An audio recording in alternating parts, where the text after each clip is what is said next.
The price, well, Jean Reno's smile grew even brighter. At today's rate, 9,998 sea coins. A few of the sailors beside me sucked in a sharp breath. Nearly 10,000 sea coins. That was beyond expensive. Many mid-sized ship captains could sail their entire lives and never managed to save up that much hard cash. Seeing our reaction, Jean Reno quickly added in a thoughtful tone, "Of course, the price isn't cheap. But our shop has a special policy for young, talented captains, installments up to 3 years, with an annual interest rate as low as 10%. For a captain with such a bright future as yourself, we could even waive part of the processing fees." He said it sincerely, but I could see the calculations running behind his eyes. A young captain like this would most likely choose installments. Once the contract was signed, the interest, the maintenance fees, the penalty clauses, all of it would be enough for him to slowly bleed me dry for the rest of my life. I just gave a faint nod. 9,998, right? That's right. I raised my hand and pointed at the luxurious Ottoman-style stern castle beside us. "I'll pay, but throw in that stern castle too." The smile on Jean Reno's face froze for a moment. "Huh, is there a problem?" That stern castle was no mere decoration. Ottoman noble reinforced stern castle, crafted from ironwood, brass plating, and noble ornamentation. It dramatically improved the stern's resistance to impact and increased the crew's living comfort. Market value, at least 1,200 sea coins. I could see the urge to refuse rising in him, and I could also see exactly why he pushed it back down. He was surely thinking, young men love to save face, so let's play along with your gamble. Either way, you can't cough up nearly 10,000 sea coins in cash.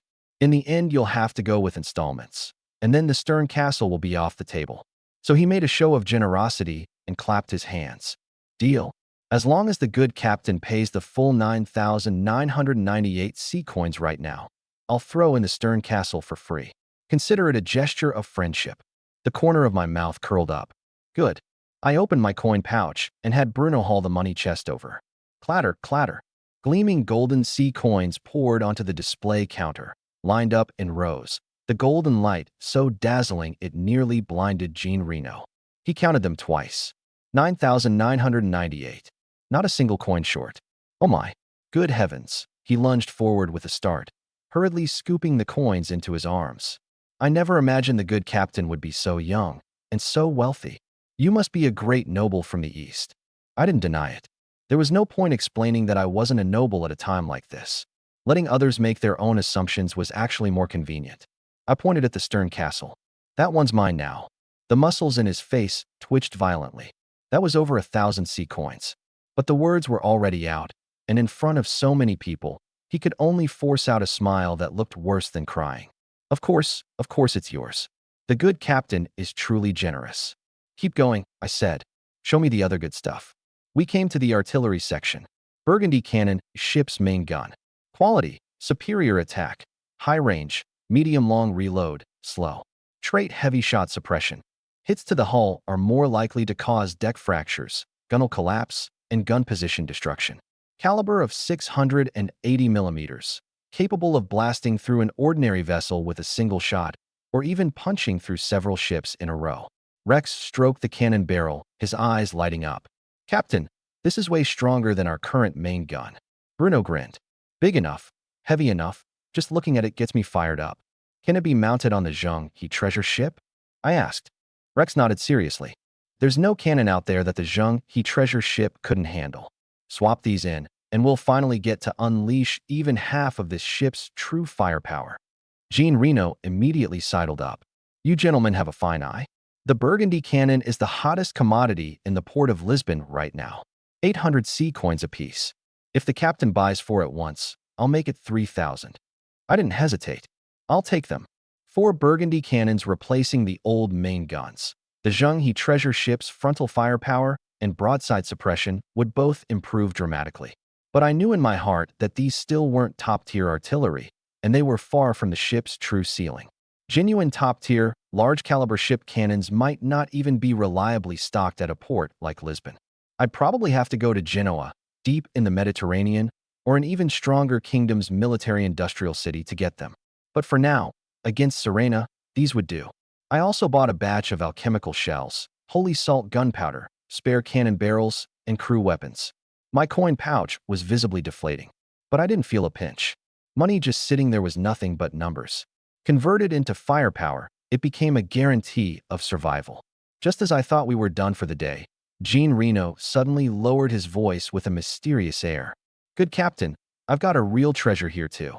It was supposed to go to the auction house, but since you've been so generous, I'll let you have a look first." Lead the way. He led us to the very back of the warehouse. There, something lay covered by a heavy black cloth.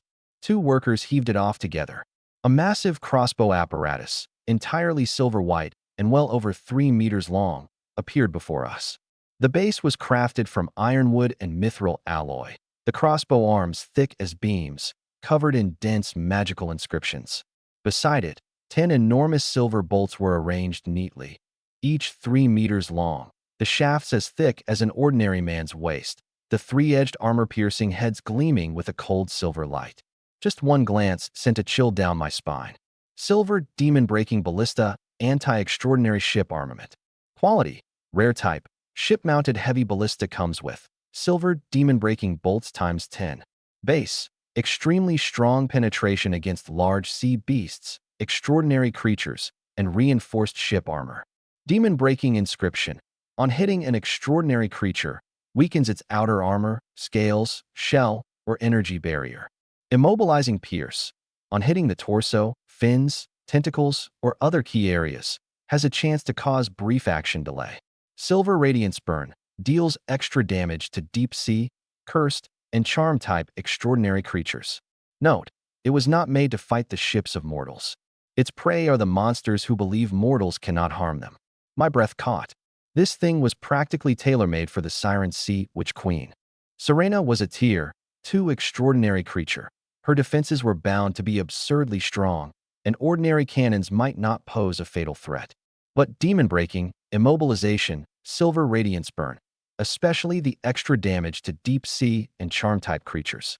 With this, the Zhenghe treasure ship would no longer just take a beating passively. It would be gripping a true blade of counterattack. How much? Gene Reno cleared his throat and held up his palm, signaling a number. 18,888 sea coins. The warehouse fell silent in an instant.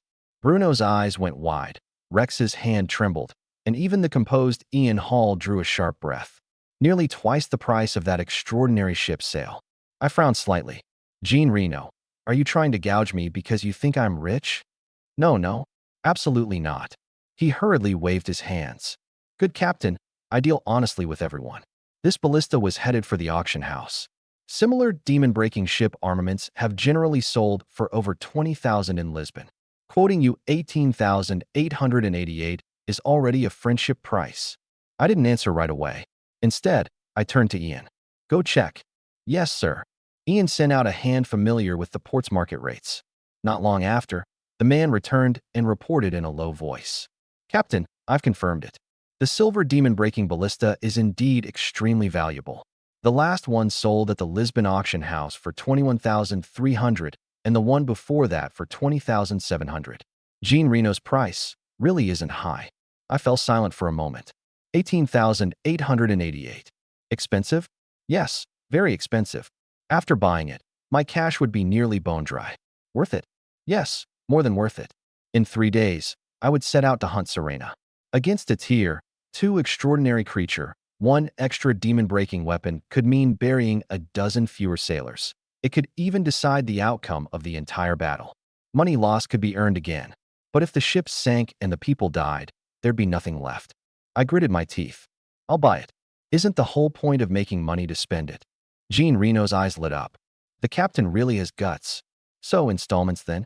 Anti-extraordinary weapons also have a 3-year plan, with an annual interest rate of just 20%. No. I waved my hand. Full payment. His smile froze again. Full payment. I wasted no words and took out the remaining money chest. Clatter, clatter. 18,888 sea coins piled up on the ground in a blaze of gold, as if the entire warehouse had been lit up. Gene Reno was utterly dumbfounded, gaping at me, probably with only one thought left in his head. Just how much money does this kid have? I could tell. He'd met plenty of old captains who'd roamed the seas for half their lives, men of no small reputation, with fleets that were nothing to scoff at. Yet asking them to lay out nearly 20,000 sea coins for a single ballista would leave them pale with the pain of it, most likely forced to choose installments or mortgage their ship. And me, I'd paid full price for the extraordinary sale, then bought cannons and ammunition, and now snatched up the demon-breaking ballista in one breath. He was grinning from ear to ear, but inwardly he was full of regret. Had he known, he'd have quoted higher. The auction house would have fetched at least 20-some thousand. Those thoughts he only dared entertain in his head. On the surface, he remained radiant. Congratulations, good captain. This silver demon-breaking ballista is now yours. Deliver it to the port, I nodded. Mounted on the Zheng, he treasures ship tonight. Of course, we have professional ship-fitting craftsmen. I guarantee it'll be done before the night is out. After that, I also bought bits and pieces, sailor's leather armor, refined steel scimitars, muskets, spare rigging, alchemical repair adhesive, and holy salt shells. By the time I walked out of the St. George and Black Eagle weapons shop, my coin pouch was completely flat. I opened it. Only 300 sea coins left. The corner of my mouth twitched. I'd come in with tens of thousands and walked out with 300 in pocket change. This rate of burning money was more terrifying than Lisbon's fireworks alley, that notorious money pit. But when I glanced back at the gear the workers were carefully hauling out, my mood instantly lifted. The Storm Raywing sail. The Ottoman reinforced stern castle. For Burgundy cannons. The silver demon-breaking ballista. Piles of ammunition and equipment. This wasn't spending money. This was forging sea coins into combat power. Bruno Kane loudly directed the loading. Careful. Everybody be careful. If anyone dents the captain's treasures, I'll shove his head into a cannon barrel. Rex circled the Burgundy cannons, his gaze as heated as a man beholding a beautiful woman. We can finally swap out the main guns.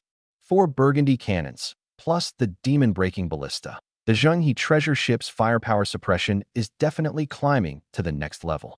Ian stared at the Storm Raywing sail, his expression serious.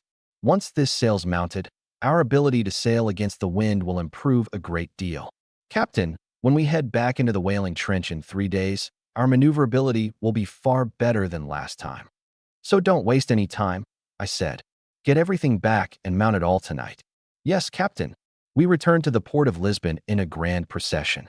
The Zhenghe treasure ship sat quietly at its deep-water berth. As the new equipment was carried up on deck piece by piece, the surrounding captains and dockworkers were once again dumbstruck. Is that a demon-breaking ballista? And an extraordinary ship sail, too. He just finished selling his cargo, and he dumped all his money into the weapons shop? This young captain's too ruthless. He's got money, and he's really willing to spend it. I paid no attention to the chatter. I had the craftsmen and sailors work through the night on the installation while I returned to the captain's quarters. As the night deepened, the sailors bustled about on deck. The Storm Raywing sail was hoisted up the mainmast. The instant the deep teal sail unfurled, the entire treasure ship seemed to shudder faintly. The sea wind gathered toward the sail of its own accord, the drooping corners of the sail billowing slightly, the silver-white patterns glowing softly in the night. The Ottoman reinforced stern castle was fixed to the stern.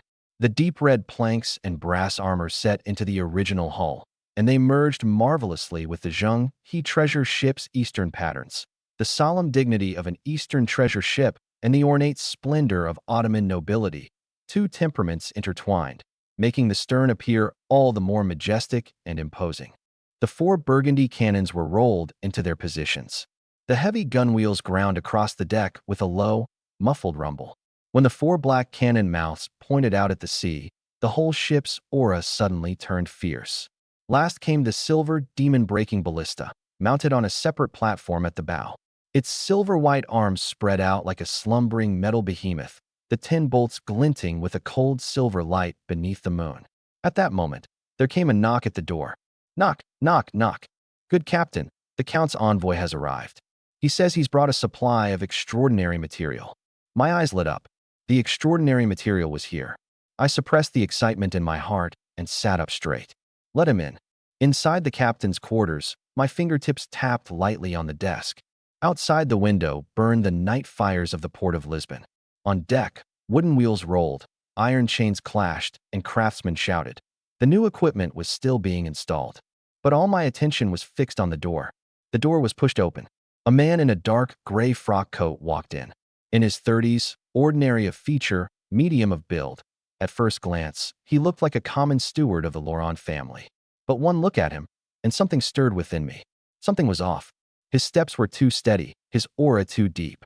From the moment he entered, every one of his movements seemed calculated in advance, without a shred of excess. Especially those eyes, calm, profound, like a well hidden in the shadows. An extraordinary being, and definitely not one who'd just crossed the threshold. The gray-robed envoy walked up to me and gave a slight bow. Captain Linyu, by order of Count Laurent, I have brought the extraordinary material as promised. He held up a black metal box in both hands. The box was only palm-wide, its surface carved with silver seal patterns, its four corners inlaid with tiny sapphires. Clearly a container made specifically to preserve extraordinary material. My breath stopped for an imperceptible instant. Extraordinary material. More precisely, the primary ingredient for a potion that could allow an ordinary person to step into the extraordinary sequences. In the age of great voyages, money could buy ships, buy cannons, buy cargo, but the extraordinary sequences were what truly determined a person's ceiling. No matter how good an ordinary man was at business, in the end he was still just an ordinary man. But once someone became an extraordinary being, the very level of their life would change. Strength, perception, spirit, and physique all elevated, and certain powerful sequences could even command uncanny, unfathomable abilities. That was why extraordinary potions were always the most sought-after resource. Even the most common tier, one material cost over 10,000 C coins. The materials for powerful paths ran into the tens of thousands, even 100,000, priceless and impossible to find on the market. Many rookie captains could sail for a year and still fail to buy a single suitable dose. Count Laurent was, after all, an established Lisbon noble. Since he'd said he would provide it, it shouldn't be too shabby. The gray-robed envoy didn't keep me in suspense. His fingertip lit up, and he pressed it against the box lid. The silver patterns extinguished one by one. Click! The box opened, and a cyan-purple glow instantly spilled out, staining the entire captain's quarters with a strange color. In the center of the box lay a slender crystal reagent tube, containing a cyan liquid so clear it was nearly transparent. Yet deep within the liquid, wisps of purple light threads kept surfacing, like swimming snakes, like the threads of fate in the dead of night, slowly winding, crossing, and parting. My pupils contracted. Cyan base, purple fate veins, shadow fluctuations, fate's pull. I had studied a great deal of potion information in the school's archive database, and the features before me were far too obvious. Could it be? The gray-robed envoy watched my expression and gave a slight smile. You've guessed right. This is a tier 1 awakening potion shared by the Fatebound and the Shadow Manipulator. Market valuation, 100,000 C coins. The captain's quarters fell silent in an instant. 100,000 C coins. Even having just gone through a windfall of a trade and collected a 20,000 reward from the count, hearing that number still made my heart lurch. This wasn't expensive anymore. This was absurd. I just dropped 30,000 at the weapons shop, all but emptying my purse. And this tiny reagent tube before me was worth 3 demon-breaking ballistae, plus another storm ray wing sail on top. Of course, the good captain surely understands, the gray-robed envoy continued. Its high price does not lie in the Shadow Manipulator. The Shadow Manipulator is powerful, to be sure, manipulating shadows, gaining great strength in the dark of night, excelling at stealth, assassination, and reconnaissance, but that alone can't support a value of 100,000. I nodded. That much I understood. The Shadow Manipulator ranked among the finer choices in the tier 1 sequences, but no matter how strong, it wasn't worth 100,000 C coins. What truly sent this potion's value soaring was another possibility. The Fatebound. The gray-robed envoy gazed at the purple fate veins swimming within the tube, his voice turning solemn. The Fatebound is one of the 3 most supreme known sequences, but it is extremely difficult to awaken. The vast majority of people, after taking the potion, ultimately end up as shadow manipulators. Only those whose spirit, will, fortune, and spirituality all align have any hope of guiding the potion's power to the correct position and awakening the Fatebound. Should they fail, The power settles into the hands, the bones, or the shadow spirituality, and it completely transforms into a shadow manipulator. My gaze sank slightly. In other words, this was a high-stakes gamble. Win, and you got the fate-bound. Lose, and you were still a fine shadow manipulator. No wonder it could be driven up to 100,000.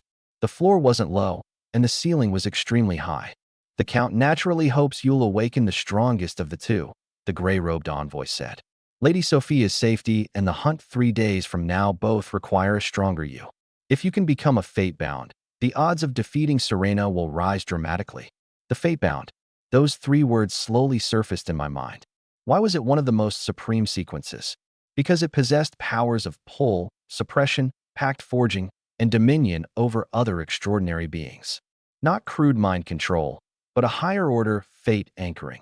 A fate-bound could establish fate connections with others, and when the other party willingly consented, was on the brink of death, unconscious, spiritually broken, or suppressed, they could be made to submit, forge pacts, and follow. This meant that a fate-bound was never strong alone. Rather, they could build their own system of extraordinary followers. Warriors, assassins, alchemists, navigators, gunners, occult scholars. As long as the chains of fate were forged, they would all become part of the fate-bound's power. The late-game potential was terrifying beyond belief. Of course, the stronger the ability, the more restrictions came with it. A tier, one fate-bound couldn't command others at will. Certain conditions had to be met, the other party willingly submitting, or losing their ability to resist, or a deep enough karmic bond already existing between them. But even so, it still represented a path leading towards sovereignty over the extraordinary. My throat bobbed slightly. To say I wasn't tempted would be a lie. The gray-robed envoy produced a small silver mixing device, then took out a few drops of auxiliary fluid, and with extremely steady technique began the preparation. Every shake, every drip, was as precise as a ritual. I sighed inwardly. A count was a count, all right. When an ordinary person obtained a potion, where would they find an extraordinary being to come to their door and help with the mixing? How many people, following the manuals and botching the mix, lost control of the potion's power in the end, at best failing to awaken, at worst going mad on the spot? A moment later, he handed the prepared potion to me. The cyan-purple liquid swirled slowly within the crystal tube, faintly giving off an iridescent shimmer. Honored Captain, please, drink. I took it. It was cold to the touch, like gripping a fragment of fate come from the dead of night. I gave it a gentle swirl. The cyan liquid and purple veins intertwined, casting a magnificent iridescent glow. I drew a deep breath. Since the opportunity was already before me, then I'd gamble. I tilted my head back and drank it all in one gulp. Gulp, gulp. The cold liquid slid down into my belly. At first, I felt nothing. But after only a single breath, a ball of icy flame seemed to detonate inside me. Boom. Cyan-purple power spread through my body in an instant. It was utterly bizarre, cold as a shadow, yet formless as a thread of fate, racing swiftly along my blood, my meridians, my bones. I suddenly clutched the armrest of the chair. Crack. The hard wooden armrest cracked in my grip. Good Captain, steady your spirit, the gray-robed envoy said, his expression grave. Don't let the potion's power roam freely. No matter which sequence you awaken, you must stay clear-headed. I knew, but knowing was one thing. Doing it was another. That power was too ferocious, as if it possessed a will of its own. The moment it entered my body, it instinctively surged toward my hands, especially my right hand, the cyan-purple glow spreading down my arm like shadow vines, trying to take root in my palm. I understood at once. Once the potion's power settled in my hands, I would most likely awaken as a shadow manipulator. Manipulating shadows required gestures, contact, and pulling to accomplish, which was also the fate of the vast majority of those who took this potion. The shadow manipulator wasn't bad, strong, even. Rising to the top, one might even command the night and become a king of the dark. But that wasn't what I wanted. Get up there.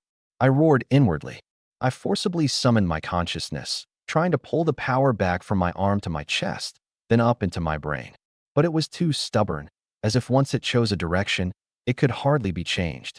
The cyan-purple light had already spread to my fingertips, and beneath my feet, my shadow began to twist, the shadows of the desk legs swaying gently like living things. The gray-robed envoy furrowed his brow. Is he about to become a shadow manipulator? I could hear the regret in that soft sigh. But at that very moment, my chest suddenly grew warm. No, not my chest. It was the entire Zheng He treasure ship. It seemed, in that instant, to produce some kind of resonance. Deep within the hull of the treasure ship moored in port, a faint golden light kindled. That golden light flowed along the planks, the keel, the deck, and silently surged into my body. Warm, weighty, majestic, like the fortune of an ancient eastern sea route, like the imperial radiance of 10,000 nations paying tribute. As the golden light entered my body, the potion's power that had already rushed to my hands was forcibly intercepted. My spirit surged. Get up there. The golden light led the cyan-purple power back upstream, from my arm to my shoulder, then into my chest cavity, through my neck, and straight up into my brain. Boom. Everything before my eyes suddenly went white.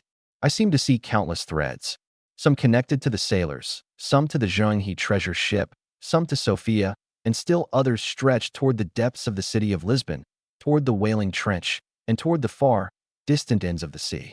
Those weren't ordinary connections. They were karma. They were fate. They were the faintest yet truly existing pull between person and person, between person and ship, between person and world. My consciousness stood within a stretch of nothingness. A golden ring emerged beneath my feet, within which cyan-purple fate veins interwove into chains, one end connected to me, the other drooping faintly into the void. The next moment, all the light abruptly contracted. I opened my eyes. In that instant, my pupils turned gold. Pure, majestic, indifferent, as if a sovereign seated high above fate itself. That trace of gold flashed and vanished, quickly sinking back into deep black. But the atmosphere in the room had completely changed. The gray-robed envoy's expression shifted abruptly. In that fleeting moment just now, he'd actually felt a heart-stopping pressure emanate from me. Not merely raw power, but a deeper pull, as if his own fate thread had been lightly gripped by someone. There was even an instinctive urge rising from the bottom of his heart, an impulse to lower his head and kneel. He was a tier, one extraordinary being. Though not of a supreme sequence, he was no ordinary mortal. Only one possibility could make him feel this way. He drew a deep breath, his eyes full of shock and disbelief. Even the Count himself hadn't expected me to succeed. You actually awakened successfully. The fate-bound sequence.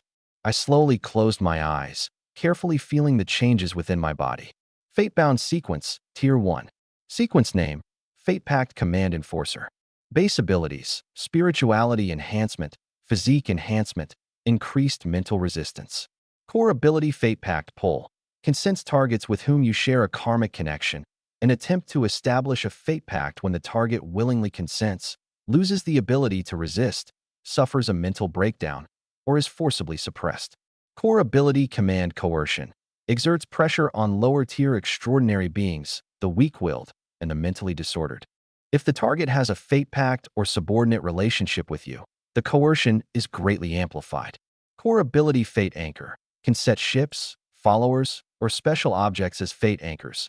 The more stable the anchor, the greater your resistance to fate disturbances, mental attacks, and charm-type abilities.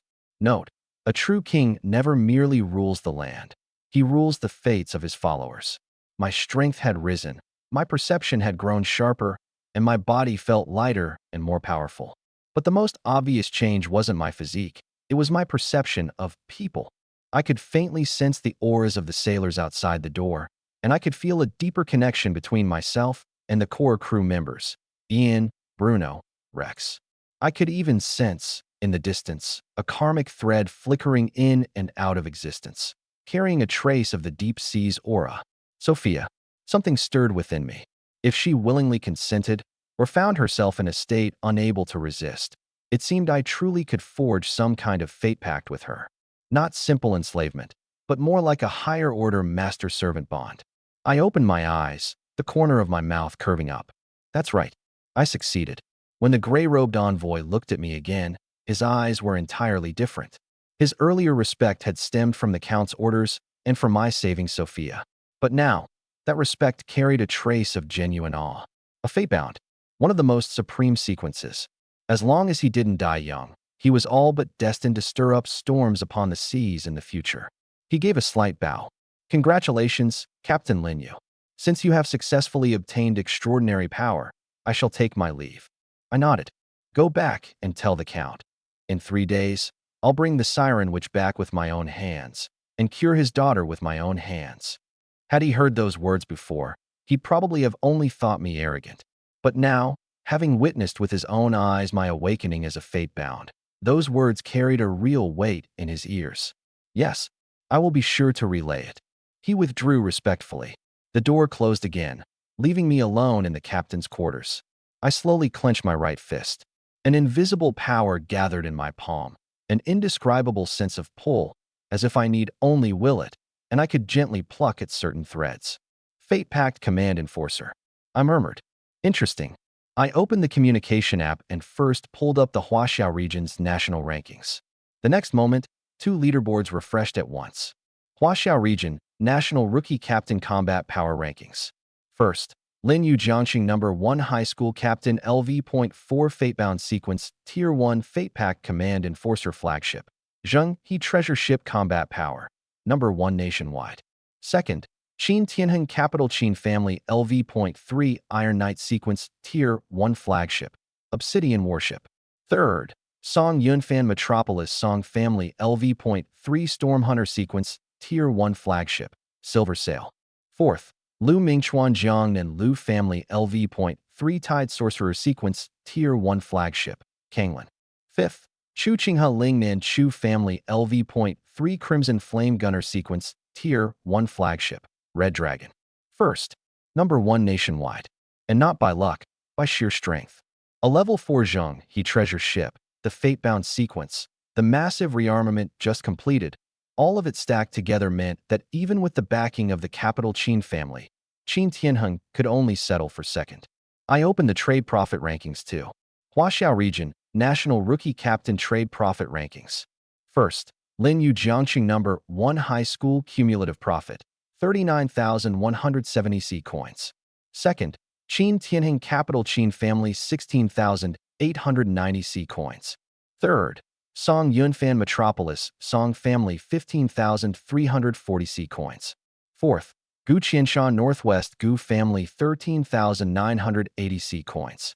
Fifth, Lu Mingchuan Jiangnan Lu Family 12,760 C coins. I finally couldn't hold back the smile at the corner of my mouth. A student from an ordinary family had actually topped both leaderboards. Number 1 in combat power, number 1 in profit. Qin Tianheng's profit of over 16,000 would earn any rookie the label of terrifying, but stacked against my figure of 39,000, it really wasn't much to look at. The communication channel exploded in an instant. In the class group chat of Class 7, senior year, at Jiangxing number 1 high school, the first message practically popped right out. Zhang Chong, holy crap. Lin Yu, you beast. That was from the class president. His grades had been decent back in the day, but he was a perpetual lurker. Now even he couldn't help surfacing. You bro, number 1 nationwide, and number 1 on both boards. Damn you. Did you clean out the sea god's vault or something? I let out a laugh. That exaggerated tone, one look, and I knew it was Zhang Zhang. In our private chat, his voice message came straight through. I tapped it open. Holy hell. You bro, you've made it big. Zhang Zhang wailed. I just spent 87 C coins on a second-hand crooked cannon at the Zhuanzhuan Sea Market and thought I was flying. And then you go and pull this. A level 4 Zheng He treasure ship, the fate-bound sequence, number 1 on both national boards. You've spiraled straight into the heavens. The corner of my mouth twitched. You bought a shady cannon, just don't have it blow up on you. Silence for a moment over there. Then his voice, clearly guilty. It should, probably, won't for now, right? I put a hand to my forehead. I knew it. This guy only ever looked at the price when buying things, never whether they actually worked. Inspect it carefully before you use it, I said flatly. Don't let the cannon breech explode and take your ship down with it. I know. He chuckled, then his voice dropped a notch. You bro, seriously, are you really planning to keep heading to the whaling trench? I didn't answer right away. Zhang Zhang was usually a goofball, but he wasn't stupid. When the rankings came out, what others saw was the number 1 double-board rank, the fate-bound, the Zheng He treasure ship. But he knew what it had cost me to get this far. Outside the captain's quarters, the night wind blew across the masts, the rigging clinking softly. After a while, I finally spoke. Yeah, I've still got to push forward. There was silence for a few seconds. This time, he didn't crack a joke. Is it dangerous? Obviously. I laughed. He cursed. I knew it. You've been like this since freshman year. You say it's nothing, but when it really matters, you charge in harder than anyone. I leaned back in my chair, my tone calm. In the age of great voyages, if you don't advance, you fall behind. He opened his mouth, and in the end only managed to squeeze out one line. You're really something. Just remember to be careful. Don't get yourself killed. Don't worry, my life's precious. He let out a long breath over there. All right. When you get back, I'll treat you to grilled fish. You finally made money trading? Not yet. He coughed. But I'm working hard at it. I couldn't help laughing out loud. He quickly slipped back into that carefree tone. You bro, seriously, if you're ever short on crew, remember to save me a spot. I'm not picky. Cleaning cannon barrels, hauling cargo, swabbing decks, being your lackey, whatever works. I looked at the screen, my gaze softening a little. This guy had a smart mouth, but when it counted, he never wavered. Back in school, when people targeted me, he knew he couldn't win a fight, yet he still dared to be the first to stand up for me. Friends like that were rare. Get that busted little boat of yours fixed first, I replied. When I get back from the whaling trench, I'll give you a trade route. His breath caught over there. Really? Yeah. Don't get too excited too soon. Whether you can actually run it depends on your own ability. He immediately let out a howl. Adoptive father. I hung up expressionlessly, though inside I couldn't help wanting to laugh. Any longer, and this guy would be swearing me into his family tree on the spot. The moment I set down the communicator, the class group blew up again. Zhang had already started going wild. Zhang, stop asking everyone. I'm you bro's best friend, and I just talked to him. Zhang, straight from you bro's mouth. His life's precious, he won't die.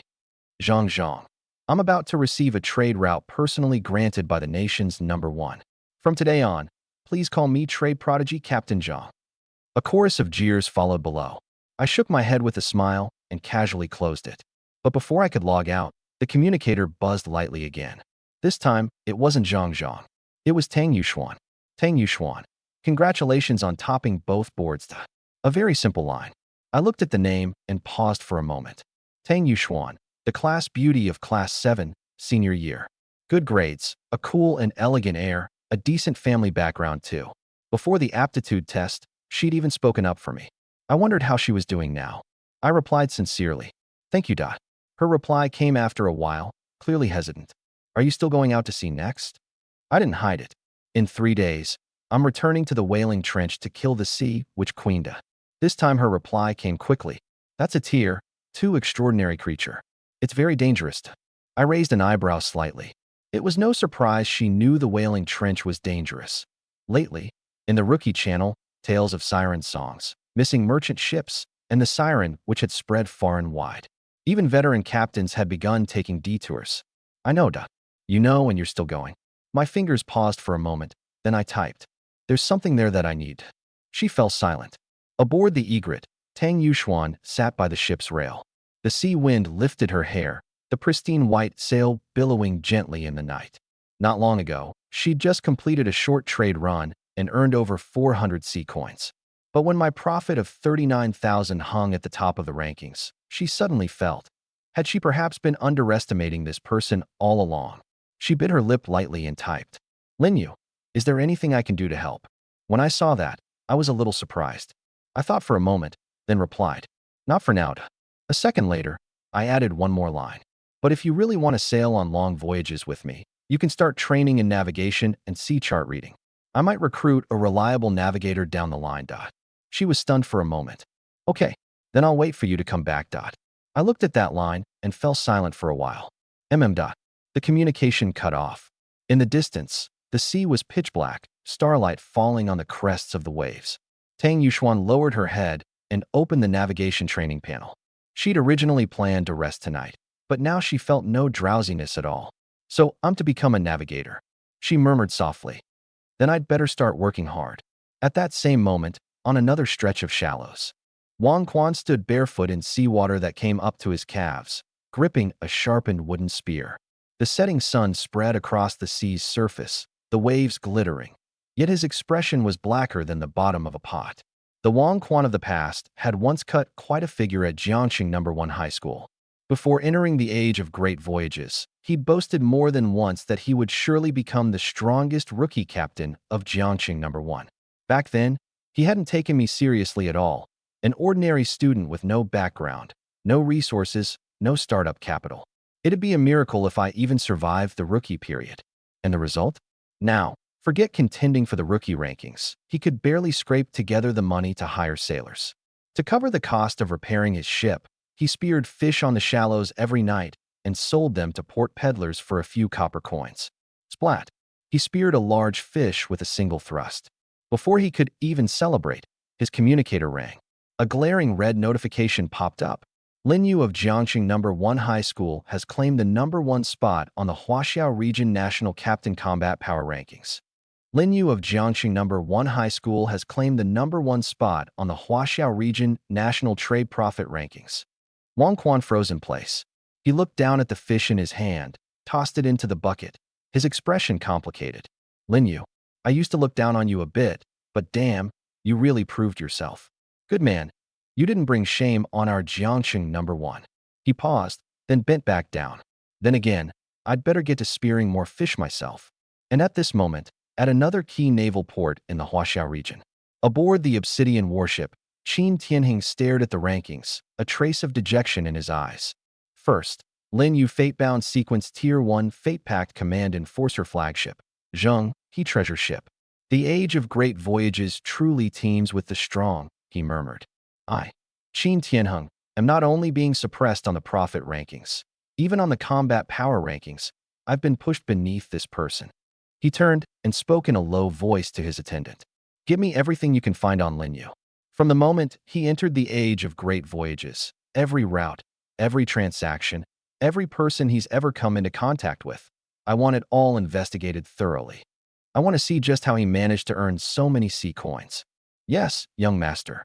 The attendant bowed his head and quickly withdrew. The port of Lisbon. I'd just put away my communicator when a knock came at the door. Knock, knock, knock. Good captain, came Ian's voice. The Zhenghe treasure ship's reinforced armament is basically complete. Would you care to come down and take a look? Of course. I rose and pushed open the door. Ian waited respectfully outside, but the instant I stepped out, his expression flickered with a slight start. I knew what he was thinking. It was still the same young Eastern face, yet the bearing was different.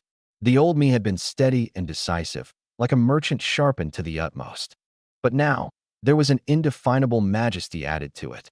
The Fate Pact Command Enforcer had made me keenly sensitive to the moods of others. I could sense the impulse deep in his heart to bow his head in salute. I offered no explanation. The two of us made our way down the gangway. Beneath the night sky, the Zhenghe treasure ship sat quietly at its deep water berth. The moment I looked up, even I couldn't help a flash of amazement. It was already completely different from before. The massive ram newly added to the bow gleamed with a cold metallic sheen, dragon patterns coiling across it like a slumbering sea beast baring its fangs. At the stern, the Ottoman noble reinforced ship castle rose high, the deep red ironwood and brass plating weaving a heavy luster beneath the lamplight. The gun positions on both sides were arranged neatly. For burgundy cannons plus 14 secondary guns jutted out, black and yawning, like 18 silent, dangerous eyes. Atop the mainmast, the storm ray-wing sail billowed faintly in the night wind. Across the deep teal sail face, silver-white patterns flowed like starlight. Though the wind in the port wasn't strong, that sail seemed to breathe on its own, every rise and fall tugging at the air currents around it. Beside the elevated platform at the bow, the silver demon-breaking ballista crouched quietly. 10 3-meter-long bolts were arranged neatly, their heads glinting with cold light. I stood on the dock, gazing up at the utterly transformed treasure ship, and only one word rose in my heart. Worth it. Those 30-some thousand sea coins had been spent, so very worth it. The Zhenghe treasure ship of the past had been a luxurious giant vessel, but at most it could only be called an armed merchant ship. And now, it had finally become a true armed flagship, a warship capable of striking dread across an entire sea. Zhenghe treasure ship. Level 4 status, reinforced armament. Mainsail, storm ray wing sail stern. Ottoman noble reinforced ship castle. Cannons, burgundy cannon battery special ship armament. Silver demon breaking ballista. The corner of my mouth slowly curved up. Now this is more like it. On deck, Bruno hauled a crate of shells toward the powder hold, laughing loudly. Captain, I reckon that if that siren which dares come out and sing now, I'll be the one to give her a cannonball first. Ian, for his part, said seriously, Captain, all ship armaments will complete their final calibration tonight. Everything should be ready within 3 days. I nodded. In 3 days, we returned to the whaling trench. At those words, the deck fell silent for a moment. The whaling trench, the place that had nearly sent everyone to a watery grave. And now, everyone was to go back and go head-to-head with a Tier 2 extraordinary being. Yet looking at the armed-to-the-teeth Zheng, he treasured ship before them. A fighting spirit and an incomparable confidence rose in every heart. I looked at them and suddenly smiled. Of course, before we become heroes, let's first go to the finest tavern in Lisbon and have a proper good time with the girls. This captain's treating. After a brief silence, the entire Zheng he treasure ship erupted in earth-shaking cheers. Long live the captain. Ha ha. I knew the captain understands us best. I want the strongest rum. Bruno, wash your clothes first. Don't scare the girls away. Get lost. This is called the scent of a man. Laughter all around. In the distance, the port of Lisbon blazed with lights, and from the tavern street drifted music, laughter, and the clinking of cups. I threw on my captain's coat and led this pack of howling sailors, marching in a grand procession into the depths of the night. The 3-day deadline had finally arrived. The port of Lisbon at dawn lay shrouded in a faint golden mist. The sea wind blew in from beyond the harbor, carrying a briny dampness. At this hour on any other day, the docks should have been a busy scene. Sailors hauling cargo, merchants inspecting holds, harbor officials pressing tax bills. But today was different. Today, the port of Lisbon was all but drowned in a sea of people. From the outermost breakwater, to the inner merchant ship moorings, to the viewing platforms reserved for the nobility, densely packed figures filled every space.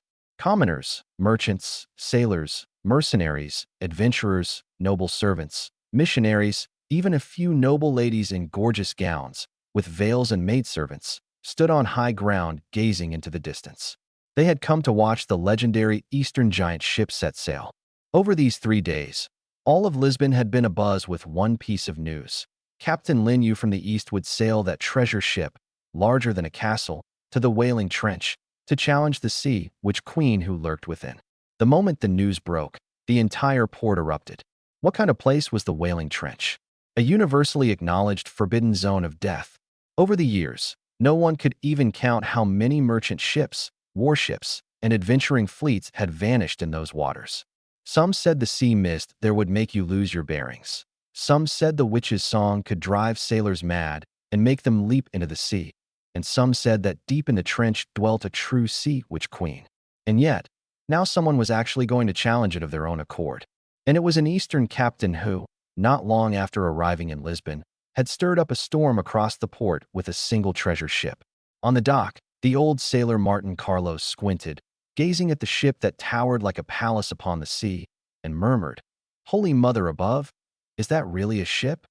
Beside him, the young apprentice Pedro's eyes nearly popped out of his head. "Master, why do I feel like it's even bigger than the Loron family's flagship?" Martin swallowed. "It's not a feeling. It is bigger than the Loron family's flagship. Much bigger." The Zheng treasure ship lay quietly moored at the center of the port. The morning light spilled across the hull, the heavy body reflecting a deep wooden hue and metallic sheen. The mast stood like a forest, the great sails furled above like slumbering white wings. The 15-meter-long bronze ram at the bow gave off a faint, cold glow in the sunlight, like the fang of an ancient sea beast thrust forth. Along both sides of the hull, black, yawning great cannons lined up in silence, especially the 680mm main gun at the bow, which looked exactly like a giant eye from the abyss. Just one look sent chills down the backs of not a few sailors. On deck, Bruno stood by the rail, gazing at the densely packed crowds beyond the harbor, his rugged face full of shock. "My God, Ian, look at all those people down there. Are we already this famous?" Ian stood ramrod straight, still holding the final inspection checklist in his hand. He lifted his head, swept a glance over the crowd, and said respectfully, "To be precise, it's not us who are famous. It's Captain Lin Yu and the Zheng he treasures ship. Bruno laughed heartily. Isn't that the same thing? We're the captain's men now. The captain's famous, so we bask in the glory too. Before long, I walked up onto the deck at a measured pace. Today I wore a crisp captain's uniform, a sword at my waist, my black hair lifting in the sea wind, my expression calm. But Ian keenly sensed that I was different from a few days ago. The change wasn't obvious, yet to him, who had assisted me in managing the ship's affairs all along, it was terrifyingly clear. The potion had been further absorbed, the sequence consolidated, my gaze deeper, my bearing steadier. His heart tightened slightly, and he stepped forward and bowed his head. Captain, everything is ready. The freshwater hold, the food hold, the spare rigging hold, and the repair hold have all been inspected. The cannons have completed their final calibration, and the demon-breaking bolts have all been loaded. Ropes, capture nets, emergency earplugs, and lifelines have all been distributed to each group. I nodded. And the 2 Loran family warships. Already standing by to our rear left and rear right, Ian answered. They are the escort ships Silver Gull and Blue Reef. They've been fitted with demon-breaking weapons, but their hull specifications fall far short of ours. I looked toward the outer edge of the harbor. The 2 warships sat there, one to the left and one to the right, slender hulls, neat gun positions, indeed standard warships. But before the Zheng He treasure ship, they looked like 2 little skiffs. I withdrew my gaze. Prepare to set sail. The captain has given the order, set sail. Ian relayed the command loudly. Amid a tooth-grating creaking and groaning, the heavy anchor was slowly hauled up by the capstan, and the great sails unfurled one after another. The sea wind poured in, and the entire Zheng He treasure ship seemed to wake from a deep slumber. Boom. The hull shuddered faintly, and the enormous eastern giant ship slowly pulled away from the harbor, the Silver Gull and Blue Reef following close behind. 1 large and 2 small, the 3 ships formed a temporary fleet, sailing out beyond the harbor. The crowd on the shore boiled over. The Zheng He treasure ship is moving. Is that the eastern giant ship? It's enormous. Cries of astonishment rose one after another. Some in awe, some in excitement, some waiting to witness a miracle, and some waiting to watch a joke unfold. Count Laurent stood on the dock, quietly watching the treasure ship leave port, his gaze complicated. He genuinely hoped I would succeed. The tumor that was the Whaling Trench had tormented Lisbon for too long. But he also understood that, as a Tier 2 extraordinary creature, the Sea Witch Queen would be no easy foe. He gave a soft sigh. A pity. My Laurent family's main fleet is all off in the New World now, fighting over colonies. Otherwise, today I would surely have thrown in every warship I have to lend him a hand. Watching the giant ship recede into the distance, he silently intoned in his heart, Lin Yu, I hope you can truly work a miracle. After entering the open sea, the Zheng He treasure ship's speed gradually climbed. At first, the Silver Gull and Blue Reef could just barely keep up. But once the sails were fully filled with the sea wind, the men aboard the 2 warships quickly realized something was wrong. Too fast. The great sails swelled in the wind, the bow rammed splitting the sea's surface, kicking up a long white line of foam. By all rights, a giant ship this massive shouldn't have had such speed. Yet it kept accelerating, like a castle upon the sea breaking into a mad dash. Ian stood beside the navigation platform, watching the numbers leaping on the speed-measuring device, and even his ever-steady face showed a trace of emotion. Captain, current speed, 28 knots. Bruno whipped his head around. How much? Ian drew a deep breath. Still climbing. 29 knots. 30 knots. The deck erupted in an uproar in an instant. 30 knots. Bruno's eyes went wide, and then he burst into excited laughter. A ship this big, and it can actually hit 30 knots. Ha! I told you our ship is no ordinary vessel. Rex fell into a rare silence for a moment. He gazed at the foam racing backward on both sides, his eyes shifting slightly. A giant ship at 30 knots, hull still steady, gun positions not thrown into disarray, no obvious sluggishness in turning. Our ship seems to have gotten even stronger. Bruno grinned. Good. Then today, we'll ride this monster and ram that witch to death. The treasure ship raced onward. Along the way, merchant ships, patrol boats, and small warships were all swiftly left in its wake. Some merchant ships hadn't even gotten a clear look. They only felt a wild gust sweep past, and then saw a colossal eastern giant ship cut through the waves and vanish, the wake torn open by its bow ram like a massive all splitting the sea in two by force. Before long, those ships behind couldn't even see the treasure ship's stern. Aboard the Silver Gull and Blue Reef, the Loron family soldiers watched, dumbstruck. How is it so fast? Is that really a giant ship? We're already at full sail, and we're still falling further and further behind. The two warships gave chase with all their might, yet could only trail far in the rear. In the end, it was only because I actively gave the order to slow down that they barely managed to keep formation. After roughly a day's voyage, the color of the waters ahead gradually changed. The sky turned dark, the sea wind cold and grim. In the distance, a faint mist began to gather over the sea's surface. Ian walked to my side and said in a low voice, "Captain, according to the sea chart's markings, we've entered the outer edge of the Whaling Trench." I nodded. All hands on alert. Gunners to their posts. Ballista team, check the demon-breaking bolts. Deck team, secure the ropes. Without orders, no one is to leave their post. Aye. The crew responded in unison, then returned to their respective posts. Bruno rolled his shoulders, his eyes brimming with fighting spirit. "Finally here. I'd really like to see what this witch looks like." The words had barely left his mouth when, from deep within the sea mist, a mournful sobbing suddenly drifted out. The sound was faint, like a woman weeping, or like some kind of low murmur rising from the seafloor. The instant it drifted into their ears, more than a few sailors' faces changed abruptly, some with dazed eyes and rapid breathing, some even instinctively walking toward the ship's rail. Bruno's face darkened, and he suddenly roared, "What are you all standing there for? What did the captain say? Take off your shoes. Hold them in your hands. Anyone whose head isn't clear, slap yourself. If you can't bring yourself to do it, let the man next to you do it." An utterly absurd scene instantly played out on the deck. A group of sailors who were about to challenge the sea witch queen took off their slippers and gripped them solemnly in their hands, as if cradling some sacred relic. The moment anyone started to space out, the comrade beside him would immediately smack a slipper right across his face. "Slap. You awake yet? If not, I'll give you another. Slap. Are you clear-headed now?" "I'm clear." The struck sailor's right cheek was flushed red. The next moment, he too snatched up a slipper and returned the favor to the comrade beside him. "Slap. And you?" "I'm clear too." Bruno himself gripped a slipper, glaring viciously all around. "Anyone who dares get bewitched by that witch, I'll slap him myself." Rex watched the scene, the corner of his eye twitching slightly. Crude, but the captain's method really works. Ian turned to me and said respectfully, "Captain, the deeper we go into the trench, the stronger the bewitchment. Shouldn't we let the treasure ship shield us now?" He was a veteran crewman who had lived through the last siren battle in full, and he knew the Zheng He treasure ship possessed a powerful trait that could grant temporary immunity to siren attacks. I stood at the bow, gazing into the depths of the sea mist, and didn't answer right away. The wailing in the distance grew ever clearer, yet my expression remained calm. "No rush." Ian was taken aback. "Since she set up her defenses in advance, it means she already knows we're coming," I said lightly. "Activating it now would only put her on guard early.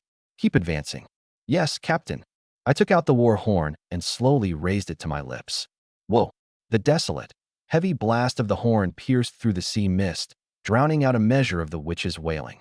The sailors, whose spirits had been unsettled, instantly perked up. Bruno slapped his thigh and bellowed, "You hear that? The captain's blown the horn. Pull yourselves together. We didn't come here to die. We came to blow that witch to bits. Blow the witch to bits. Follow the captain and charge. The Zheng treasure ship is invincible." The treasure ship pressed on. Even having entered the mist zone, the hull remained steady as a mountain. At that very moment, from the direction of the trench ahead came a sharp, piercing shriek. Rumble, rumble. The sea's surface suddenly heaved upward. A towering wave a full 10 meters high surged up from the trench, like a moving wall of water, crashing down ferociously. 10-meter wave. Ian's expression shifted. Bruno instinctively gripped the railing. Rex quickly judged, "That's no natural wave. It's a directed tide raised by extraordinary power." I merely watched the front coldly. The next moment, a faint layer of cyan light emerged across the Zheng treasure ship's hull. The giant wave came crashing down, but the instant it struck the bow, the cyan light split it clean apart by force. Boom! The spray exploded, the wall of water shattered. The treasure ship only shuddered slightly, then passed right through it. The silver gull and blue reef behind, however, didn't have it so easy. Lacking this hull trait, the two warships were flung high by the raging waves and slammed back down hard. One was even swept dozens of meters sideways, nearly losing its heading. "Captain," Ian reported, "the silver gull and blue reef are trapped by the wind and waves and can't maintain speed. Shall we turn back to rescue them?" Many on deck looked to me. I turned and glanced back. Though the two warships were in a sorry state, they hadn't sunk, and there was no fatal danger in the short term. I withdrew my gaze. "Keep going." Ian didn't question it. "Aye." Bruno spoke up loudly. "We keep charging." Rex looked toward the small island ahead, his eyes narrowing slightly. "The captain's judgment is correct. If the Sea Witch Queen spent this much effort to block us, it means we're headed the right way. The more the enemy doesn't want me going somewhere, the more I'll go there," I said lightly. "She's afraid of us getting close to that island. That means there's definitely something there." I walked to the ship's wheel and gripped it with my own hands. "Full speed ahead. Target, the island ahead." "The captain has given the order. Full speed ahead. Target, the island ahead." Ian relayed the command loudly. Boom. The sails swelled once more. The bow's bronze ram split the surging waves, and at a high speed of nearly 28 knots, it forcibly charged toward the core of the whaling trench. Deep in the sea mist, something finally couldn't hold still any longer. Splash, splash. The seawater churned, and one dark cyan-black figure after another rose from beneath the surface. Dozens of powerful mermen, tall of frame, their muscles knotted, their skin glistening with a cyan-black sheen, gripping steel tridents, sharp, bone-spined fins protruding from their backs, each one giving off a faint purple glow. And beside them were three mermaids of an entirely different air, gentle and beautiful of feature, long hair drooping like seaweed, each holding a pristine white conch shell. When the three mermaids raised their conches at the same time, Rex's face changed. "Not good, triple charm sound waves. Everyone hold steady." But the warning came a step too late. Whoa! The sound of the conches rose. It was no longer just wailing. It was like countless gentle whispers boring into the mind all at once. The sailors on deck were instantly dazed. Some dropped the slippers from their hands. Some walked toward the rail with vacant eyes, and some even revealed enraptured smiles, as if seeing the thing they most desired. Bruno slapped himself hard with a slipper. Slap. He came to for an instant, then was immediately pressed back down by the song. "Damn it, it's not working this time." Ian clutched the railing for dear life, the veins on his forehead bulging, staying barely lucid through sheer willpower, and forced out with difficulty. "Captain." With three playing at once, ordinary methods can't hold it off. The crew is about to collapse. The silver gull and blue reef behind fared even worse.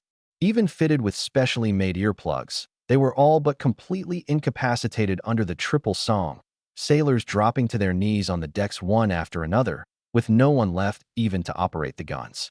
At that moment, the sea's surface farther off slowly parted. An even more massive figure rose from the water. Her frame far surpassed that of the ordinary mermaids. Her upper body resembled a human woman, beautiful and eerie, her lower body submerged in the deep blue sea, her long hair like a cascade, a strange purple aura swirling above her head. Her eyes were dark as the deep sea. The Sea Witch Queen. She gazed coldly at the Zheng He treasure ship, as if already prepared to enjoy the sight of these humans throwing themselves into her net. And yet I smiled. This was the very moment I'd been waiting for. The reason I hadn't activated the treasure ship's trait earlier was precisely to make her believe I'd already reached my limit.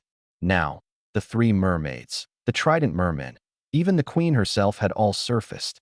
The fish had finally taken the bait. I pressed down on the ship's wheel and silently intoned in my heart. Activate. The Middle Kingdom sets forth. The four barbarians submit. An ancient, weighty, and magnificent aura slowly awakened from the depths of the treasure ship. It was not the murderous air of a pirate ship, but a kind of civilizational majesty from an eastern giant vessel. As if 10,000 leagues of maritime territory unfurled, as if a mighty fleet sailed to the Western Ocean, as if an invisible banner snapped and unfurled amid the raging seas. Activate, I said in a low voice. The Middle Kingdom sets forth. The four barbarians submit. Boom. A dome of pale yellow light suddenly burst forth across the entire ship. The radiance was not glaring, yet it was weighty, magnificent, inviolable. It lit up layer by layer from the cabins, the masts, the deck, the gun batteries, the ram, until finally it completely enveloped the whole treasure ship. The siren song struck the light dome and, like foul ink dropped into a clear spring, was swiftly diluted. On deck, those days sailors all shuddered at once. A young sailor who had come aboard not long ago suddenly snapped awake to find that he already had one foot on the rail, nearly having fallen into the sea to feed the fish, and plopped down on the deck in fright. He stared at his hands, his face full of joyful surprise. "Huh? I'm okay. I don't want to jump into the sea anymore." Bruno also came to his senses, shook his head, then burst out laughing. "Ha ha! I'm awake. I'm awake, damn it." Ian, feeling the pale yellow light enveloping the entire ship, was profoundly shaken. I gazed out at the distant waters, my eyes deep and dark. After reaching level 4, the Zhenghe treasure ship had grown even stronger. Its effect against song and illusion was even more potent, and once activated, it could even directly block the siren's conch sounds. The three mermaids were still frantically battering at the light dome, yet the treasure ship's energy bar was only slowly declining. A flash of golden light shot through my eyes as I raised my hand and gave that still-dazed young sailor a rap on the head. "Don't stand there gaping. Get to work. Use the cannons. Blow the daylights out of them." The sailor jolted all over. "Aye, Captain." Bruno abruptly drew his short blade, his voice shaking the entire deck. "Gunner teams, wake the hell up, all of you. The captain has spoken. Turn the muzzles around and blow away these conch-blowing bastards." Ian immediately took up the command. "Port gun positions, target the trident mermen. Starboard gun positions, suppress the three mermaids. Main gun, prepare. Secondary guns, load. Demon-breaking ballista team, lock onto the Sea Witch Queen." Rex quickly added, "Don't waste the main gun. The trident mermen have strong defenses, but their movement paths are simple. Secondary gun coverage is enough. The three mermaids are the core of the mental interference. Suppress them first. Save the demon-breaking bolt for the final strike." I glanced at him and gave a slight nod. Over the course of several sea battles, my gunner too had grown into a remarkable figure. Do as Rex says. Though excited, Bruno was no reckless fool. He immediately bellowed, "You hear that? Hit the trident mermen first, then suppress the witches." At this point, the Sea Witch Queen, still blowing her conch, also sensed something was wrong. She glared coldly at that layer of pale yellow light dome, and at last a flicker of unrest appeared in her eyes. This ship could actually block her song? She let out a sharp, piercing shriek. Dozens of powerful, trident-wielding mermen surged forth over the waves at once, the purple glow on their bodies blazing bright, like a horde of monstrous warriors bursting out from the deep sea. The silver gull behind finally struggled back to a bit of firepower. A 200mm naval gun fitted with demon-breaking runes laboriously turned, aimed at the queen, and fired a shot. Boom! The shell tore through the sea mist, hurtling straight at the queen. But before it could get close, two trident mermen suddenly leapt up and jammed the shell hard with their tridents at the same time. Amid the roar, the shell veered off course, flung by force into the sea to explode. The soldiers aboard the silver gull went pale. How is that possible? That was a 200mm demon-breaking cannon, and they knocked it aside. Rex's eyes narrowed slightly too. Strength-type guards. These trident mermen are specifically for protecting the queen. But Bruno grinned savagely. "You can knock aside 200mm? Then try 680. The next moment, dozens of the treasure ship's great cannons had finished turning. The black, yawning muzzles all pointed at the trident merman horde, and the 680mm main gun at the bow was like a deep-sea leviathan opening its maw. Ian gave the order in a low, firm voice. "First volley, fire." Boom, boom, boom, boom, boom. In an instant, the whole stretch of sea seemed torn apart by thunder. Dozens of massive shells detonated at the same time. The Zhenghe treasure ship's cannon fire was simply beyond anything those two warships could compare to. The 340mm secondary gun slammed into the trident merman horde, instantly kicking up enormous columns of water and a mist of blood. A few mermen tried to fend them off with their tridents, but the instant they made contact, entire arms were twisted and warped by the horrific shockwave, their bodies sent tumbling backward. And the one locked on by the main gun didn't even have time to scream before it was blown to pieces on the spot. A massive blood-red spray of waves exploded across the sea. Bruno was flushed red with excitement. Ha ha ha. Block it. Weren't you so good at blocking? Let me see you block another one. Rex said calmly. Keep loading. Don't give them a chance to reform their formation. Ian continued relaying orders. Second volley load. Secondary guns, suppress. Demon-breaking ballista team, stand by.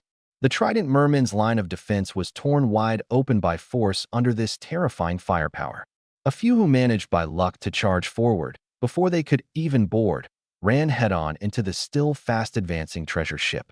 At 28 knots, the kinetic energy of that massive hull was utterly terrifying, and coupled with the 15-meter-long bronze ram at the bow, those few mermen had barely lunged near the bow when the ram flung them viciously into the air. One was skewered clean through, hung on the edge of the ram, then flung into the sea by a giant wave. The soldiers aboard the Silver Gull and Blue Reef watched, dumbstruck. Is this even a sea battle anymore? They're ramming sirens with the ship? So brutal. The captains of the two warships finally snapped out of it and bellowed in unison. The Trident line has been broken through. Assist Captain Linyu. Turn the demon-breaking cannons. Aim at the Sea Witch Queen. But at that very moment, the Sea Witch Queen finally flew into a rage. Seeing the Trident Merman and the song that had once dominated these waters both being suppressed by this eastern giant ship, a thick venom rose in her eyes.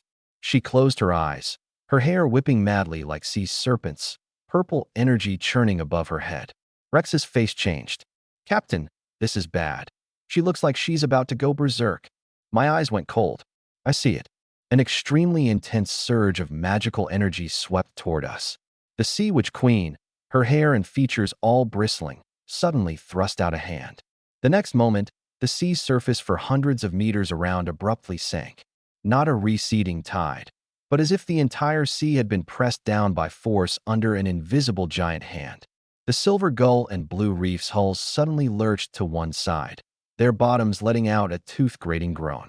The sailors on deck went pale, scrambling to grab hold of ropes and railings. This is no ordinary wave. The Silver Gull's captain, Alberto, jerked his head up. There, deep in the trench ahead, a black, oppressive wall of water was slowly rising. 10 meters, 15 meters, 20 meters, 25 meters. That was no longer like a sea wave, but like a moving mountain range upon the sea. The giant wave blotted out half the sky, its shadow bearing down, and even the sea wind seemed to stall for an instant. The Blue Reef's captain, Marcus, went pale and roared. Turn the rudder. Don't let the hull take the wave broadside. But it was already too late. That 20-meter-high sky-swallowing wave, wreathed in strange purple light, came thundering down from deep in the trench, its crest curling over like the giant maw of the deep sea, swallowing fleet's hull. We're done for. There's no blocking a wave like this. The sailors on the Silver Gull fell into utter despair. Some clung to the masts, some knelt and prayed, and some instinctively looked toward the Zheng-He treasure ship.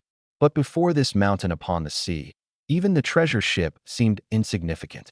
In the distance, the Sea Witch Queen stood upon the surging waters, a cold smile rising at the corner of her lips. This was her true killing move, the whaling tide. Drawing on the trench's undercurrents and her own magic, she could turn this entire stretch of sea into a grave. Human warships, cannons, and runes were all mere toys before the true power of the sea. Boom. The giant wave finally crashed down. The Silver Gull bore the brunt. The whole ship was pressed down hard by the seawater, then violently flung up, its main mast snapping on the spot with a crack.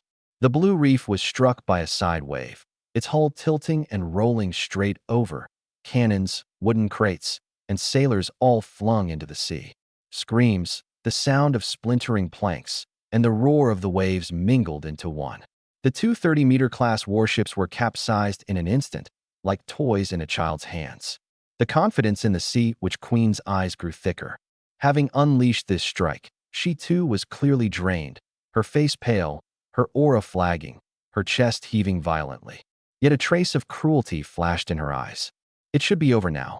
Even if that eastern giant ship didn't sink, its crew was surely thrown into chaos and its cannons rendered useless. She slowly raised her head, and then she saw a sight she could scarcely believe. The Zheng-He treasure ship was still there, the pale yellow light dome enveloping the whole ship, its massive hull having broken through the giant wave and now sitting steady upon the sea. The sailors on deck were not in chaos. The gunners had not scattered, and even the cannons were still aimed neatly at her. Dozens of black, yawning muzzles, silent and cold. Her pupils contracted violently. How could this be? Facing a 20-meter class giant wave, even without capsizing, they should have suffered heavy casualties. Yet the men on this ship were almost entirely unscathed. I stood at the bow, watching her coldly. Only one thought was in my heart. The wind and waves of the Pacific were nothing that the calm, gentle Atlantic could compare to. Back in its day, the Zhenghe treasure ship had voyaged 10,000 leagues, crossing vast oceans. Its design had never been meant for sightseeing in gentle waters. What it was made to face were ocean storms, waves dozens of meters high, and endless maritime frontiers. Her wave was indeed powerful, but to think she could capsize the Zhenghe treasure ship with just this much of a wave, that was still far from enough. I raised my hand. Demon Breaking Bolt, prepare. Demon Breaking Bolt is locked on. Ian responded at once. Rex quickly reminded, Captain, she may try to flee. Sure enough, once the Sea Witch Queen realized things had gone wrong, she didn't hesitate for an instant.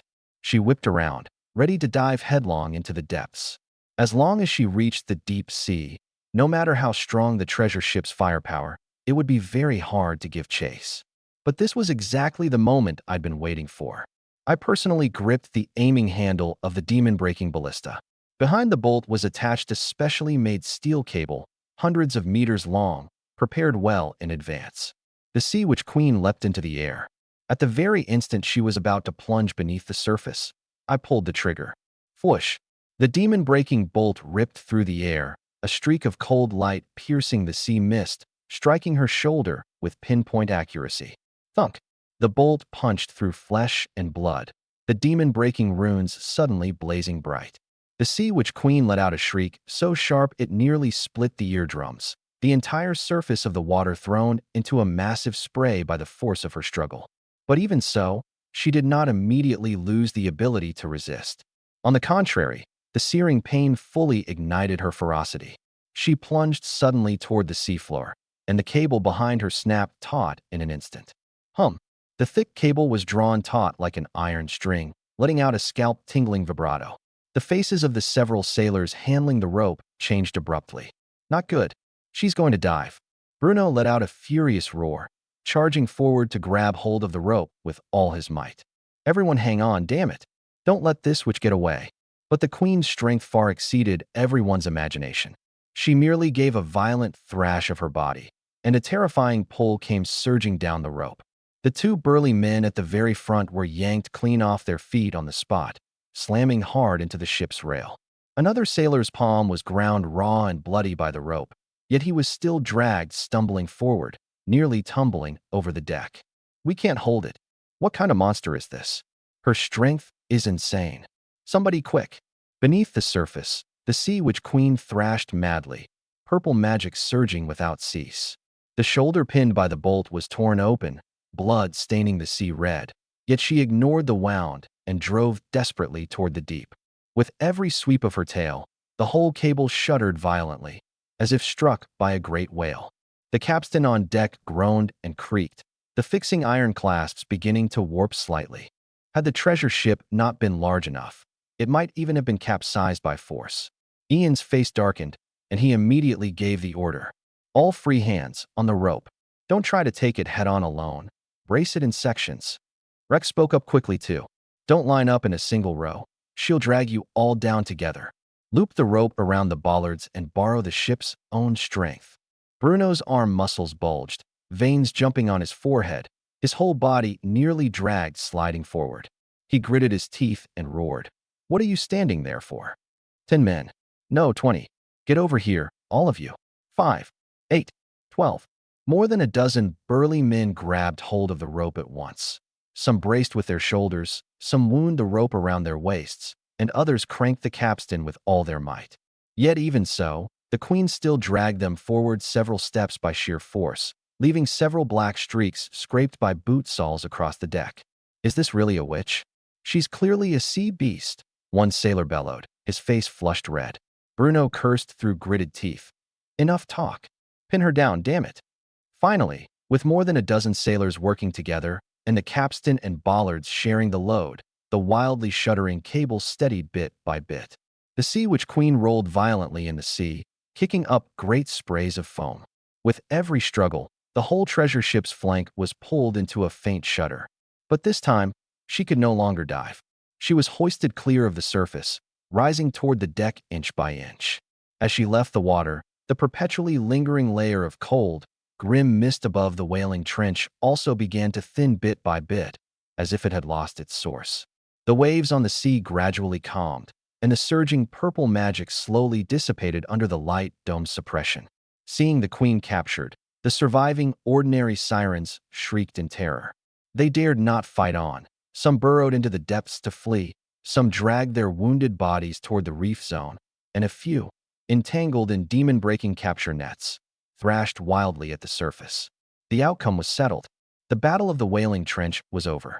Splush! The instant the Sea Witch Queen was truly dragged onto the deck, everyone instinctively held their breath. She was enormous. From afar, she'd only seemed a bit taller than the ordinary mermaids. But once she was actually hauled onto the deck, everyone realized her frame was far more exaggerated than they'd imagined. She stood a full 2 meters tall, her upper body resembling a human woman, her skin pale as sea mist under the moon, her sopping wet, deep blue hair drooping like seaweed, covering the greater part of her body. Yet the contours of her chest, half hidden by that long hair, were still so exaggerated that no one could tear their eyes away. I swallowed.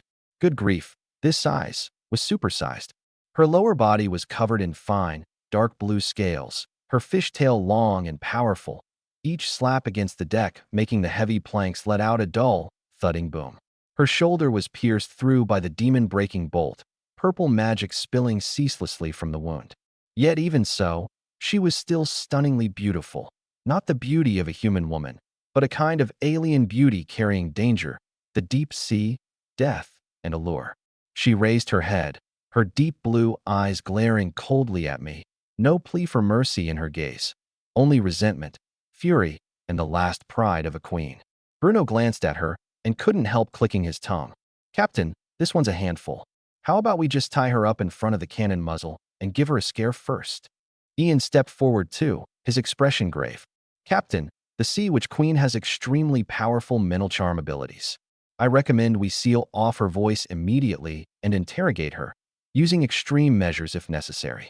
Hearing this, the Sea Witch Queen gave a cold laugh, her voice hoarse, yet carrying a strange rhythm. "Humans, you'd best kill me now.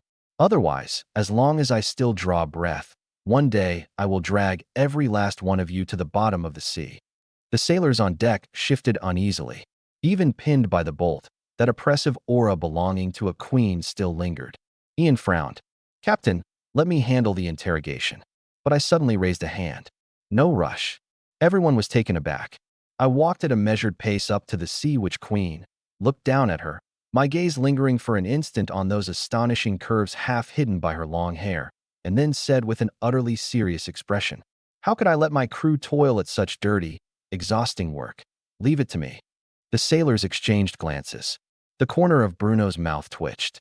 "Boss, the gears turning in that head of yours are practically spilling out onto your face."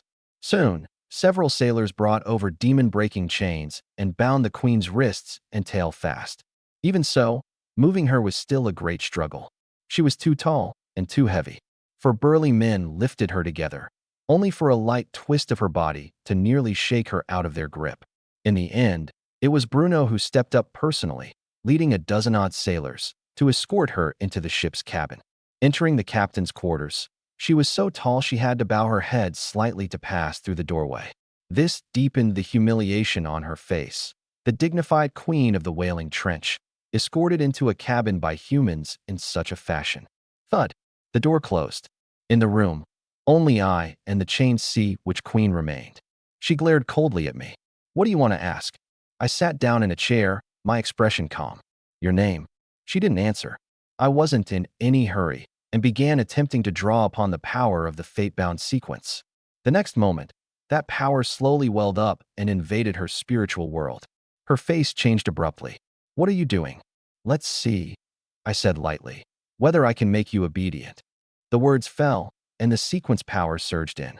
Her mental force lashed back violently. She was, after all, a tier 2 extraordinary being. Even gravely wounded, her spiritual world remained incredibly solid. My control did not succeed, but it didn't fail entirely, either, because she was far too weak at this moment. The demon-breaking bolts still suppressed her power, and the treasure ship's trait kept her charm from fully unfolding. And so, after a brief clash, a faint mental brand was still forcibly left in the depths of her consciousness. Her body shuddered violently, and she lifted her head, terror showing in her eyes for the first time. What did you do to me?" I withdrew my hand, the corner of my mouth curving up, and offered no answer, only walking slowly up to her. She was chained in place, her 2-meter frame carrying a formidable presence even while seated. But I paid it no mind, bending down, my gaze falling on the front of her, half hidden by that deep blue hair. That pair of fullness supersized by her frame, glimpsing in and out among the soaking strands. Undried seawater still clinging to her pale skin, rising and falling with her rapid breathing. The next moment, I drew a deep breath and simply buried my face right in. Sweet. A faint fragrance, carrying the light saltiness of seawater and some strange scent of the deep sea, so warm and soft it made my scalp tingle. The Sea Witch Queen went rigid all over, as if struck by lightning. What are you doing?" I lifted my head, a thoroughly satisfied look on my face, smacked my lips, and gazed at her with a grinning smile. "Your Majesty the Queen, you wouldn't want to be completely controlled by me, would you?" Her pupils contracted sharply. I went on leisurely.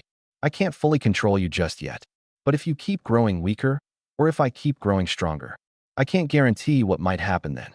For instance, making you do things you wouldn't even dare imagine."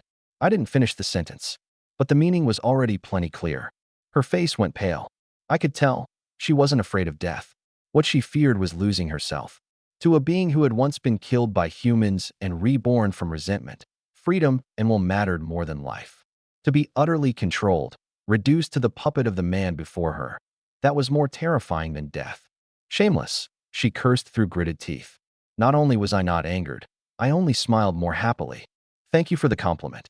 I looked down at her, my voice carrying a hint of amusement. "Sea Witch Queen, I'll give you 2 choices. First, keep resisting, and I'll erode your mind bit by bit until you can never fight back again. Second, tell me the truth, and perhaps we can strike a deal."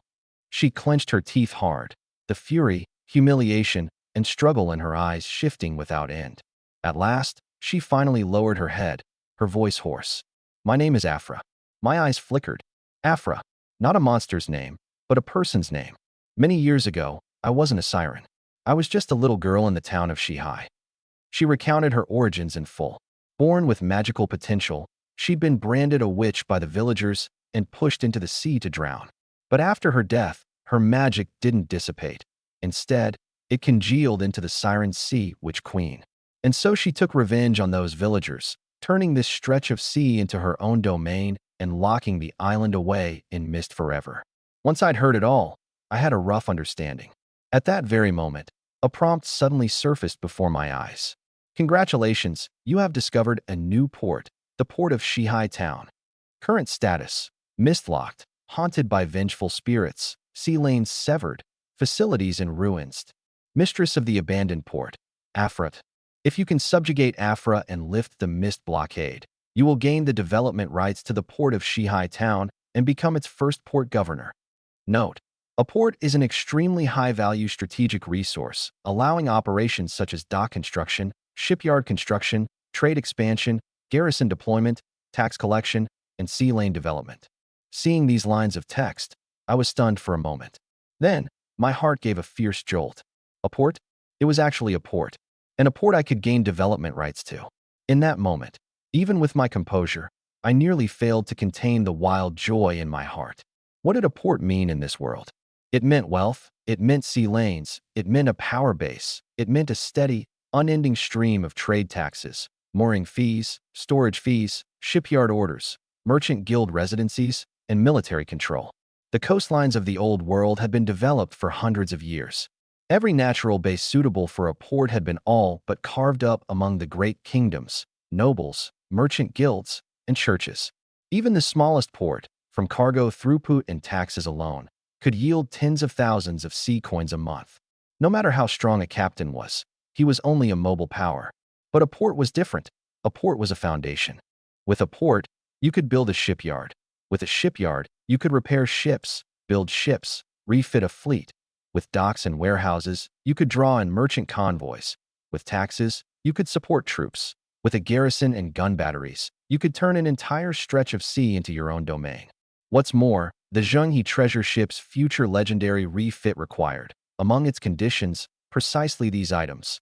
Develop a port, establish an exclusive sea lane, complete a maritime legend. In that moment, the way I looked at Afra changed completely. Under my gaze, her heart chilled. This man, what was he scheming now? I walked up to her, crouched down, my eyes level with hers. Afra, let's talk again. You hate the people of Shihai Town, but those people died long ago, right? What meaning does keeping that port sealed in mist still hold for you? Guarding a dead port, leading a pack of sirens, gnawing on ships that stray into the wailing trench. Is this the path of a queen you wanted? Her eyes darkened. What would you know? I leaned down and looked at her, my voice not loud, yet carrying an ambition that couldn't be ignored. Of course I understand. It's not that you don't want to leave. You're just trapped by the past. You trapped Shihai Town in the mist, and you trapped yourself in this sea too. I can help you undo the blockade on Shihai Town and bring that port back to life. But from today on, Shihai Town belongs to me. She sneered. You want to seize my hometown? I shook my head. No, I want to make it a port again, my port. And you, Afra, can choose to keep being a siren trapped by hatred, or you can choose to become the new master of Shihai Town. I reached out, gently lifting her chin, that shameless smile hanging at the corner of my mouth. Submit to me, and I'll give you a new position, mistress of the port of Shihai Town, guardian of the wailing trench, the first sea domain lord under the banner of the Zhenghe treasure ship.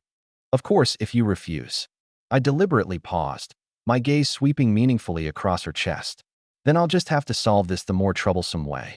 Completely subdue you, clear out the sirens, and forcibly develop Shihai Town. Only then, you won't have any choice at all. And besides, I leaned close to her ear and lowered my voice.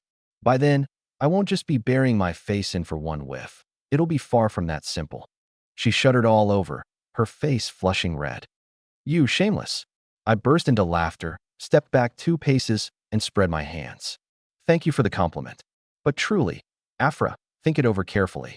Following me has got to be better than being trapped in this godforsaken trench for the rest of your life, right? The captain's quarters fell silent once more. Afra fell silent. For the first time, she truly realized that this human before her was no ordinary captain. He had never come merely for slaughter and justice. He had his own ambition. What he wanted was the sea, ports, sea lanes, power, even a future throne upon the ocean. After a long while, she asked in a low, hoarse voice, "Can you really bring Shihai Town back to life?" I looked at her, my tone calm, yet utterly certain.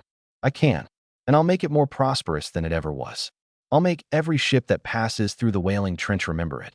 She said nothing, but for the first time, the resentment in her eyes wavered. The moment had come. I stepped forward quickly and, for the second time, unleashed my mental control. Fate-bound pact forged. The next moment, Afra shuddered violently, her eyes going wide, as if she'd seen something utterly terrifying. No, don't. Alas, it was already too late. My eyes went cold, my inner mental force pouring in like a tide. That brand planted long before slowly took shape in this very moment. A pale golden pact pattern flashed across the space between her brows. The next second, Afra's body went limp, as if drained of the last of her resistance, and she sank heavily to her knees. She bowed her head, her long hair falling, her breathing ragged. The captain's quarters had finally gone quiet. I slowly let out a breath, my own face somewhat pale. I had to admit, forcibly subjugating a gravely wounded tear, to see which queen had drained more from me than I'd expected. But the result, it was worth it. Because in this moment, I could clearly sense that between the Afra before me and myself, there was now an incredibly clear mental connection. It wasn't an ordinary temporary suppression, but a true master-servant brand. With a single thought, I could perceive her emotions. The moment I gave a command, she would instinctively want to obey. Even though she still retained her own consciousness, that most fundamental loyalty had been firmly carved into the depths of her soul. I slowly spoke. Look up. Her body gave a light shudder. A few seconds later, she still lifted her head obediently. Those deep blue eyes, once cold and proud, were now incredibly complex. There was humiliation, there was confusion, and there was a trace of dependence and submission that even she couldn't understand. She seemed to want to resist still, but each time that thought arose, the brand deep in her spirit gave a light tremor, pressing the resistance down. In the end, she could only speak softly. Master. The instant those two syllables left her lips, even she froze, shame and anger swiftly rising to her face, as if she couldn't believe she'd actually called out that title. I smiled. It was done. From this moment on, the Sea Witch Queen of the Wailing Trench was no longer an enemy. She was my sea domain attendant, Afra. Outside the captain's quarters, Bruno, Ian, Rex, and a group of sailors had already been waiting anxiously at the door. Why hasn't he come out yet? Nothing's happened to the captain, has it? That mermaid's got quite the strength. When I was tying her up just now, I nearly got swatted flying by her tail. Should we break down the door and take a look? Don't do anything rash. What if we disturb the captain's amusement? Who knows what the captain's doing in there? But we can't just keep waiting either. The more everyone waited, the more anxious they grew, especially Ian, whose brow had been furrowed the whole time. He had confidence in my strength, but she was, after all, the Sea Witch Queen. Mental charm, sea domain authority, tier, too extraordinary. Not a single one of those was anything to trifle with. Had I not given a strict order beforehand that no one was permitted to barge in, he'd have led men to break down the door long ago. Just as everyone was growing more and more restless. Click. The door opened. Everyone whipped their heads around at once. I stepped out at a measured pace, my face somewhat pale, yet my expression exceptionally calm. And behind me, a tall, beautiful figure slowly followed out. It was none other than the Sea Witch Queen, Afra. Only, unlike before, she had now changed into a set of loose garments hastily found aboard the ship, covering that overly dangerous and eerie beauty. Yet even so, that 2-meter, slender frame, deep blue long hair, and pale, exquisite face still made every sailor present instinctively hold their breath. Captain. Bruno was first to light up with joy. You're finally out. Ian visibly let out a sigh of relief too. Captain, how did it go? But before I could speak, Afra, standing behind me, lowered her eyes, took half a step forward, and softly spoke. Master. Her voice wasn't loud, yet it was like a clap of thunder detonating in everyone's ears. The air went silent for an instant. The next second, the entire corridor erupted. What? Did I hear that right? What did she just call the captain? And master? In that moment, even Ian was stunned, and the ever-calm Rex couldn't help but have the corner of his eye twitch. As for Bruno, his mouth hung open, unable to close for the longest time. This was the Sea Witch Queen who dominated an entire stretch of sea. Just moments ago, she'd been a fierce monster queen who looked ready to devour people at any second, whom more than a dozen men together could barely pin down. And yet, less than half an hour after going in, she came out having recognized her master outright.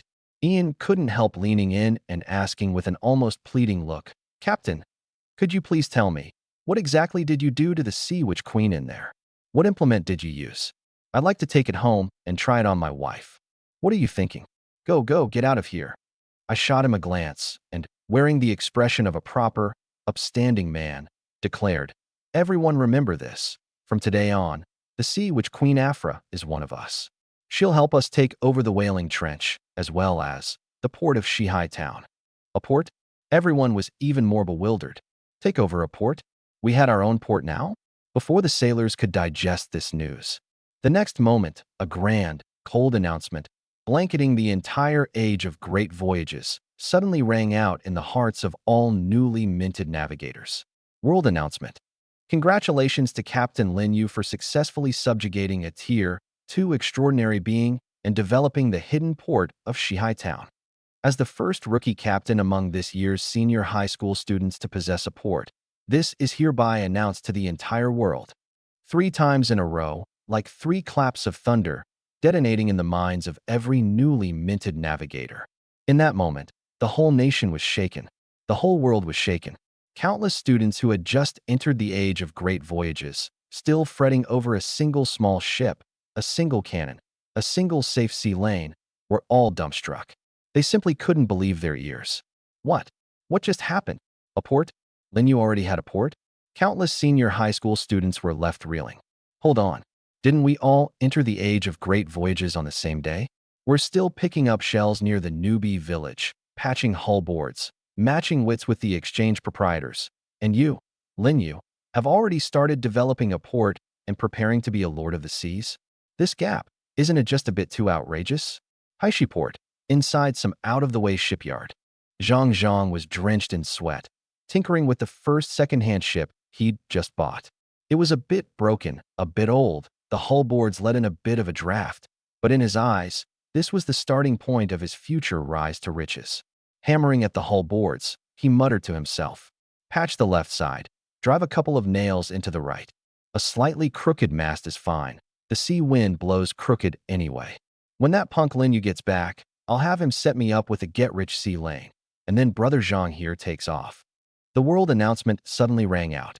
Congratulations to Captain Lin Yu for successfully developing the hidden port of Shihai Town. The hammer in Zhang Zhang's hand clattered onto the hull board. His whole body froze in place, his mouth slowly falling open. That expression, like hearing that the buddy next door, who was still discussing how to fix a bicycle with you yesterday, had suddenly announced today that he'd bought a city.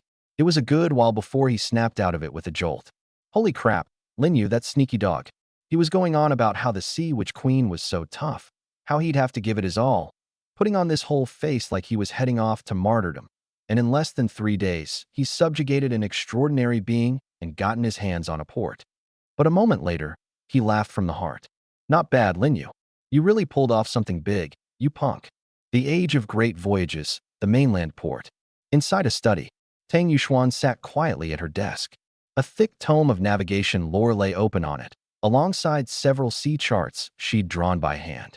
The girl's expression was focused, her slender fingers gripping a pen, marking sea lanes, hidden reefs, wind directions, and possible resource points on the chart.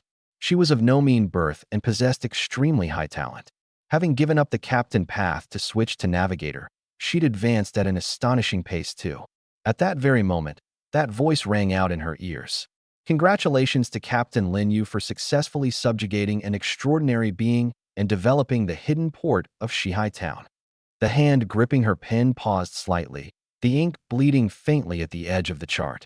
She lifted her head, a trace of surprise flashing through her clear eyes.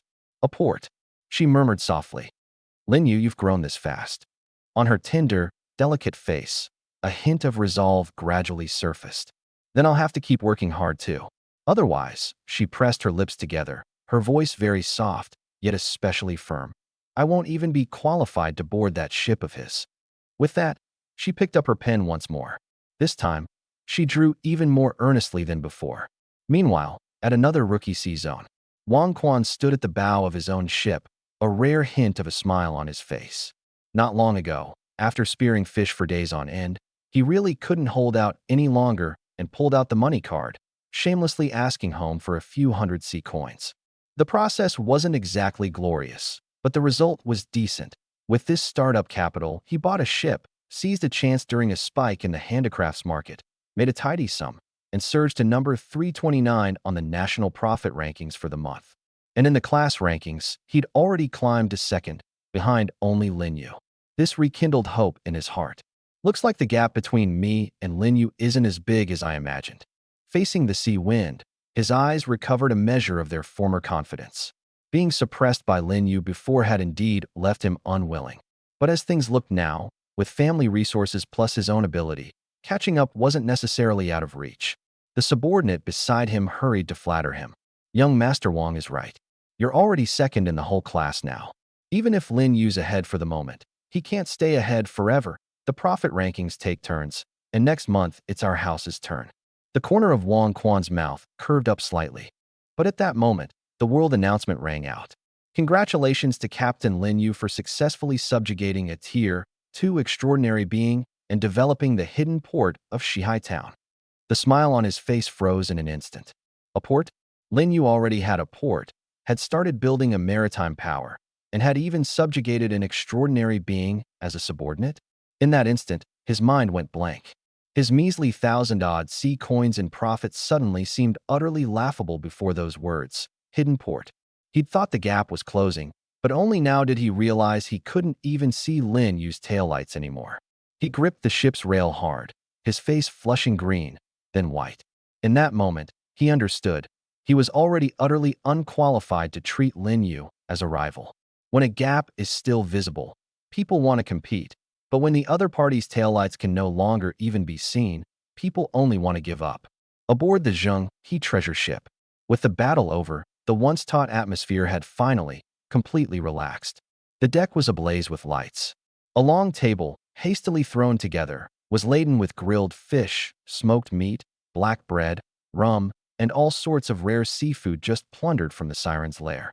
Bruno had gotten a tattered flag from somewhere and hung it beside the mast, his face flushed red with excitement.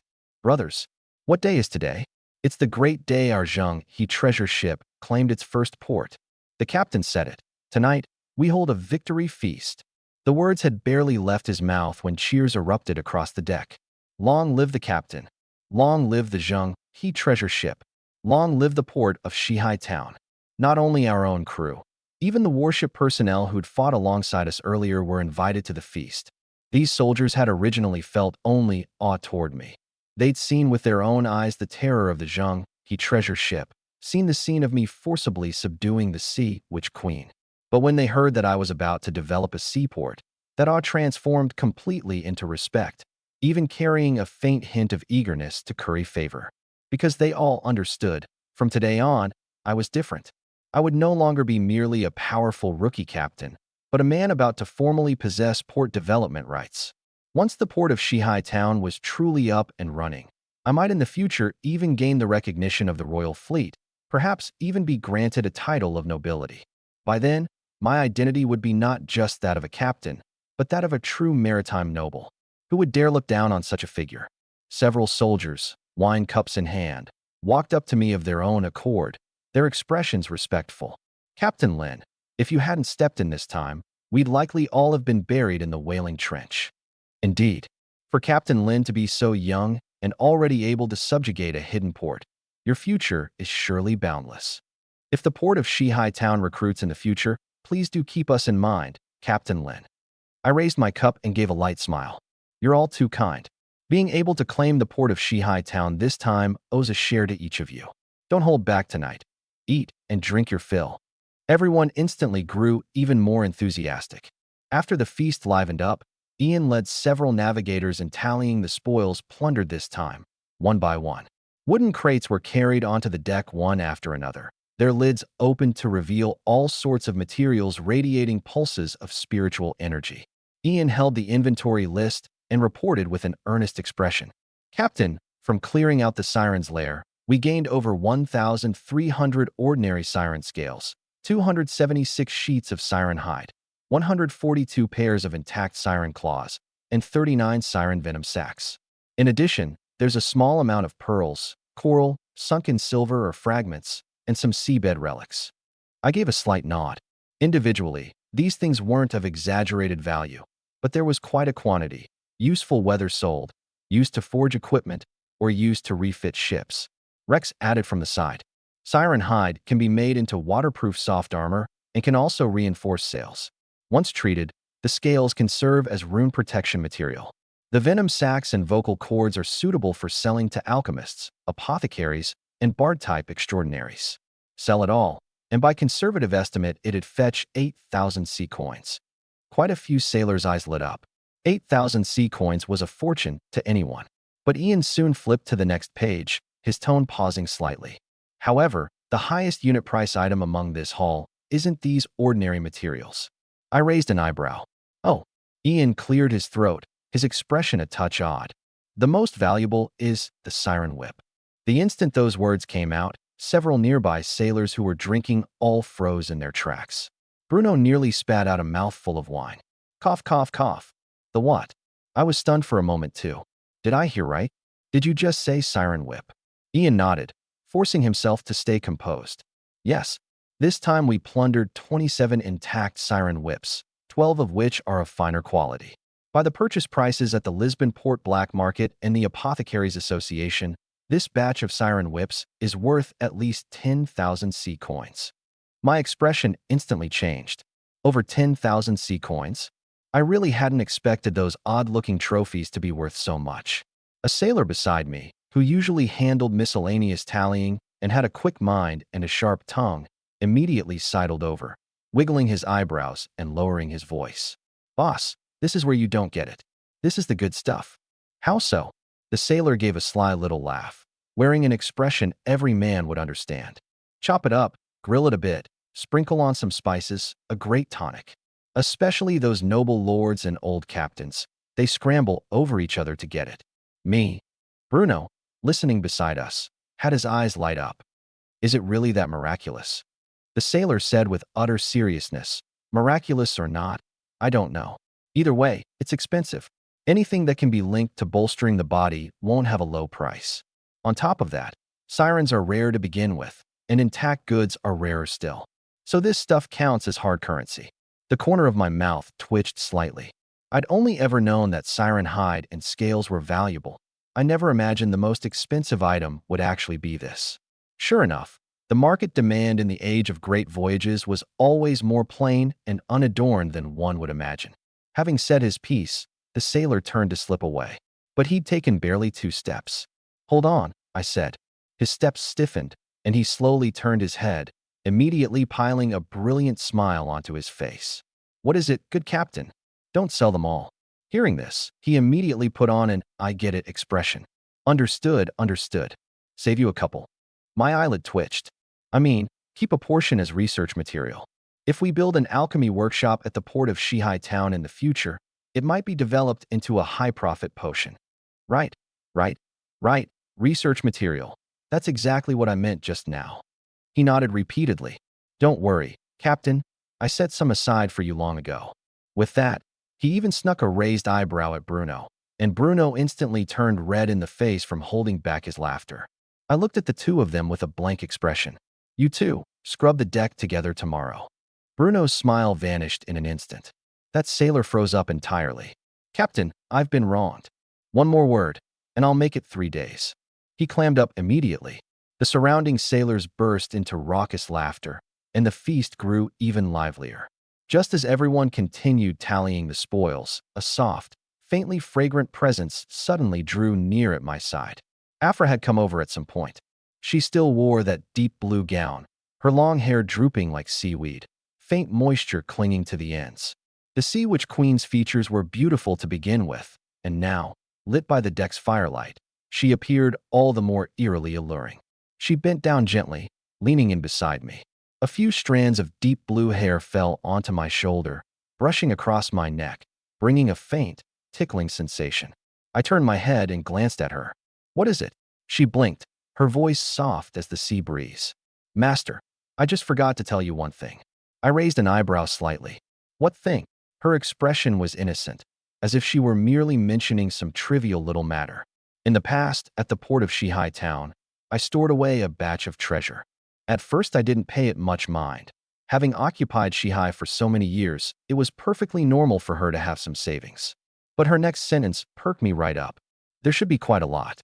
Those gold coins, gems, antiques, shipwreck relics, they're of no use to me. So for over 100 years, I just kept piling them there wherever." Me?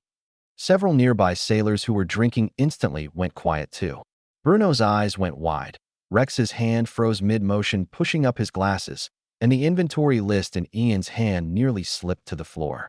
Over 100 years? Piled up wherever? A very large batch of treasure? These phrases combined, what did that add up to? It meant we were about to strike it rich. My eyes lit up bit by bit. Treasure. Treasure the Sea Witch Queen had amassed over 100 years. During Afra's occupation of the Whaling Trench, who knew how many merchant ships she'd devoured, how many adventurer fleets she'd sunk. If all the gold coins, jewels, equipment, and relics left behind were piled together, it was surely no small sum, perhaps even worth far more than this batch of siren spoils. I drew a deep breath, doing my best to keep my voice calm. "There's such a thing, and you didn't say so earlier?" She blinked, her face all innocence. "But you never asked." Me. The reasoning was so overwhelmingly strong that, for a moment, I couldn't even refute it. Bruno muttered under his breath beside me. Captain, I feel like she's kinda got a point. I shot him a glance. He clammed up immediately and lowered his head to gnaw on his fish. I raised my hand and gave a light flick to Afra's smooth forehead. Next time, report important intel like this on your own.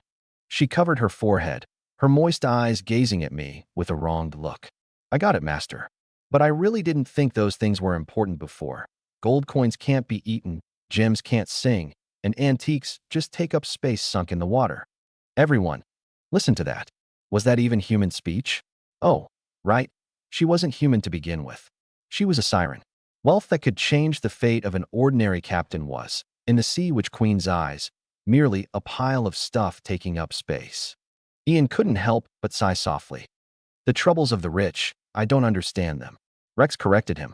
To be precise, it's a siren's troubles you don't understand. I was in no mood to listen to their nonsense anymore. I stood up, my gaze falling toward the distant mist-shrouded port of Shihai Town. This victory feast had originally been meant to celebrate subjugating the port. But as it now appeared, the true Great Hall was perhaps still waiting for me within Shihai Town. The port itself, the sea which Queen Afra, plus over 100 years' worth of accumulated hidden treasure. This time, it wasn't just a bloody bargain. It was a total landslide victory. Take me there, quick. I couldn't help the corner of my mouth curving up. All right. Afra nodded obediently. She gently lifted a hand, and the distant sea mist seemed to answer her call, slowly parting to either side. A dark waterway leading deep into the port of Shihai Town gradually revealed itself. Moonlight spilled across the sea's surface, and the Zhenghe treasure ship's hull let out a low, mighty rumble. Bruno abruptly stood up and shouted excitedly, "Brothers, stop drinking for now. The captain's going to open a treasure vault." Hearing this, everyone instantly perked up. A treasure vault? The Sea Witch Queen's treasure vault? Holy crap, forget the food. Let's go, let's go, let's go see the treasure. Though Rex remained calm, the speed at which he pushed up his glasses was noticeably quicker. Captain, I recommend organizing a tallying team immediately, bringing record boards, sealing crates, anti-curse gloves, and spirit energy detectors. Ian closed the inventory list too. I'll handle the registration. That sharp-tongued sailor sidled over, his face full of excitement. Captain, I'll handle the appraisals. I glanced at him. You sure you know how? He thumped his chest. Whether I know how isn't important. The main thing is, my eyes are filled with respect for wealth. Me. That, at least, was quite sincere. Afra stood at my side, watching everyone's excited manner, tilting her head, thoroughly puzzled. She really couldn't understand. Why did those dead objects, sunk on the seafloor and piled up in warehouses, get humans so worked up? Still, if her master liked them, then they were all things of value. She leaned in gently against me and said in a low voice, "Master, only I know the location of that batch of treasure. But there may be some ancient relics inside contaminated by seawater and grudge energy. You must be careful." I nodded. Understood. With that, I lifted my head to gaze toward the port of Shihai Town and slowly smiled. Let's go. Let's see just how much of a fortune my Afra has stored up for me over these 100+ years.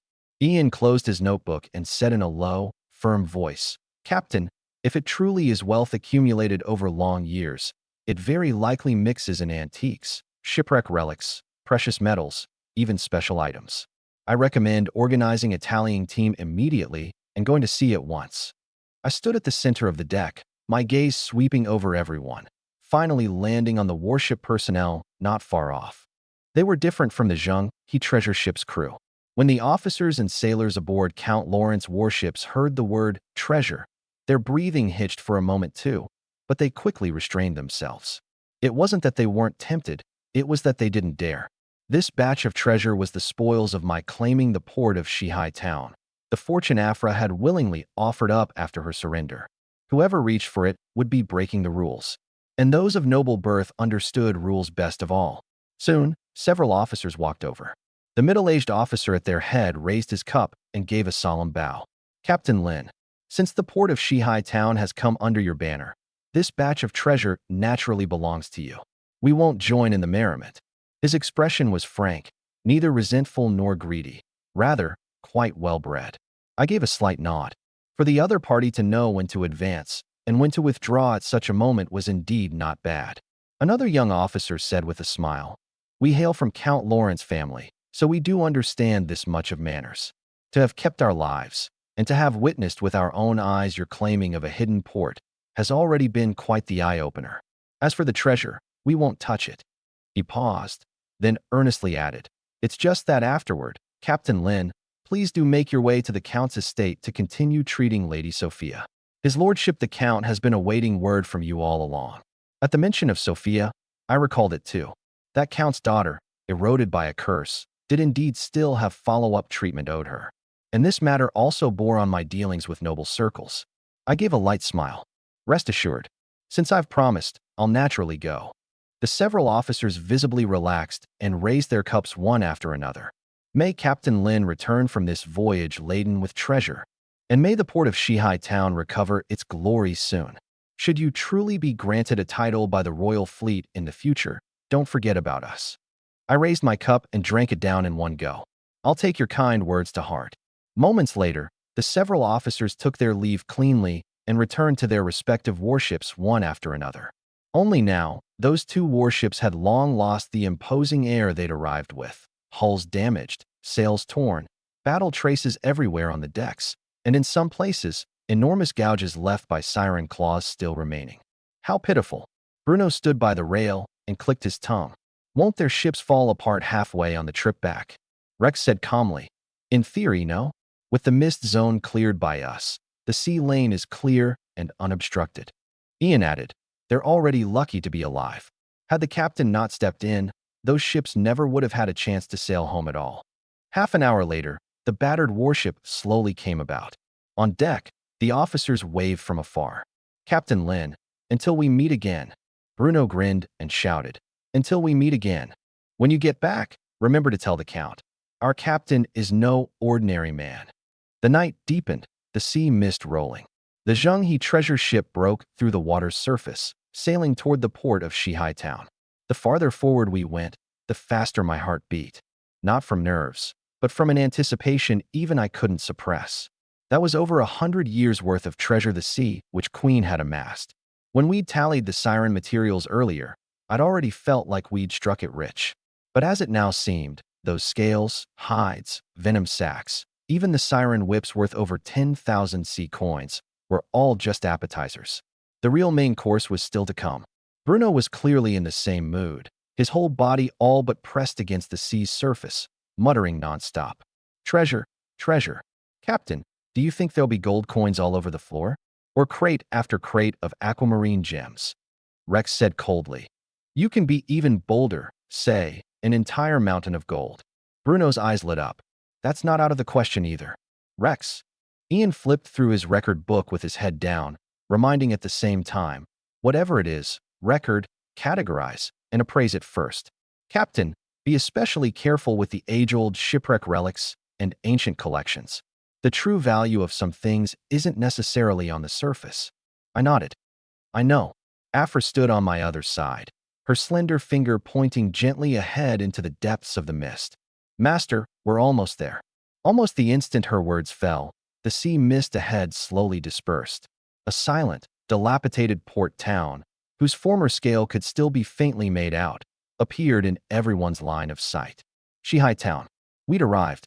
Gazing from afar, the town was indeed quite decrepit. The wooden boardwalks along the shore had mostly rotted, the pilings soaking in the seawater, covered in barnacles and seaweed. Most of the warehouse district had collapsed, the stone buildings cracked in many places, several derelict small boats half-sunk among the silt shallows. The whole port town exuded desolation and dead silence. But the next second, following Afra's finger, everyone's eyes went wide. Because right there, behind the dilapidated dock and near the shore, on a large open expanse of ground, was piled a great heap of gold, silver, and jewels, there for all to see. Not a scattered few crates, but a whole enormous heap.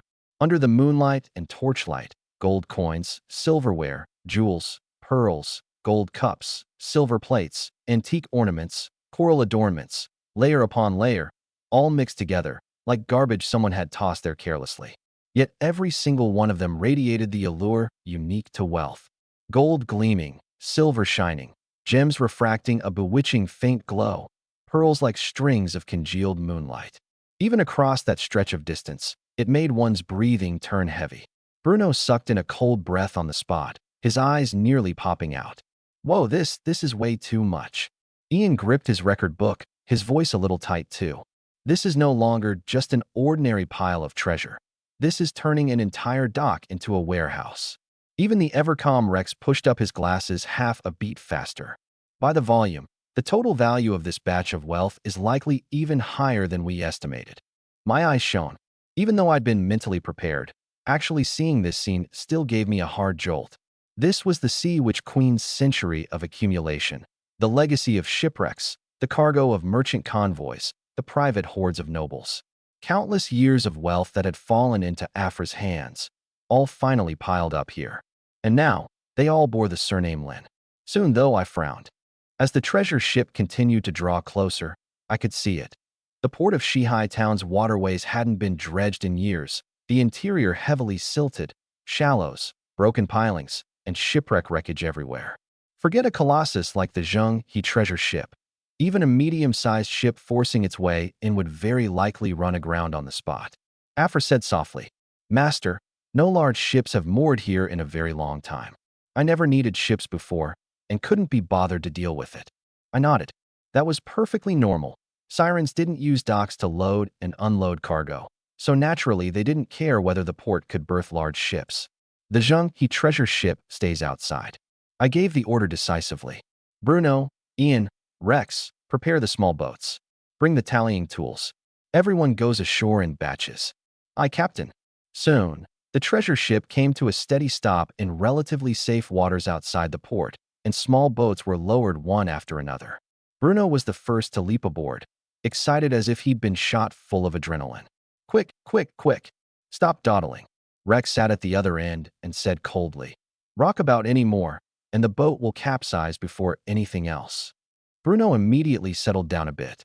I took Afra, Ian, Bruno, and Rex and went ashore on the first small boat. Once I'd actually set foot on the dilapidated dock of Shihai Town, the impact of that wealth was, if anything, stronger than aboard the ship. Up close, the allure of this treasure all but rushed at my face. The first heap of treasure, gold cups and silver plates, jewelry, intact chests and cabinets, valuable wooden boxes, was piled neatly, many of the goods still keeping their original packaging, clearly the most recent and superbly preserved. The second heap was noticeably much older.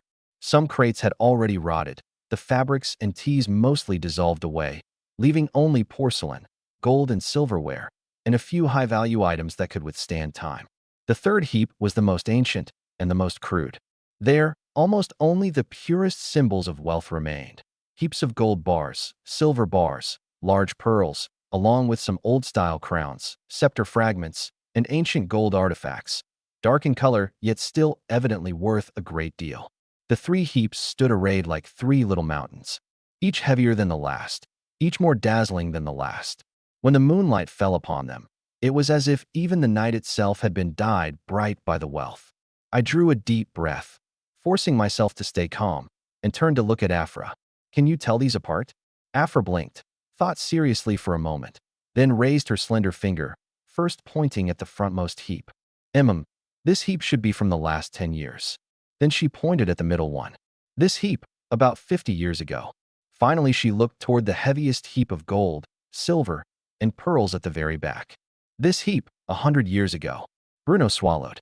That way of sorting is really quite plain. Afra said matter-of-factly, because they're all pretty much the same to me. Everyone. To be able to keep 10 years, 50 years, and 100 years worth of wealth all sorted apart like piles of junk. That too was a kind of skill. I waved my hand. Don't just stand there, start tallying. Ian handles the master record. Rex handles appraisal and categorization. Bruno handles hauling and manpower coordination. Afra, come with me and check whether any special items have been overlooked. Understood. In an instant, the whole dilapidated dock burst into activity. The sailors came ashore in batches by small boat, and, under Bruno's shouting and hollering, hauled crates, sorted heaps, wiped, and registered. Ian worked extremely quickly, and before long had preliminarily sorted out the rough situation of the three heaps. "Captain," he stepped forward, suppressing his excitement. "The 10-year batch is the most intact and most valuable. Loads of gold coins, silverware, gem jewelry, intact antiques, sealed spices, top-grade medicinal herbs, and a batch of high-end handicrafts that are practically undamped. Conservative estimate, 130,000 C coins. 130,000. Even though I'd been mentally prepared, hearing that number made my pupils contract sharply. Bruno shouted it right out. 130,000. All the C coins I've seen in my whole life don't add up to that much. Ian had no time for him and continued reporting.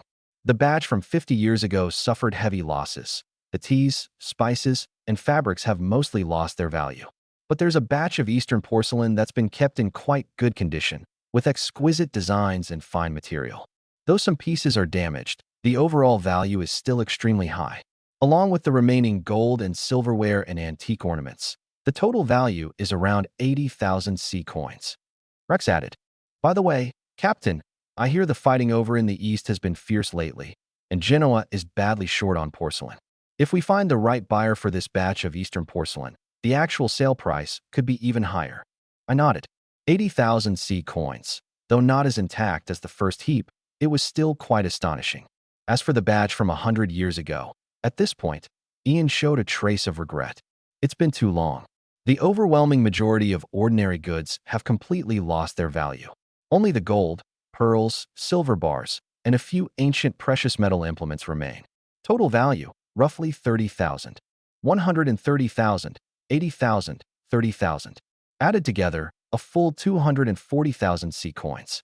This number, even in the current stage of the Age of Great Voyages, was enough to drive countless rookie captains mad. Bruno had lost the ability to speak, just standing there grinning foolishly. Though Rex counted as composed, he pushed up his glasses far more frequently than usual, and even I felt a hard jolt in my heart. 240,000 C coins, plus the earlier siren materials and the value of the port of Shihai Town itself. This time, it wasn't just striking it rich. This was straight up taking off. But the next moment, I still let out a soft breath. What a shame. Had it not been for the passage of time, that batch of goods from 50 and 100 years ago would surely have been worth far more. Those teas, spices, fabrics, and medicinal herbs had all been expensive goods back in their day. Had they been well preserved, this number could have doubled again.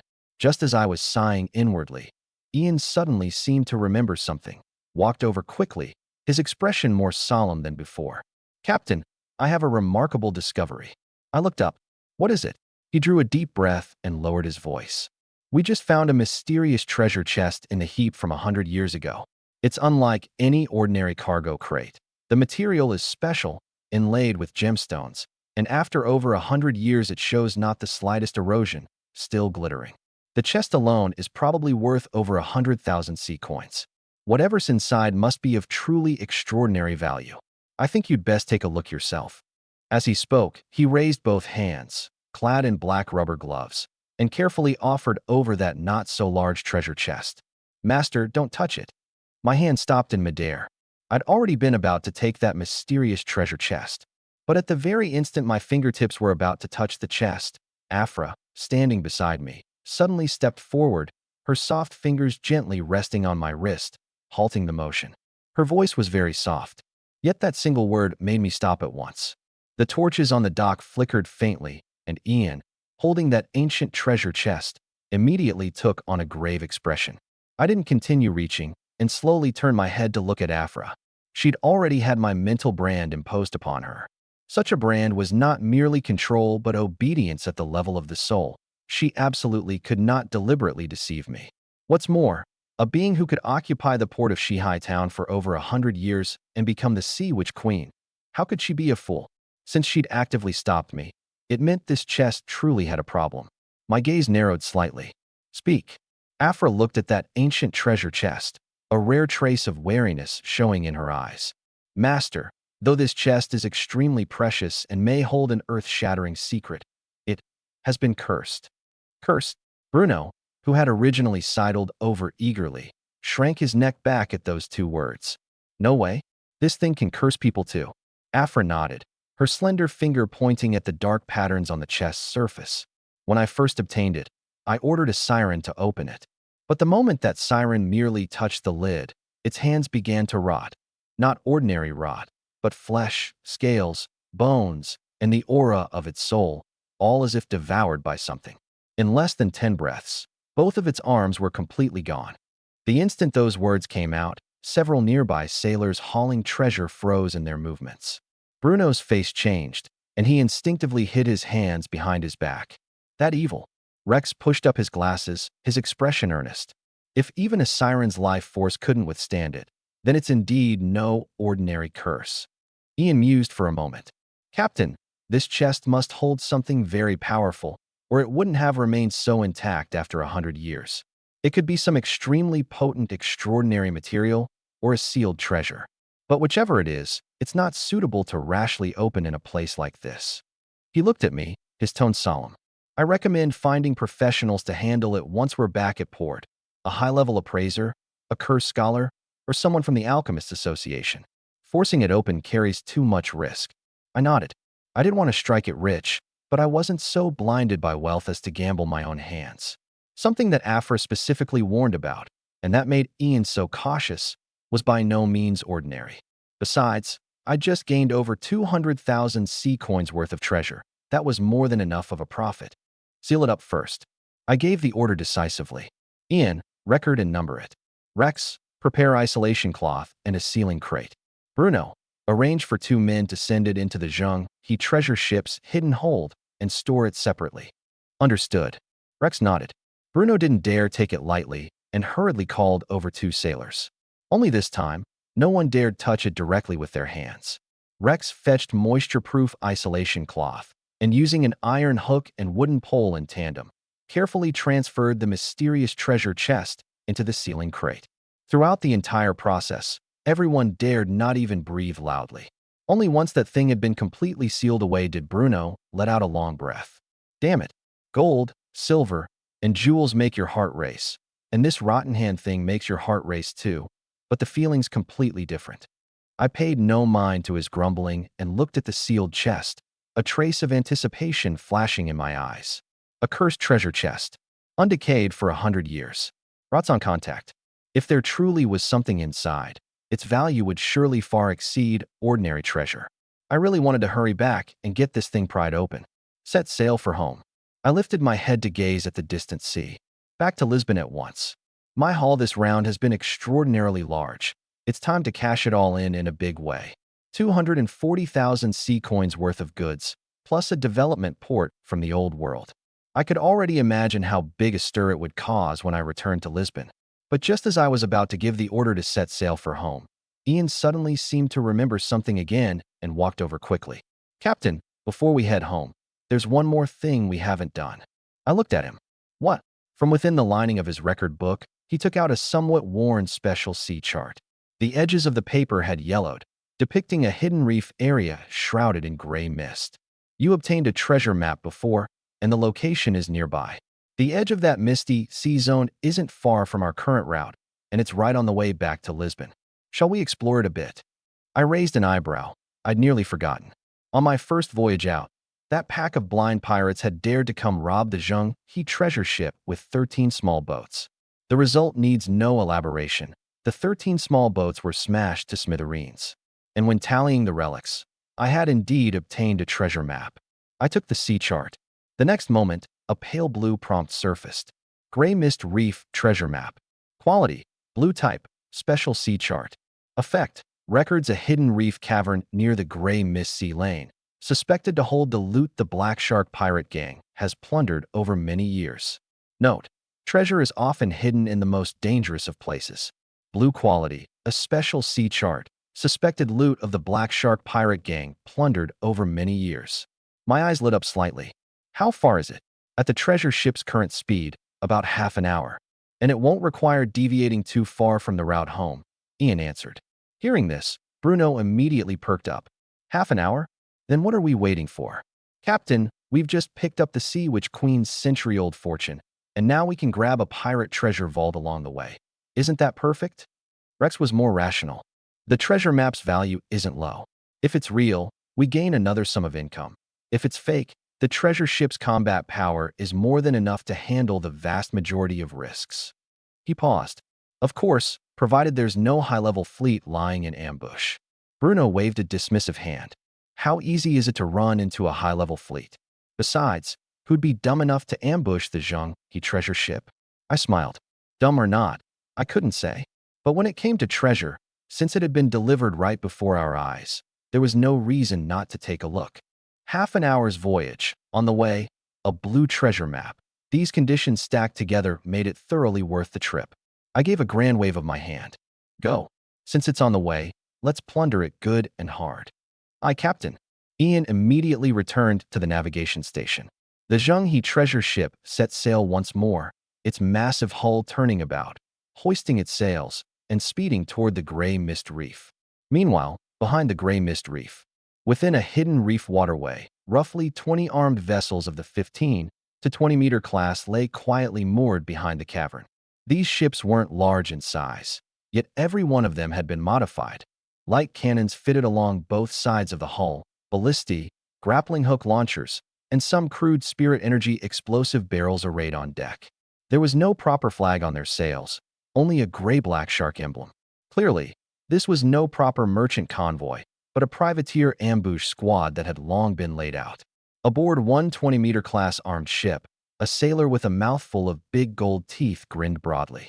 Burly and rough, a knife scar across his face, his gold teeth glinting in the mist when he laughed. Brother Mo, this scheme of yours really works. Just give those pirates a little money and let them take a treasure map out to rob. Once someone defeats the pirates and gets the treasure map, they come scampering over to hunt for treasure, and the moment they enter, they run right into our ambush ring. Ha ha ha, isn't that just delivering the goods themselves? Several sailors beside him laughed along. Exactly. Who would ever believe that pirates, carrying their heads on their necks, would get their hands on treasure and not spend it, but actually store it away nice and neat? The deputy captain, Lin Tian, chimed in. Men die for wealth, birds die for food. Who could keep their head clear at the sight of a treasure map? It just proves how clever our captain is, how good he is at planning. The man standing at the bow was the captain of this privateer squad, Suemo. Had anyone from Earth seen him, they'd have recognized at a glance that he was no native of this world. He, like several Corps members, was a player who had come to the age of great voyages 10 years ago.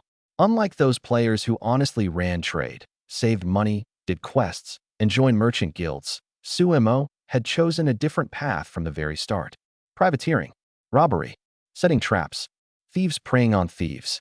In his view, the dumbest people in this world were those merchants who toiled at trade. They had to weather wind and waves, dodge sea monsters, pay taxes, and their goods might even spoil halfway. After a whole run, the profit wasn't necessarily much. How could that compare to the speed of robbery? Especially robbing those fools who'd just struck it rich and fancied they'd picked up a treasure map. It was simply a matter of turning pennies into fortunes. At this moment, Suemo sat in the captain's chair, toying with a privateering license issued by the Genoese Royal Fleet, his face full of smug satisfaction. Don't underestimate it just because it was only a sheet of parchment stamped with the seal of the Genoese Royal Fleet. This thing was the greatest achievement of his 10 years of striving in the age of great voyages. With it, he could legally plunder, on any non-safe open sea, without being struck at by the Genoese fleet. Of course, this legal only applied to Genoa's hostile forces. But in the gray zone seas, who bothered about that much? As long as he had the license, he dared to rob. And if he was actually held accountable after robbing, he could talk his way out of it too. Privateering really is where the money's at. Suemo comfortably narrowed his eyes. In just this dozen-odd days, we've already earned over 10,000 sea coins, at a cost of no more than a few hundred. The big gold-teeth sailor immediately flattered him. It's all thanks to your wisdom, boss. How could doing business ever be as fast as robbing money? Suemo sneered. Business? There's no way I'm doing business. Even if I jumped off a building and died, there's no way I'd become one of those merchants who tallies accounts and forces smiles all day long. The surrounding sailors roared with laughter, all chiming in agreement. The laughter had barely started when the sailor on lookout duty ahead stretched out his arm and began waving. Sumo's eyes lit up, and the big gold-teeth sailor abruptly stood up. They're coming? Coming again. The lookout shouted. A vessel has entered the gray mist sea lane and is approaching the reef cavern. Still quite far off. Can only tell it seems to be moving fast. Suemo shot up from his chair, the corner of his mouth curving up in excitement. Finally, business has come. The big gold-teeth sailor drew his cutlass and grinned savagely. Brothers, get ready. Once they get close to the cavern, block their retreat immediately and blow them to bits with the cannons. We're opening for business again today. Across the 20-ship armed fleet, all the privateers sprang into action in an instant. Gunners took their posts, ballistae were spanned, grappling hooks readied, powder barrels secured. Suemo stood at the bow, his gaze greedily peering into the depths of the gray mist. He didn't know who was coming, and he didn't care. In his view, anyone who came bearing a treasure map, whether merchant, adventurer, or rookie captain, was prey, the only difference being how fat they were. Hope it's a big fish this time, the bigger the better. He licked his lips. Don't disappoint me now. And at this moment, beyond the gray mist sea lane, the Zhenghe treasure ship was slowly sailing into this reef-filled sea zone. Gray mist filled the air all around, broken wood, old ropes, and tattered buoys drifting on the surface.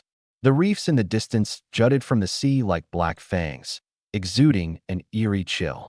At this moment, Ian and I stood together high atop the mast, telescope in hand, carefully observing the distance. Before long, he frowned. Captain, this cavern, no matter how I look at it, doesn't seem like it hides anything good. The traces all around are too new. And there are traces of frequent ship traffic in the reef waterway, very fresh. He sniffed. I also smell an odor of wooden planks. Something's very wrong here. I held out my hand. Telescope. Ian handed it down at once. I took it and lifted my eyes to look. The reef cavern before us was indeed well hidden.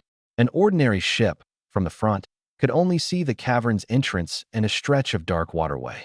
But the Zhenghe treasure ship was different. It was too tall, the hull over 20 meters, equivalent to 6 or 7 stories. From an angle ordinary ships couldn't see, standing here, I could easily see over the cavern's entrance to the depths beyond. And so the next moment, as the treasure ship drew near, I saw it. Behind the cavern, hidden by the gray mist and reefs, were moored one armed ship after another. 15-meter class, 20-meter class, densely packed, roughly 20-some of them. They were well hidden, their cannon muzzles already turned and trained on the center of the cavern.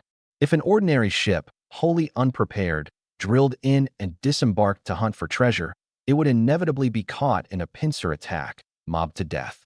What a pity. What they'd run into was the Zhenghe treasure ship. Boss, what did you see? Ian leaned in, asking curiously.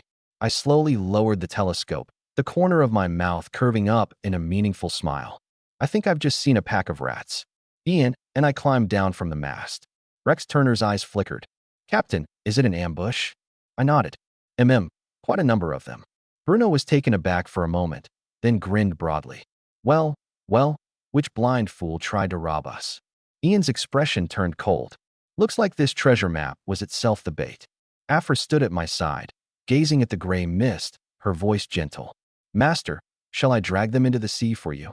No rush. I raised a hand and patted the Zhenghe treasure ship's rail. This massive treasure ship was like a moving fortress upon the sea in the mist. Those privateer ships opposite were numerous, a full 20, but the largest were only 20-meter class. Before the treasure ship, they were like a pack of rats hiding in a hole. My gaze turned cold. Since they've come, don't let them leave.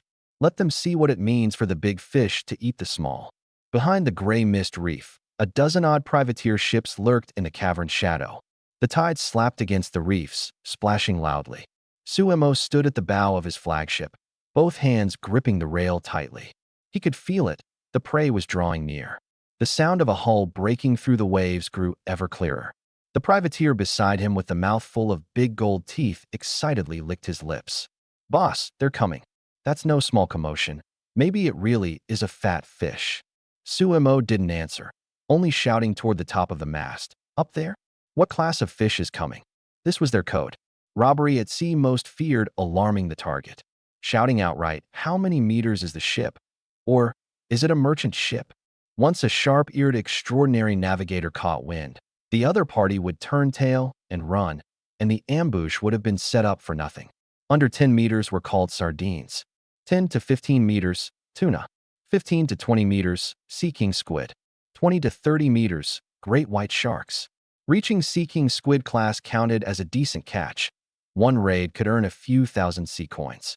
But after lying in ambush all this time, The most they usually encountered was tuna. Suemo had figured that this time, at most, it would be a 15-meter armed merchant ship. After all, the too weak didn't dare come to the gray mist reef, and the too strong wouldn't bother with a blue treasure map of dubious origin. But this time, the lookout on the mast was slow to answer. He raised his telescope and took a look, and his whole body froze. He rubbed his eyes and looked a second time, his face changing. He looked a third time, and his hands began to tremble. Suemo grew impatient. Hey, out with it. Sardine? Tuna? Seeking squid? Or great white shark? Speak. The lookout slowly lowered his head. The excitement on his face had vanished entirely, leaving only unconcealable terror. He opened his mouth, as if not knowing how to describe it. Sumo's heart gave a lurch. Big Gold Teeth sensed something was off too and raised his head with a roar. Have you gone mute? What fish is it, damn it? The lookout was silent for several seconds, then finally forced out a single sentence with difficulty. A whale. What's coming is a whale. Blue whale class. The instant those words came out, everyone below was dumbstruck. Big Gold Teeth turned to look at Suemo and lowered his voice. Boss, is there even a whale class in our code? Sumo's face was ashen. There wasn't. Of course there wasn't. This was no longer a fat fish. This was a sea beast that could swallow all their little fish and shrimp in a single gulp. But now, there was no time to withdraw.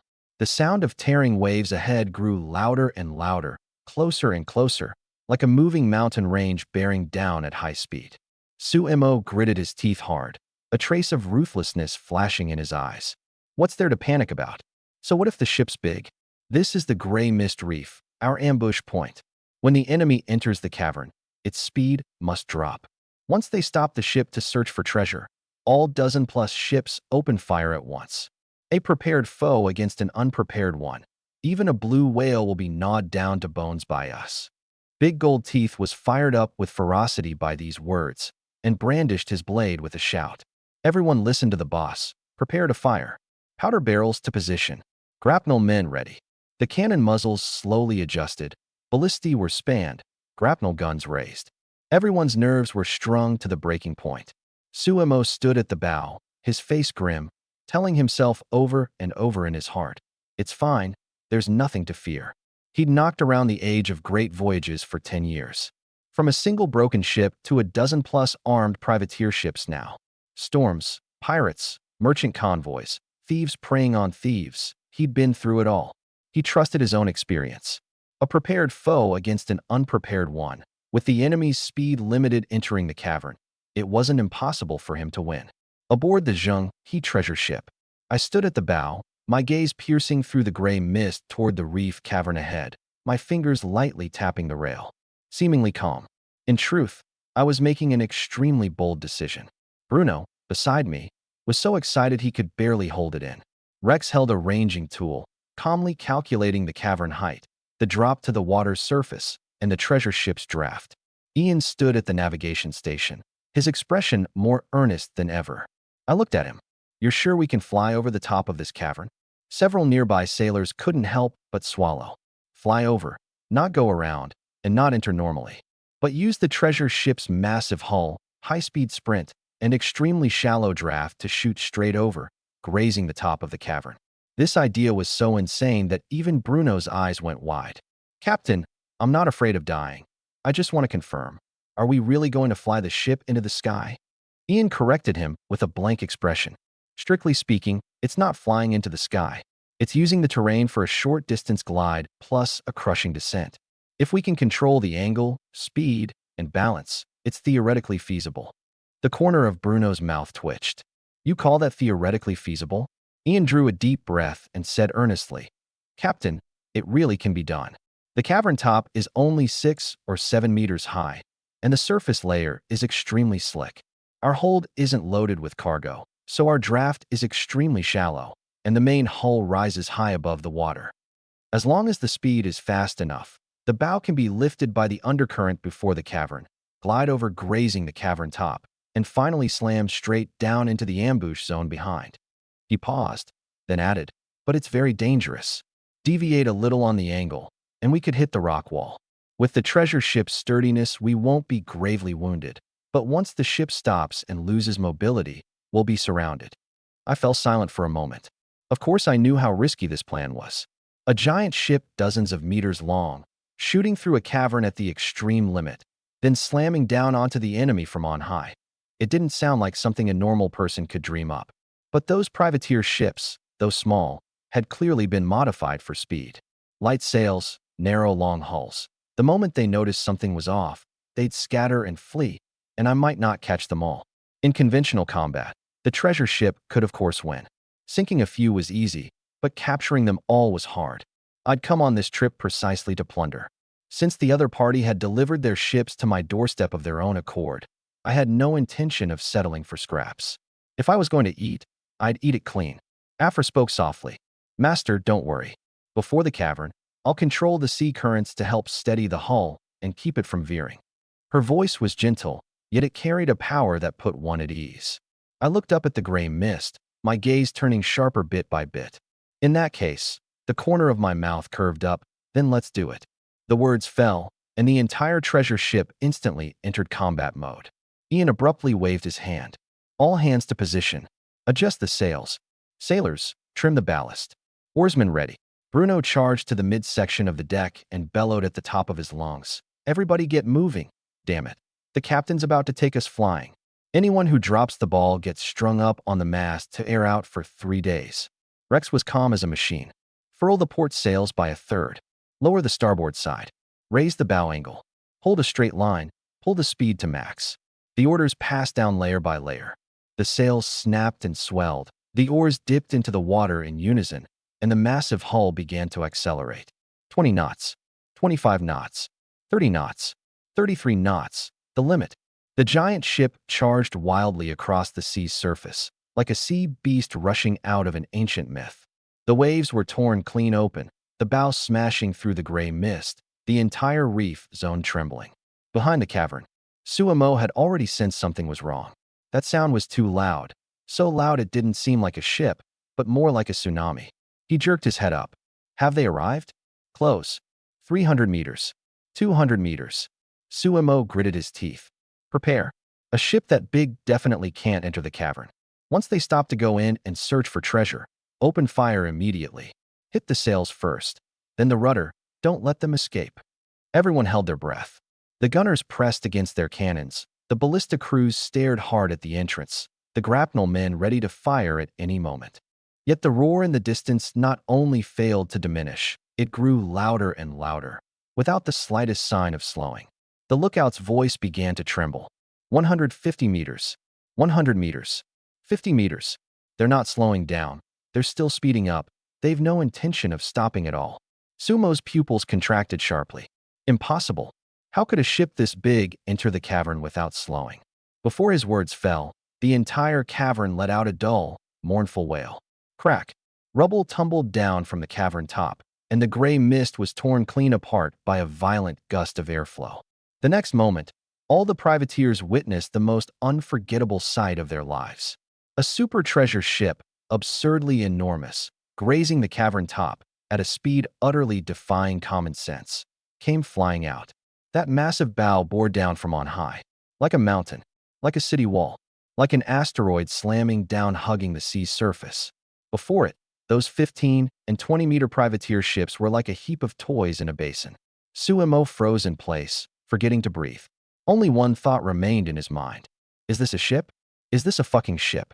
10 years in the age of great voyages, he'd seen all sorts of absurd scenes, but never a giant ship dozens of meters long, at over 30 knots, flying out from the cavern top to slam down on people.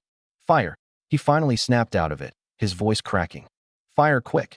The gunners bellowed as they swung their muzzles around, one 200mm cannon after another forcibly raising its angle, firing madly at the bearing-down treasure ship. Boom! Boom boom boom!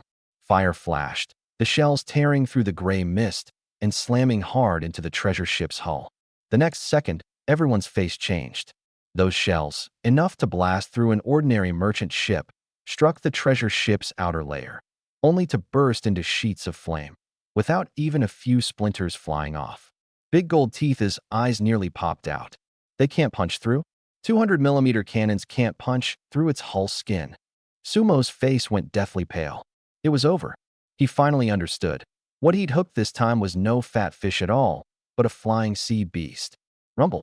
The treasure ship slammed down from its highest point, its massive hull bottom crushing straight onto the several foremost privateer ships. Those 15-meter armed ships were crushed like paper the instant of contact. Hull boards burst, masts snapped, cannons tumbled. The people on deck didn't even have time to scream before they were flung into the sea. Sumo's flagship happened to be at the core of the descent. He stood at the bow, terror and disbelief still lingering on his face. The black shadow bore down. Boom. The ship was smashed in two. He didn't even leave a single dying word before his whole body was swallowed by the terrifying impact. On the spot, reduced to fine powder. The sailors on all the privateer ships were stunned, gazing in terror at the treasure ship before them. But it wasn't over yet. The instant the treasure ship hit the water, the whole sea surface exploded. Spray dozens of meters high shot into the sky, the seawater like a moving city wall, crashing madly in all directions. Those 15- and 20-meter privateer ships were as fragile as little wooden toy boats in a bathtub before this surging tide. Several were capsized on the spot by the wave crests. Several crashed into reefs, their hulls splitting. And a few were spun round and round in place by the whirlpool of the ship's descent, the people on deck tumbling into a heap, crying out for their parents. Monster! What kind of monster ship is this? Run! Run quick! Sumo is dead. The boss got smashed to nothing. The remaining privateers completely collapsed. Moments ago, they'd been thinking of hunting a fat fish. Only now did they realize they were the bugs stomped into the mud by a giant beast. One surviving ship after another hurriedly hoisted its sails, hoping to flee the reef. But I'd long anticipated it. I planted one foot on the rail and gave Bruno a grand wave. Grapnels, hook them all back for me. This is all money. Whoosh, whoosh, whoosh. Several thick grapnels shot out from the side of the hull, iron hooks piercing the mist and punching precisely into the sides of those fleeing ships. The capstans turned, clack, clack, clack. Those ships hadn't gotten far before they were dragged to a forcible halt, their hulls groaning under the unbearable strain. Some raised blades to cut the ropes, but before they could act, our sailors had already charged over along the connecting lines. Bruno took the lead, wielding a great axe, like a brown bear on a wild charge, slamming down heavily onto a privateer ship's deck. Who wants to die? Step forward. That single roar scared the remaining men opposite out of their wits. They looked at the sky-blotting shadow of the ship, then at the murderous Bruno, and finally glanced at the smashed flagship. Resist? Resist with what? Ram their heads against the treasure ship? With almost no hesitation, one privateer was the first to drop his blade and kneel. I surrender. I surrender. A second, a third, a fourth. More and more men dropped to their knees on the deck. Don't kill me. We were just following orders.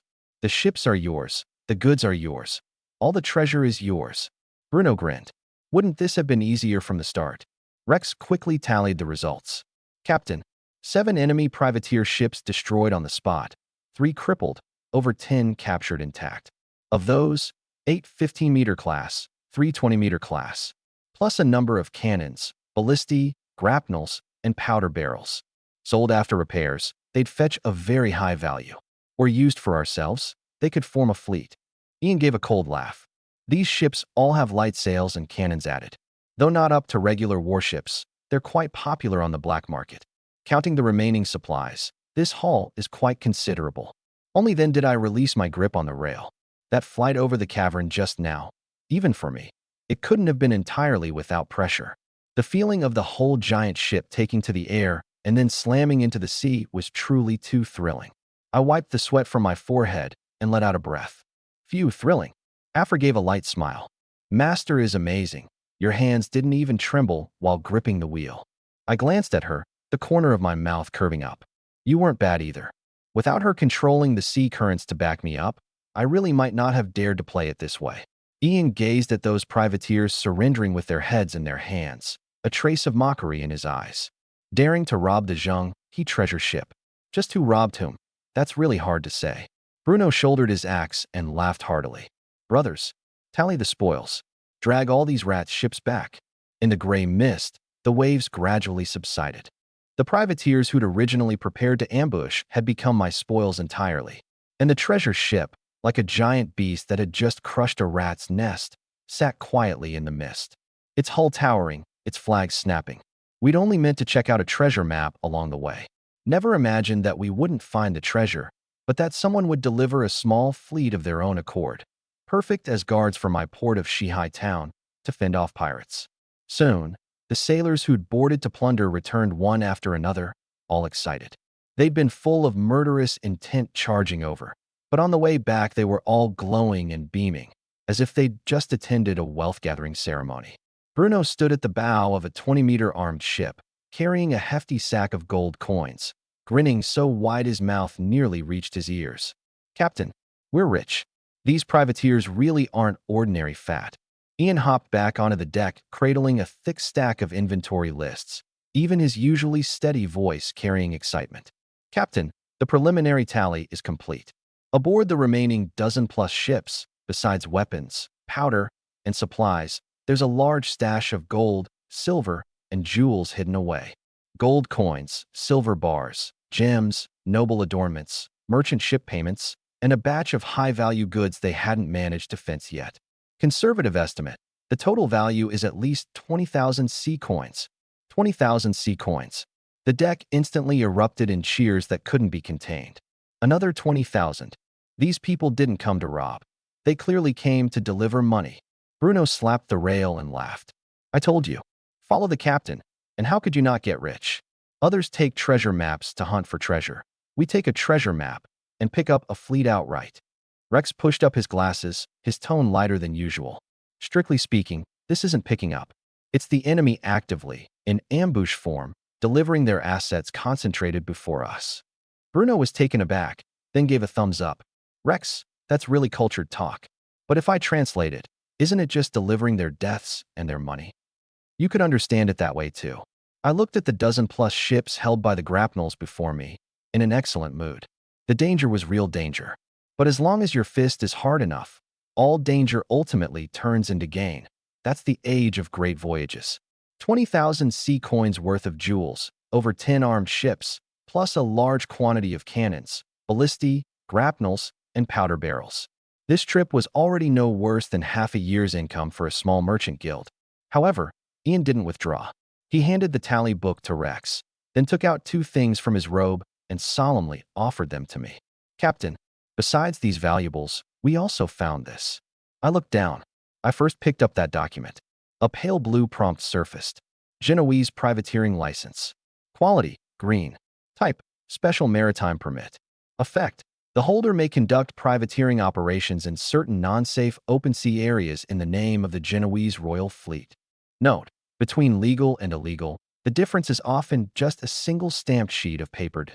A privateering license." My eyes flickered. I'd heard of this thing.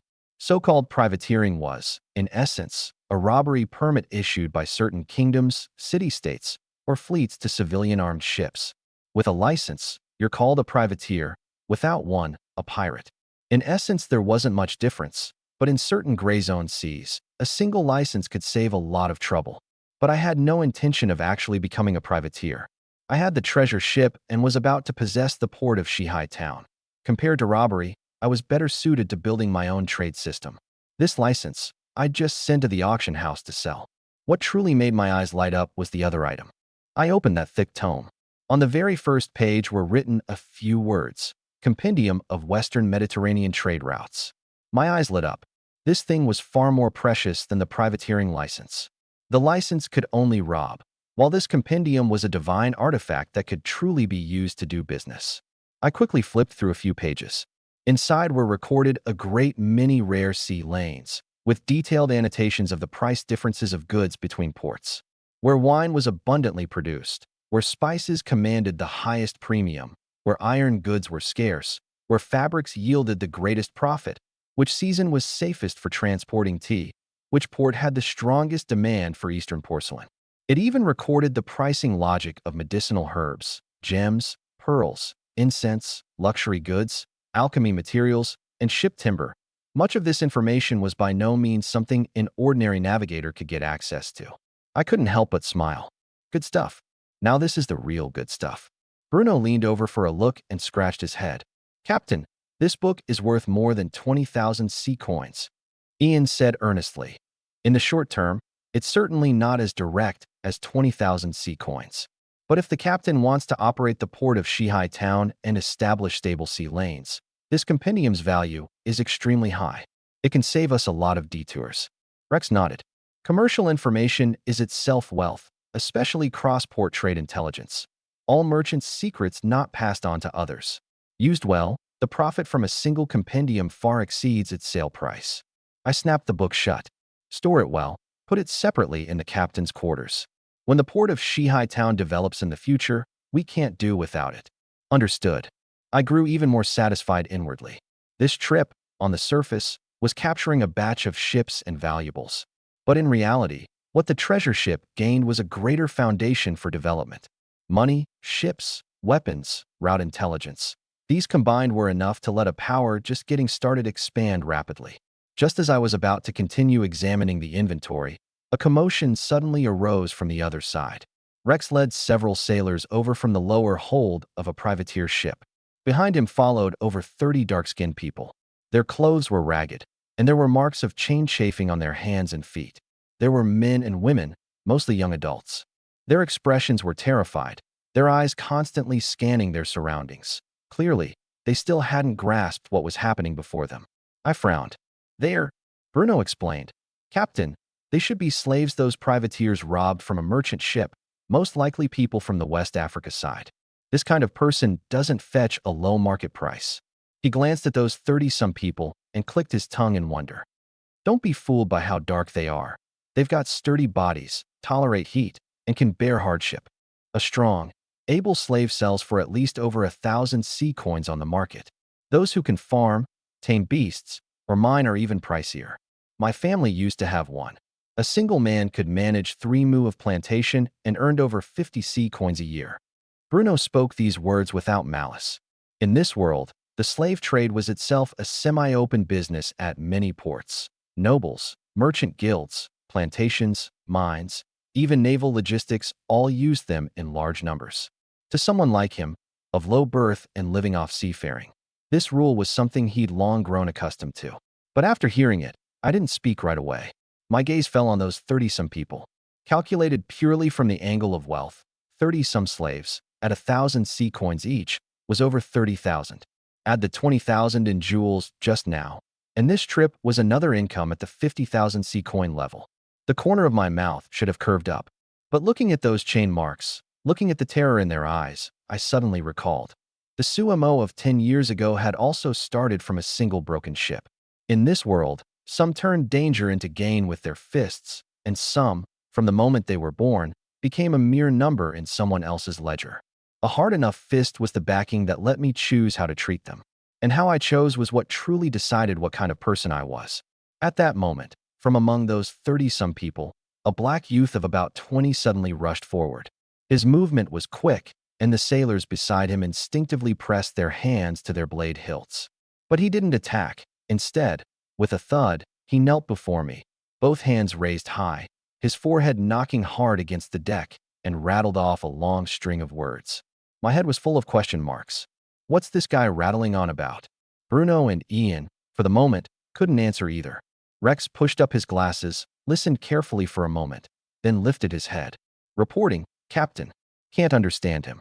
I looked down at him, and the youth was so anxious he was nearly on the verge of tears. What on earth is he saying, to be this worked up? He should be from the West Africa side. Ian looked around. Does anyone understand West African languages?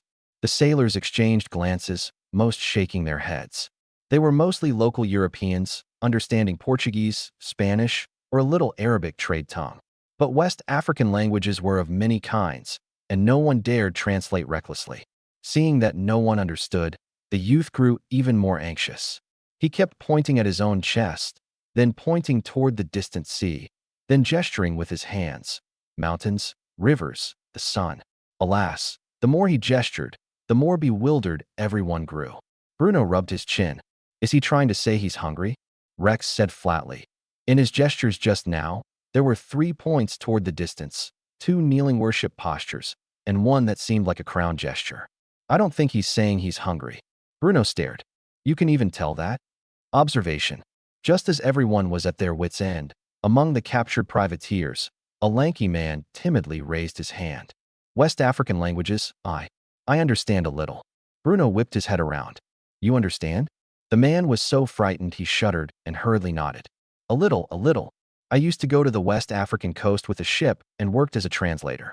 I can barely make out the languages of a few of their tribes. I glanced at him. Come here. He scrambled over and exchanged a few words in a halting language with the kneeling youth. Hearing that someone could finally understand him, the youth instantly grew agitated and spoke a long passage at an extremely fast pace. The more the translator listened, the odder his expression grew, until at the end his eyes went wide. Bruno grew impatient. Don't just stand there gaping. What's he saying? The translator swallowed, and the way he looked at me clearly changed. Good captain. He says he's no ordinary slave. Continue. He says he comes from a small kingdom on the West African coast. His father is the king of that country. He is a prince. Some time ago, they went to war with a neighboring country. While he was leading men out to seek reinforcements, he was attacked by privateers and later sold off to Sumo's lot.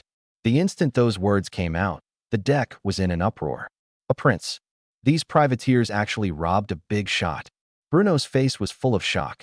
Damn, you can even pick up a prince from a pile of slaves. Rex didn't rush to judge, only looking at the youth. His bearing indeed doesn't look like an ordinary slave's. Though he's been imprisoned for many days, his stance, his gaze, his physical habits all bear the marks of training. Ian said in a low voice. If it's true, then his value can't be calculated like an ordinary slave's. I signaled the translator to continue. He exchanged a few more words, the shock on his face growing thicker, sweat even beading on his forehead. What is it now? The translator's voice trembled. He says, if you're willing to grant him his freedom and help him return to his own country, he can offer up a reward. What reward? He says he can give you ownership of a small mining vein. That vein is located at the border between their kingdom and the inland mountains. Inside, there's gold and diamonds. The air suddenly went silent. The deck, which a second ago had been buzzing with discussion, instantly fell dead quiet. Bruno's mouth hung open. Ian's pupils contracted sharply. Rex's hand, pushing up his glasses, froze in midair. Even Afra tilted her head slightly. Gold. Diamonds. A mining vein. These few words combined had a terrifyingly destructive power. Even if it was only small, it was by no means something a few tens of thousands of sea coins could measure. Gold, silver, and jewels were one-time wealth, and so were ships and goods. But a mining vein was different. That was a resource that could yield continuously, as long as you held the mining rights. Even if the annual output wasn't astonishing, it was enough to sustain a port's long-term operation. Not to mention, there were diamonds inside too. In the European market, high-quality rough diamonds, once cut and polished, could sell for astonishing prices. Bruno swallowed hard. Captain, did I hear wrong? Gold and diamond mining veins. Ian's voice was tight. If it's true, this value far exceeds 30-some slaves. Even far exceeds this batch of privateer ships and jewels. Rex slowly pushed up his glasses, his tone more earnest than ever. We need to verify its authenticity. But even if there's only a 30% chance, it's worth investigating in depth. I looked at the youth kneeling before me. He clearly couldn't understand what we were saying, yet he could sense that his words had drawn attention. And so he bowed his head again, both hands pressed to the ground, forehead against the deck, his posture humble, yet carrying a last stubbornness and dignity. He wasn't begging an ordinary master. He was gambling a last thread of hope for himself, for his people, for his country. Something suddenly stirred in my heart. When a person falls to the very bottom, what they can offer up in exchange is often not what they possess, but what they believe in. He was gambling that I would keep my word, and a man who would betray even a captive's trust would ultimately never go far. I slowly crouched down, meeting his eyes level, and then looked at the translator. Tell him, if what he says is true, I can give him his freedom, even send him back. The translator hurriedly related. The youth jerked his head up, his eyes first filled with shock, then overflowing with irrepressible joy. He kowtowed heavily again, hurriedly speaking words of gratitude. He says he swears by his ancestral spirits and his royal bloodline that he will never deceive you. As long as you send him back to his homeland, he's willing to offer up the mining and ownership rights of that vein. All of it, to you. I stood up. The sea wind stirred the hem of my clothes. My gaze passed over the gray mist, looking toward the more distant sea. Lisbon, the port of Shihai town. a gold mining vein, a diamond mining vein. In that moment, I suddenly felt that my plans were going to change again. I'd originally only wanted to return to Lisbon and cash in this haul in a big way. But as it now appeared, the true wealth of the age of great voyages had begun to reveal the tip of its iceberg to me. Bruno was so excited his face flushed red. "Captain, this round we're really about to take off." Ian drew a deep breath and said solemnly, "Captain, this matter must be kept secret. Once news of the gold and diamond mining veins leaks, it'll draw the covetous eyes of nobles, merchant guilds, the royal fleet, even pirate gangs, and then it'll become a clash of titans." Rex nodded. "I recommend housing this prince and his companions separately. Strictly forbid further communication among the captives. Log everyone in the know on record." I gave a light smile. "Also, imprison Sumo's privateers separately. Anyone who dares run their mouth gets tossed into the sea to feed the fish." Bruno grinned. "Understood." Afra asked softly, "Master, shall I keep watch over them?" Especially this prince. Nothing can happen to him." She gave a faint smile. "Rest assured, Master. With me here, no one can take him off the ship." I nodded and looked at Ian. "Continue the tally. Drag the ships along and head back to Lisbon first. After cashing in, immediately consider the route to West Africa." "Yes, good captain." In the gray mist, the treasure ship hoisted its sails once more. The dozen-plus captured privateer ships were dragged behind by grapnels. From afar, it looked like a giant beast towing a string of little fish behind it. I stood at the bow, the light in my eyes growing ever brighter. Before setting out, I'd been merely a newly minted captain who possessed a treasure ship. But a mere 3 days later, I had the port of Shihai town. I had the sea which Queen Afra. I had treasure at the 200,000-plus sea coin level. I had a privateer fleet. I had a navigation compendium. And I had a lead on a suspected gold and diamond mining vein. The corner of my mouth slowly curved up. Looks like this age of great voyages suits me even better than I imagined. In less than a day's voyage, the treasure ship finally caught sight of the outline of Lisbon port once more. The morning light spread from the edge of the horizon, golden sunlight spilling across the glittering sea's surface and lighting up that bustling, ancient port city. The port of Lisbon had always been lively, but today it was more clamorous than at any time before. Because a piece of news had long spread throughout the whole port. Lin Yu was about to sail the Zheng-He treasure ship back into harbor. The announcement of the old world's new port development had shaken all of Lisbon. And not just Lisbon. On the player forums, the words Lin Yu, Zheng-He treasure ship, the world's first private port, and port of Shihai town had all but dominated the rankings. Countless people speculated about his background. Some said he was a genius secretly cultivated by a top financial conglomerate. Some said his real-world background reached the heavens. And some said he must have gotten some god-tier hidden starting setup. Or he couldn't possibly possess an absurd giant ship like the Zheng-He treasure ship. But no matter how they speculated, almost no one had actually seen the man himself. So when the news of his return spread, the entire dock went into an uproar. The sky had barely brightened when the dock was packed with people. Merchants, sailors, captains, exchange proprietors, navigators from various nations, even some royal fleet officers, all stood in the crowd, hoping to see with their own eyes this legendary Eastern captain. Have you heard? He actually claimed the port of Shihai town. That's a private port, the first in the whole world. A current year student, only just entered the age of great voyages not long ago, and already has his own port. Does that even make sense? I hear his ship is like a fortress on the sea. Haven't you seen the forums? Someone snapped a distant shot. It's just absurd. There were plenty of foreign faces in the crowd. Blonde-haired, blue-eyed European players, tall Nordic players, dark-skinned African players, and others from the Americas region and the Southeast Asia region.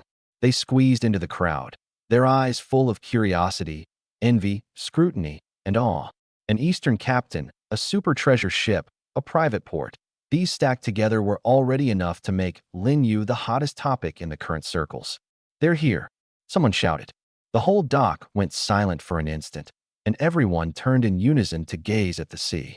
At the edge of the morning mist, a massive shadow slowly emerged. At first, people could only see the great sails hoisted high. Then, the hull towering like a city wall. And then, that Eastern giant ship completely tore through the sea mist, appearing before everyone's eyes. The Zheng-He treasure ship. When it truly drew near, many who saw it with their own eyes for the first time all sucked in a cold breath. It was huge, truly huge. An ordinary merchant ship moored beside it was like a little wooden tub. Even the 20 or 30-meter armed merchant ships in the port seemed small and flimsy before it. The hull was massive, the ship castles layered upon layers, the deck as wide as a small plaza. The Eastern-style great sails billowed in the sea wind, dragon patterns and ancient designs glimpsing in and out in the sunlight. Even more outrageous, behind it towed a string of captured armed ships. Over 10 privateer ships were connected by grapnels, following obediently behind. That scene was like a giant beast towing a pack of prey back to port. The dock exploded. Holy crap, what's the deal with those ships behind it? Aren't those the privateer ships that were robbing convoys on the Grey Mist Sea Lane recently? I hear they have privateering licenses and are especially hard to deal with. Hard to deal with my ass. Didn't you see they were all dragged back? One trip out, and he not only got a port, but grabbed a privateer fleet along the way. Is this the caliber of the world's first private port owner? The treasure ship slowly drew near the outer edge of the dock. Because the hull was too large, it couldn't squeeze into an inner berth and could only moor in a specially cleared deep water zone. Soon, a massive horn blast resounded throughout the whole port. Whoa, low, drawn out, soul-shaking. That sound was not like a ship blowing its horn, but more like a sea beast declaring its return to the entire port. Countless seagulls were startled into flight. The crowd on the dock boiled over accordingly. Look, quick! The captain has come out. Under the gaze of countless eyes, I finally appeared at the edge of the deck. The sea wind stirred the hem of my clothes. At my side was the quiet, gentle, mysterious-ored sea witch Queen Afra. Behind me were core crewmen like Bruno, Ian, and Rex. My expression was calm. Even with the sea of people below, even with countless people gazing at me with envy, jealousy, scrutiny, and even greed, I didn't have the slightest stage fright. This kind of scene was really nothing compared to the siren battle at the port of Shihai Town or the privateer ambush at the Grey Mist Reef. I gave the crowd a light glance and gave the order. Sailors, unload the cargo. The instant those words fell, hundreds of crewmen sprang into action. Crate after crate of gold, silver, and jewels. Batch after batch of siren materials. The antiques, porcelain, pearls, and spices brought back from the port of Shihai Town. The silver bars, gems, and weapons plundered from the privateer ships. Even the captured cannons, ballistae, and grapnels, they began to be carried down the ship batch by batch. At first, the exchange proprietors maintained a basic decorum. Fine coats, top hats, self-consciously elegant smiles on their faces, while calculating in their hearts how to beat down the price later. But when the first batch of siren scales was carried down, someone's eyes lit up. When the second batch of intact gem jewelry was brought down, someone's breathing quickened. When the third batch of Eastern porcelain was carefully unloaded, someone couldn't sit still at all. By the time siren hide, venom sacks, bone spines, pearl crates, silverware crates, and noble adornment crates appeared one after another, those proprietors could no longer care about any gentlemanly bearing. They crowded forward madly, like sharks catching the scent of blood. Captain Lin, I'm the proprietor of the Golden Oak Exchange. Here's my card. We're willing to purchase your siren materials at 10% above market price. Captain Lin, please prioritize our Silver Deer Merchant Guild. The Eastern porcelain. We'll take that whole batch of porcelain. Leave the pearls and gems to us. We have noble channels. I'm willing to pay a deposit up front. 1,000 sea coins in cash, just for exclusive purchasing rights. The crowd descended into chaos. A pudgy proprietor waved an extra-large denomination bill, squeezing forward with all his might. Captain Lin, give me a chance. Our Black Pine Exchange is willing to buy out all your goods. The price is negotiable. Someone beside him immediately cursed. Buy them out my ass. Can you even swallow it all? Captain Lin, don't listen to him. Black Pine loves to beat down prices. We at Red Lion are the real big buyers. Bullshit. Your Red Lion still owes adventurers their final payments from last month. Watching these proprietors, usually decently dressed and slow of speech, nearly tear into each other on the spot over the goods, Bruno couldn't help but laugh heartily on deck. Captain, the way these people scramble for goods is just too hilarious. He rubbed his chin, thought for a long while, then clapped his hands. How does that saying go? Vicious dogs pouncing on food. Rex said flatly, though it's not polite enough, judging by the behavior pattern, it's indeed close. Bruno laughed even harder. See? Even Rex agrees. I had no interest in exchanging pleasantries one by one. There were too many people, and the cards being handed over could nearly pile into a small mountain. I couldn't even be bothered to reach out and take them. I only turned my head and said to Ian, leave these people to you. Take the cards. Who has strength? Who has channels? Who quotes high? You handle the initial screening, and you take the lead on the subsequent negotiations too. Understood, good captain. Ian went down the deck and, with several sailors, marked off a temporary area on the dock. He wasn't swept away by those proprietors' enthusiasm, but said in an orderly fashion, everyone, please don't crowd. The treasure ship has brought back many kinds of goods this time, and in large quantities too. Siren materials, gold, silver, and jewels, antiques and porcelain, weapons and equipment, captured ships, all will be handled in batches. Those interested in purchasing, please first submit your exchange's name, your main channels, the scale of funds you can mobilize, and your goods of interest.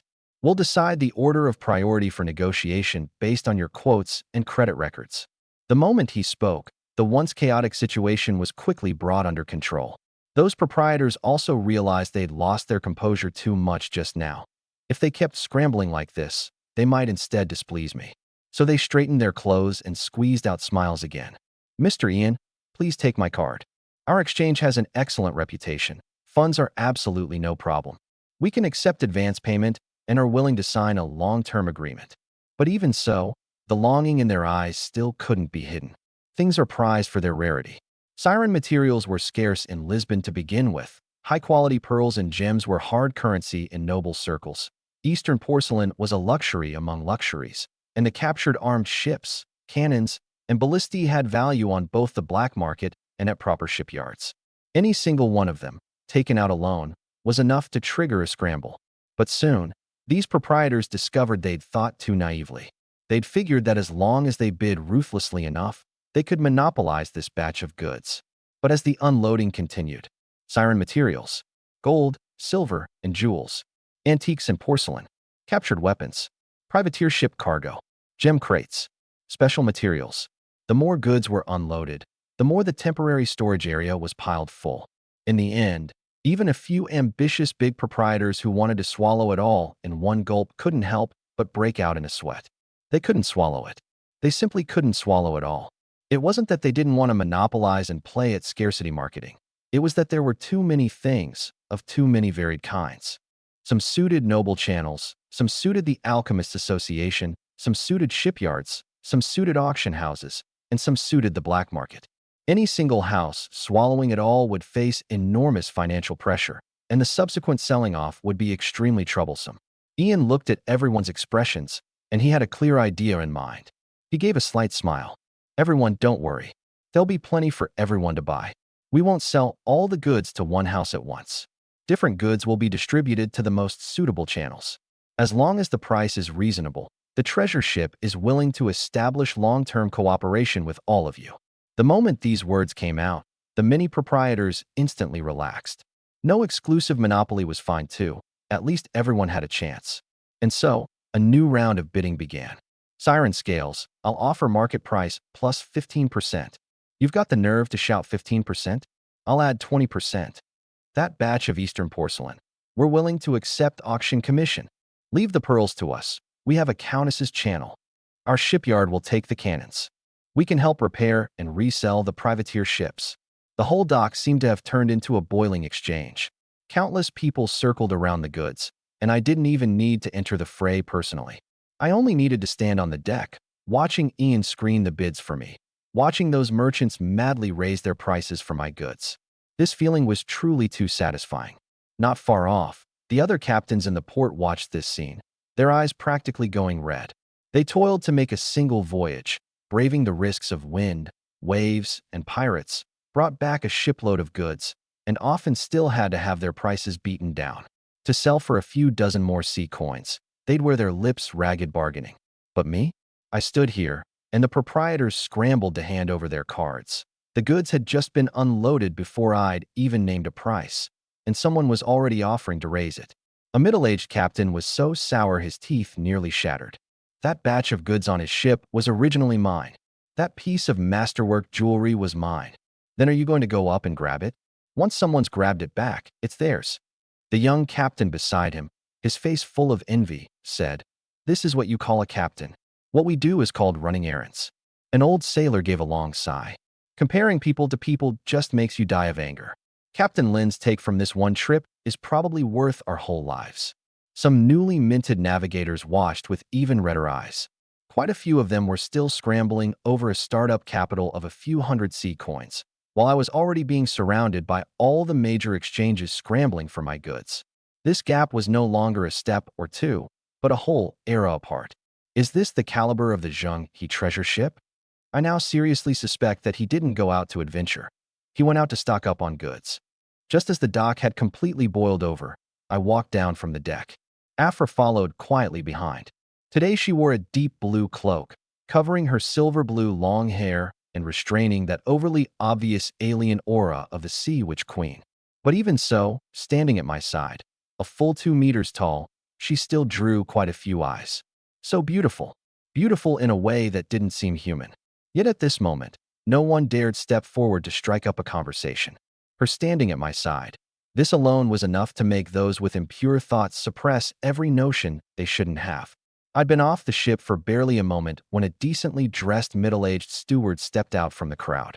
His black formal suit was tailored to fit, a Loron family silver-patterned emblem pinned to his chest, his hair combed to perfection, his manner elegant and restrained. He came up before me and bowed slightly. "Young Eastern Captain, I am the steward Roots. You should have met me before. His Lordship Count Loron requests your presence." Hearing the name Count Loron, quite a few people around fell somewhat silent. Count Loron, one of the most influential nobles in Lisbon, and Lady Sophia's father. I'd suppressed Sophia's curse before, and later gone to the port of Shihai town. Now, the moment I returned, the Count sent someone to invite me. Most likely he had something to ask of me. I looked at the steward before me, my expression calm, yet I saw something else in my heart. Not merely for the sake of his daughter. It seemed Count Loron couldn't hold back any longer. With the news of the port of Shihai town out, I was no longer merely a young captain who possessed a mysterious Eastern giant ship, but an emerging power who owned a private port and could influence the regional trade landscape. Under such circumstances, there was no way he could remain unmoved. I nodded. "All right, wait a moment." I turned to look at Ian. "The dock transactions are yours. Rex assists with tallying bids. Bruno keeps watch over the ship and the captives. Especially that West African prince. Don't let anyone make contact with him." Ian nodded solemnly. "Rest assured, good captain." Rex pushed up his glasses. "I'll record all bids and transaction risks." Bruno grinned and patted the axe at his waist. "Don't worry, captain. Anyone who dares act up on our treasure ship, I'll let him know what vicious dogs pouncing on food means." Rex glanced at him. "That's not how the phrase is used." Bruno waved a hand. "The meaning gets across. That's what matters." I said no more, took Afra with me, and followed the steward toward the outside of the dock. The crowd automatically parted a path. Countless eyes fell on my back. Envy, awe, jealousy, scrutiny. My expression remained calm throughout. Walking out of the dock and onto Lisbon's broad flagstone streets, a carriage had long been waiting. The steward personally opened the door for me. "Captain Lin, please." The wheels slowly turned, and the clamorous dock was gradually left behind. The carriage headed toward Count Lawrence Villa in the high part of the city district. The Count's villa was situated in a somewhat elevated part of the city district. The carriage climbed up a bluestone slope, passing through neatly trimmed gardens and fountain courtyards on either side, and finally stopped before an elegant manor. After getting off, the first thing I saw was the 2 pristine white stone columns before the main gate. The columns weren't ostentatious. There were no nouveau riche-style gold carvings, no deliberately flaunted gem inlays. Yet whether it was the carved ironwork before the gate, the oil painting reliefs beneath the corridor, or the fountain at the end of the lawn, low-key, yet clearly the work of a master, all exuded a noble heritage settled over 100 years. I mused to myself, a count is a count after all. The rich like to display their wealth on their faces, but true nobles, passed down over many years, prefer to hide their wealth in the details. This bluestone path beneath my feet looked plain, Yet the grain of every flagstone was extremely fine, clearly premium stone brought from a specific quarry.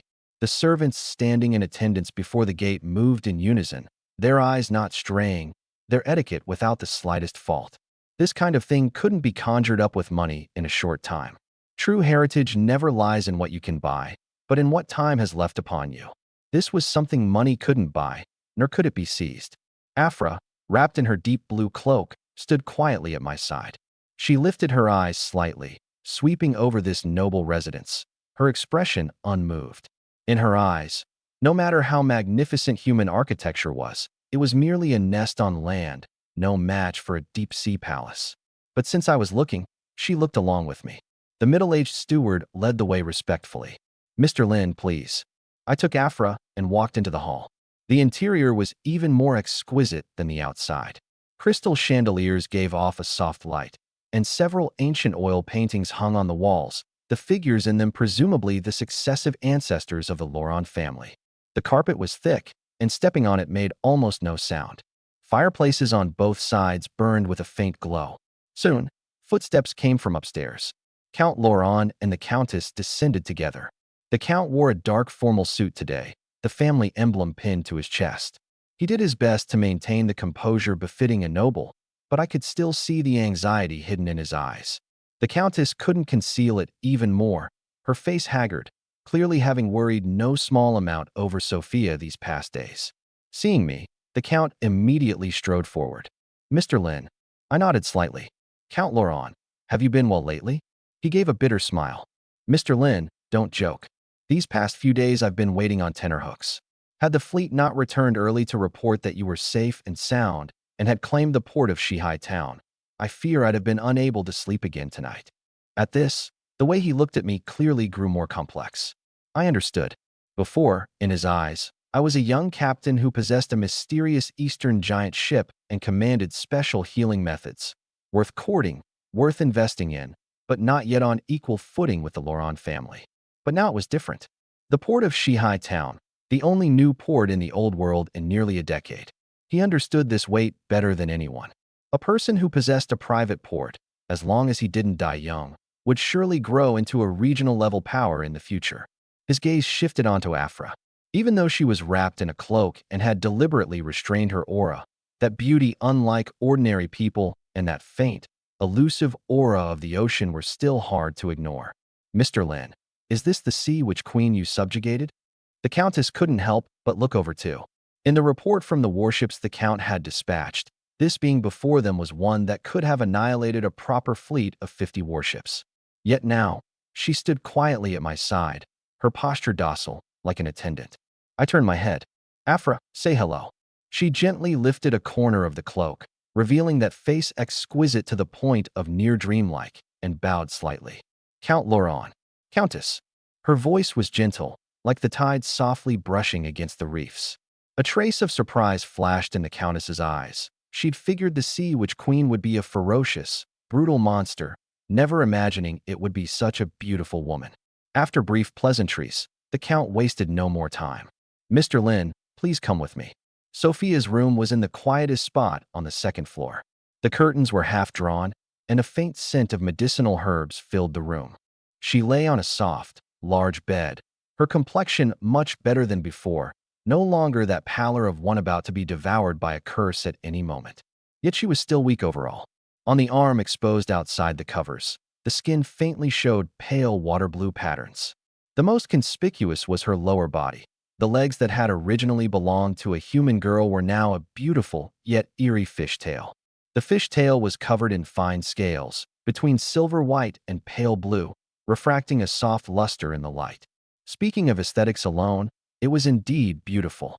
But for a human noble lady, this was by no means anything to be happy about.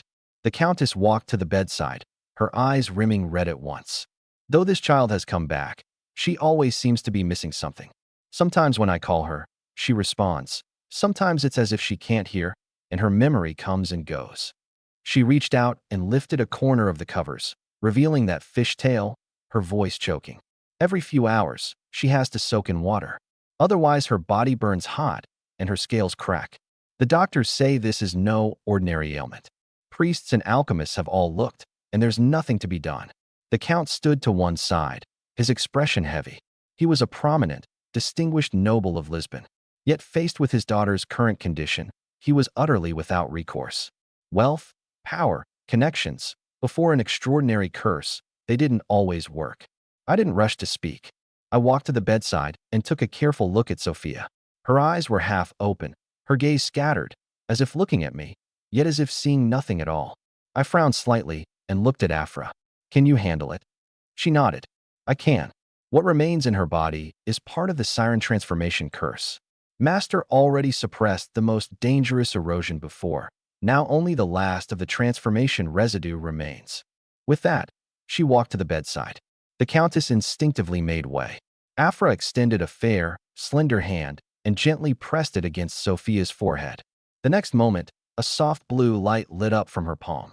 That light wasn't glaring. Rather, it was like moonlight slowly drifting in the deep sea.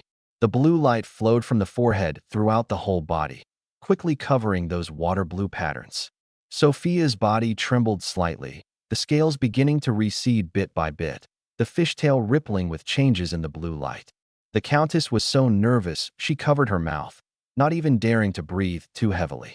The Count clenched both hands, staring fixedly at his daughter. I watched quietly. I could sense that Afra wasn't crudely dispelling the curse, but was, in her rank as Sea Witch Queen, commanding that residual portion of power to retreat. Like a subordinate obeying a superior, the curse remaining in Sophia's body simply had no standing to resist before her. Soon, the blue light vanished. Under everyone's gaze, that fishtail slowly split, lengthened, and finally transformed back into a pair of slender, fair human legs. The skin tender, the toes slightly curled. The Countess's tears fell in an instant. "Sophia?" The Count also let out a sharp breath of relief, his eyes rimming red. On the bed, Sophia's lashes trembled lightly. Her once scattered gaze gradually recovered its clarity, and she seemed to wake from a long, chaotic dream, first bewildered, then puzzled, and finally, her eyes at last held a spirit that truly belonged to a human. She parted her lips lightly, her voice hoarse from a long illness just awakened. "Papa, Mama." The Countess could hold back no longer and threw herself to the bedside, gripping her hand. "Sophia, my child, you've finally woken up." The Count also strode forward quickly, his voice trembling. "As long as you're awake. As long as you're awake." Sophia gazed blankly at them, as if she hadn't quite come to yet. But soon, her gaze passed over her parents and landed on me, standing not far from the bedside. The instant our eyes met, her whole body suddenly froze. The next second, her cheeks flushed a shade of crimson at a visible speed. You molester. Why are you here too?" As the curse vanished, those on and off memories rapidly surged back into her mind. The dim room, the curse's erosion, the hazy consciousness, and this detestable Eastern captain before her, who had actually licked her scales. Those fragments that made her ashamed, embarrassed, and utterly unwilling to recall, all came bubbling up at once. She suddenly sat up, grabbed a pillow, and hurled it at me. The pillow traced a soft, fluffy arc. I caught it offhandedly, my expression subtle. I swear, I really hadn't expected the first thing she'd say upon waking would be this. In front of her parents, this really can't be exposed. The room fell silent in an instant. The Countess was stunned. The excitement on the Count's face also froze for a moment. Afra tilted her head slightly, looking at Sophia, then at me, a trace of something thoughtful seeming to appear in her eyes. I gave a light cough. "Lady Sophia, I think you may have some misunderstanding about the treatment process at the time." Her face grew even redder. "Misunderstanding? You still dare say misunderstanding?" She grabbed a cushion again, making as if to throw it. The Count finally snapped out of it and hurriedly coughed twice. "Ahem. Young Captain, I didn't hear anything just now. Besides, it's perfectly normal for young people to have some unique tastes."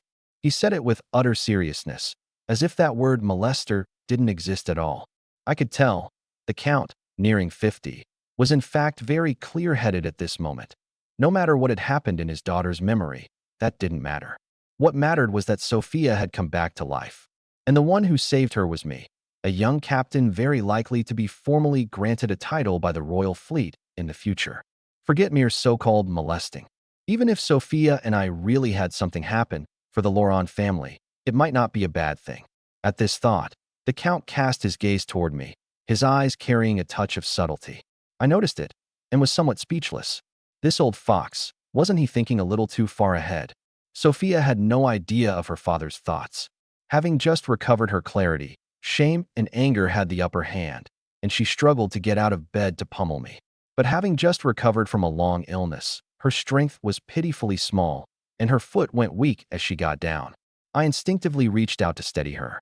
As a result, she grew even more embarrassed. "You're touching me again." She raised her fist and, huffing, pummeled my chest. Once, twice, 3 times.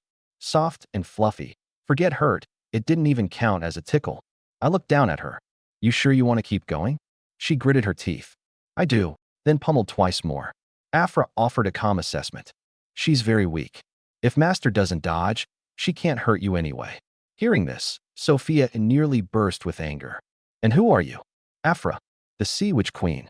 Sophia's expression froze, her raised little fist halting in midair. The Sea Witch Queen? This woman, ridiculously beautiful, was the Sea Witch Queen?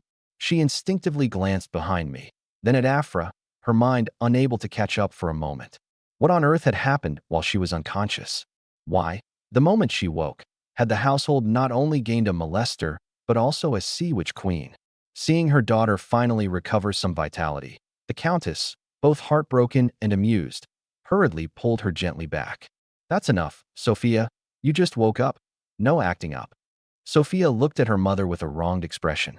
"Mama," the Countess patted her hand lightly, gentle yet brooking no refusal. "Mr. Lin saved you. You should thank him." Sophia opened her mouth, her cheeks still burning. Of course she knew I'd saved her. Though those memories were chaotic, she wasn't entirely unable to tell. It was just that some of the scenes were truly too shameful, so the moment she woke, she couldn't help flying into a flustered rage. The Countess looked at the Count again.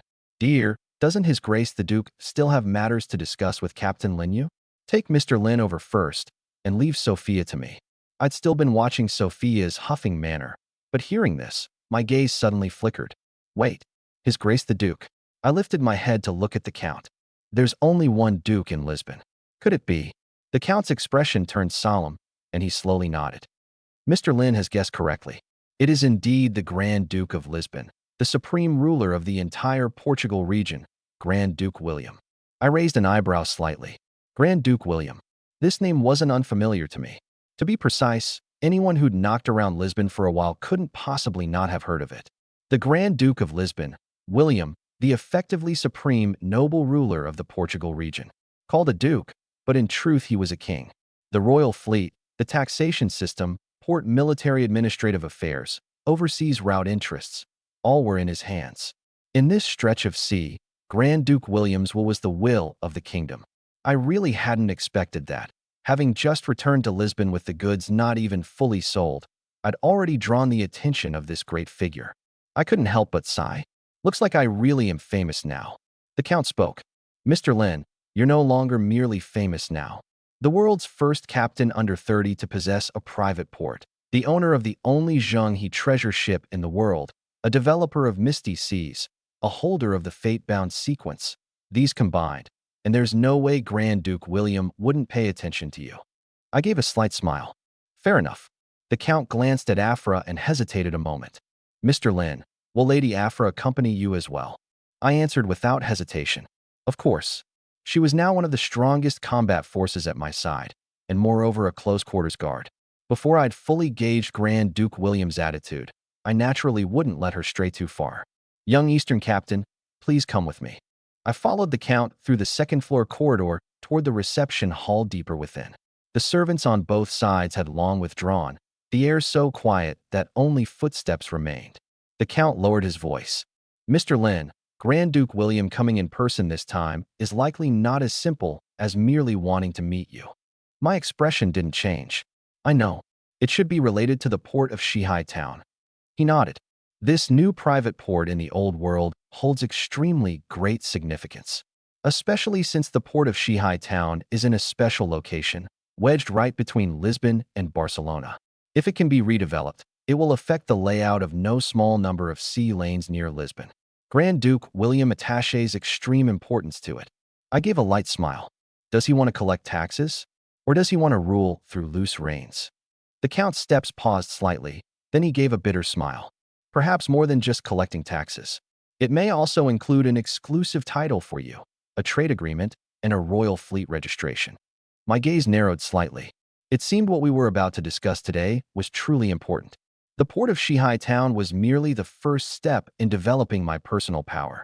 The truly troublesome part was how to make it legally exist within this world's power system and gradually grow. The corner of my mouth curved up. Interesting. Looks like this conversation is indeed worth having. The Count pushed open the reception hall doors. Mr. Lin, Grand Duke William, is inside.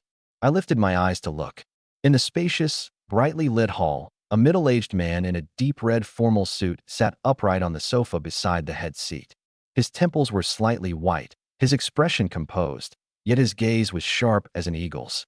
Even without a word, that majesty cultivated from long holding a high position already rushed at one's face.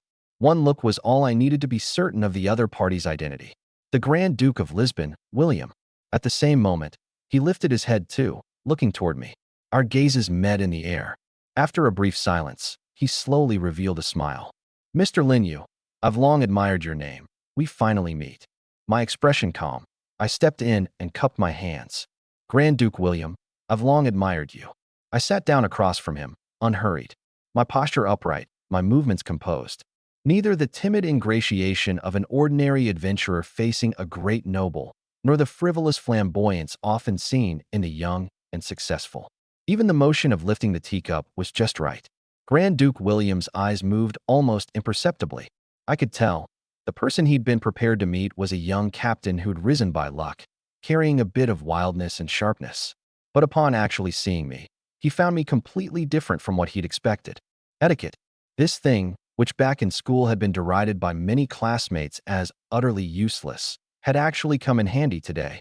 I still remembered, when I was grinding through etiquette lessons, that punk Wang Quan mocked me plenty, saying, Linyu, you don't really think you'll get a chance to meet a noble, do you? My dad's knocked around the age of great voyages for 30 years and only saw a baron from afar once. And now, I'd not only met one, but a duke, and been treated with courtesy. At this thought, my mood improved a little more. It turned out that the seemingly useless things a person accumulates in ordinary days never truly vanish. They're only waiting for a moment to be cashed in. After simple pleasantries, Grand Duke William set down his teacup and got to the point. Mr. Linyu, I've always admired capable young people, especially someone like you, who could take the port of Shihai Town in such a short time, and with the aid of the Zhenghe treasure ship and the Sea Witch Queen no less. That's all the rarer. I gave a light smile. You flatter me. It was merely luck. He smiled too. Luck? Someone who could claim a private port might have luck, but there was no way it was luck alone. Since we're both intelligent people, I won't beat around the bush. I've come this time to discuss a cooperation with you. I raised a hand. Please go on. Portugal is willing to formally grant you a non-hereditary baronage. At the same time, we'll bestow upon you a batch of considerably valuable gold, silver, and jewels as support for your development of the port of Shihai Town. And in return, he paused, his gaze landing on me. I hope that over the next 3 years, in your capacity as the first port governor of the port of Shihai Town, you'll make it an allied port of Portugal. Fly the Portuguese port flag, and in the port's trade, grant Portuguese merchant ships preferential tax rates and priority berthing rights. The words fell, and the hall went briefly silent. He'd been observing my reaction the whole time. This condition was actually not bad. For the vast majority of emerging powers, it was nearly a leap to the heavens. A non-hereditary baron, though the lowest rank of nobility, meant formally entering the Portuguese noble system from commoner status, along with a batch of financial support. Any ordinary young captain would probably have already nodded on the spot in excitement at this moment. But having heard it all, I only gave a slight smile.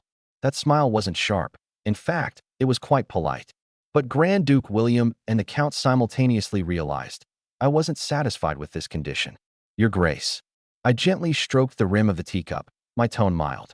My port doesn't seem to be quite that simple, does it?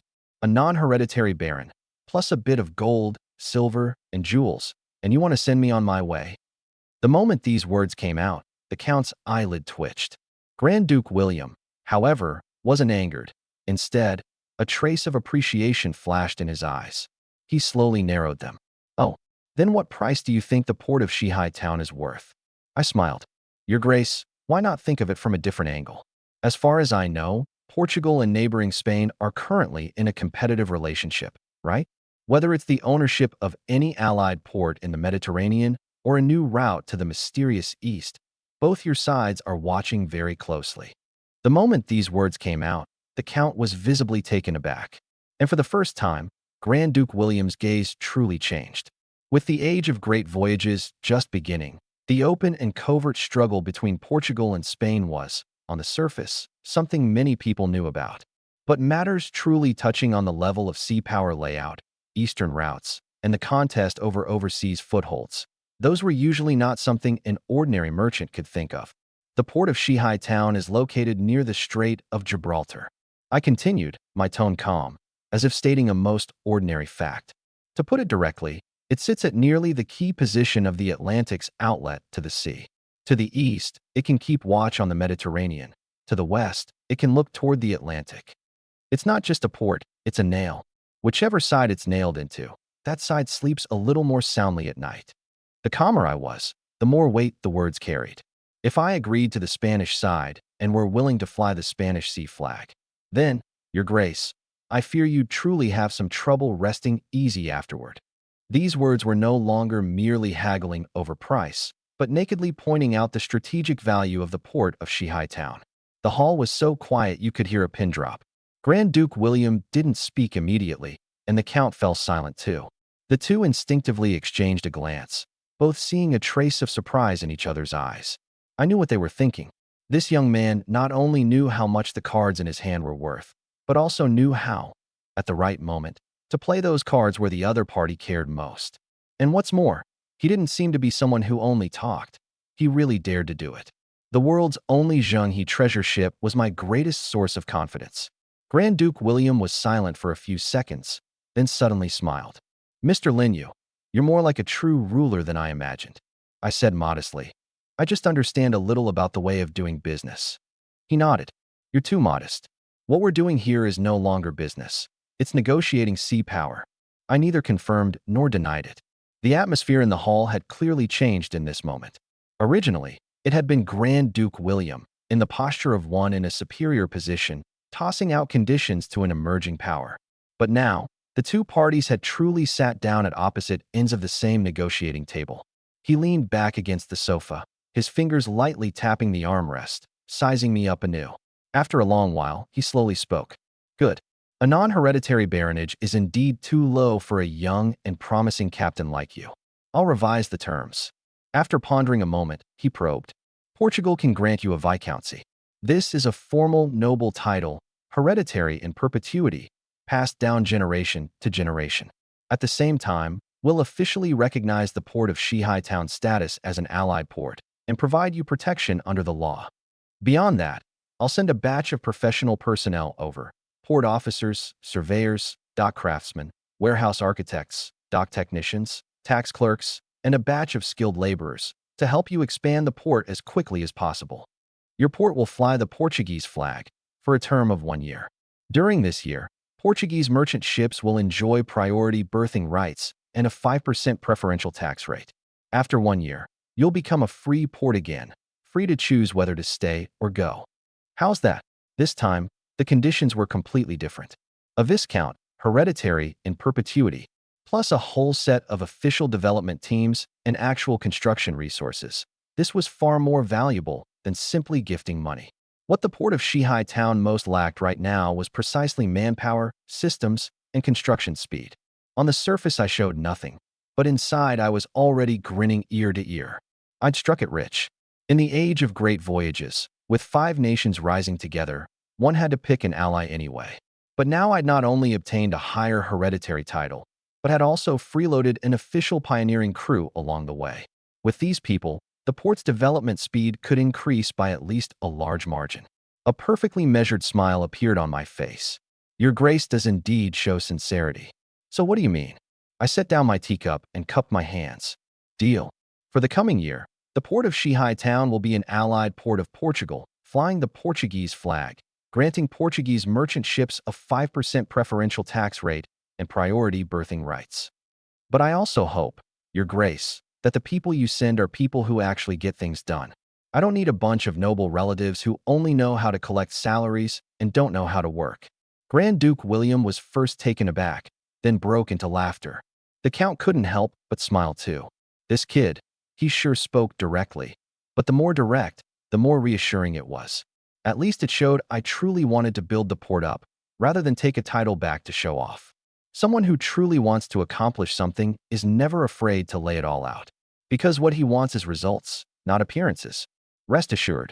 Grand Duke William nodded. The people I send will all be genuinely capable. Any of them who doesn't work properly, you come to me. I nodded with satisfaction. Just then, a burst of hurried yet not impolite footsteps came from outside the reception hall. A crewman in charge of the port transactions, led by the steward, strode quickly to the doorway and bowed respectfully. Reporting to the good captain, the transactions at the dock have preliminarily concluded. My gaze flickered. Speak. That crewman, forcibly suppressing his excitement, still had a thrill in his voice. Most of our goods have already sold, including the siren materials, gold, silver, and jewels, captured weapons, ordinary goods, and some of the privateer ships. Because the scramble was so fierce, many exchanges were proactively raising their bids. The final transaction prices and profit from this voyage are considerably higher than we'd originally estimated. I raised an eyebrow slightly. How much exactly? That crewman swallowed. Even though he'd already heard Ian and Rex repeatedly tally this astronomical figure several times at the dock, when he was actually standing before me reporting now, his voice still trembled a little. Reporting to the good captain, the dock has completed the first batch of settlements, and all transaction records have been verified. The siren scales, hide, bone spines, venom sacs, and other materials were swallowed in batches by 3 alchemy exchanges and 2 noble apothecaries, for a transaction price of 58,730 sea coins. The gold, silver, and jewels, silverware, and noble jewelry plundered from the privateer ships were all sold to the front trading houses of the Golden Oak Exchange and the Red Lion Auction House for 42,680 sea coins. For the several privateer-armed ships in better condition, we sold 5 first, and together with spare sails, masts, anchors, and refitting materials, a total of 31,450 sea coins. The captured cannons, ballistae, grapnels, and powder barrels were scrambled for by 2 shipyards and 1 arms dealer, 18,920 sea coins. Spices, medicinal herbs, furs, dyes, and sundry merchant ship goods, 16,875 sea coins. Pearls, loose gems, and several high-grade adornments found in the privateer captain's cabins, 24,190 sea coins. The remaining ordinary goods, liquor, copperware, and cloth were disposed of for 9,000 sea coins. At this point, the crewman drew a deep breath and finally announced the final figure. So, for the first batch of goods whose delivery has been completed, the total book transaction value is 201,845 sea coins. Buzz. The moment these words came out, even Grand Duke William and Count Lawrence's expressions clearly froze for an instant. 201,845 sea coins. For an ordinary captain, this was wealth they wouldn't dare dream of. Even some minor nobles, hearing this figure, would be so envious they couldn't sleep. Not to mention, this was only the first batch of sold goods. The truly high-value items suited for auction hadn't even been formally put up yet. Count Lawrence's fingers holding the teacup stiffened slightly. Grand Duke William's gaze also deepened a shade. On the surface I remained calm, only nodding slightly. But in that same instant, a pale blue panel that only I could see surfaced before my eyes, settling this trade's earnings. First batch of goods, book transaction value, 201,845 sea coins. Triggering Zheng He treasure ship trade. Ocean trade profit increased 30%. Additional trade profit bonus, plus 60,553 sea coins. Actual earnings received this time, 262,398 sea coins. Current disposable sea coins, 262,398. Looking at that string of astronomical figures, my heart gave a violent jump. 262,398 C coins. Earnings truly in hand. The crewmen at the dock, the exchange proprietors, even Ian and Rex, only knew the book figure was a bit over 200,000. No one knew that the Zhenghe treasure ship's own trade had stacked an additional 30% profit on top for me. This portion of earnings was settled directly to me by this world, silently and without a trace. What kind of concept is 260,000 C coins? An ordinary rookie captain, toiling through a single coastal run, counts himself lucky to earn a few hundred C coins. A somewhat experienced merchant captain, braving the risks of pirates, storms, and reefs on a short to medium route, makes only a few thousand.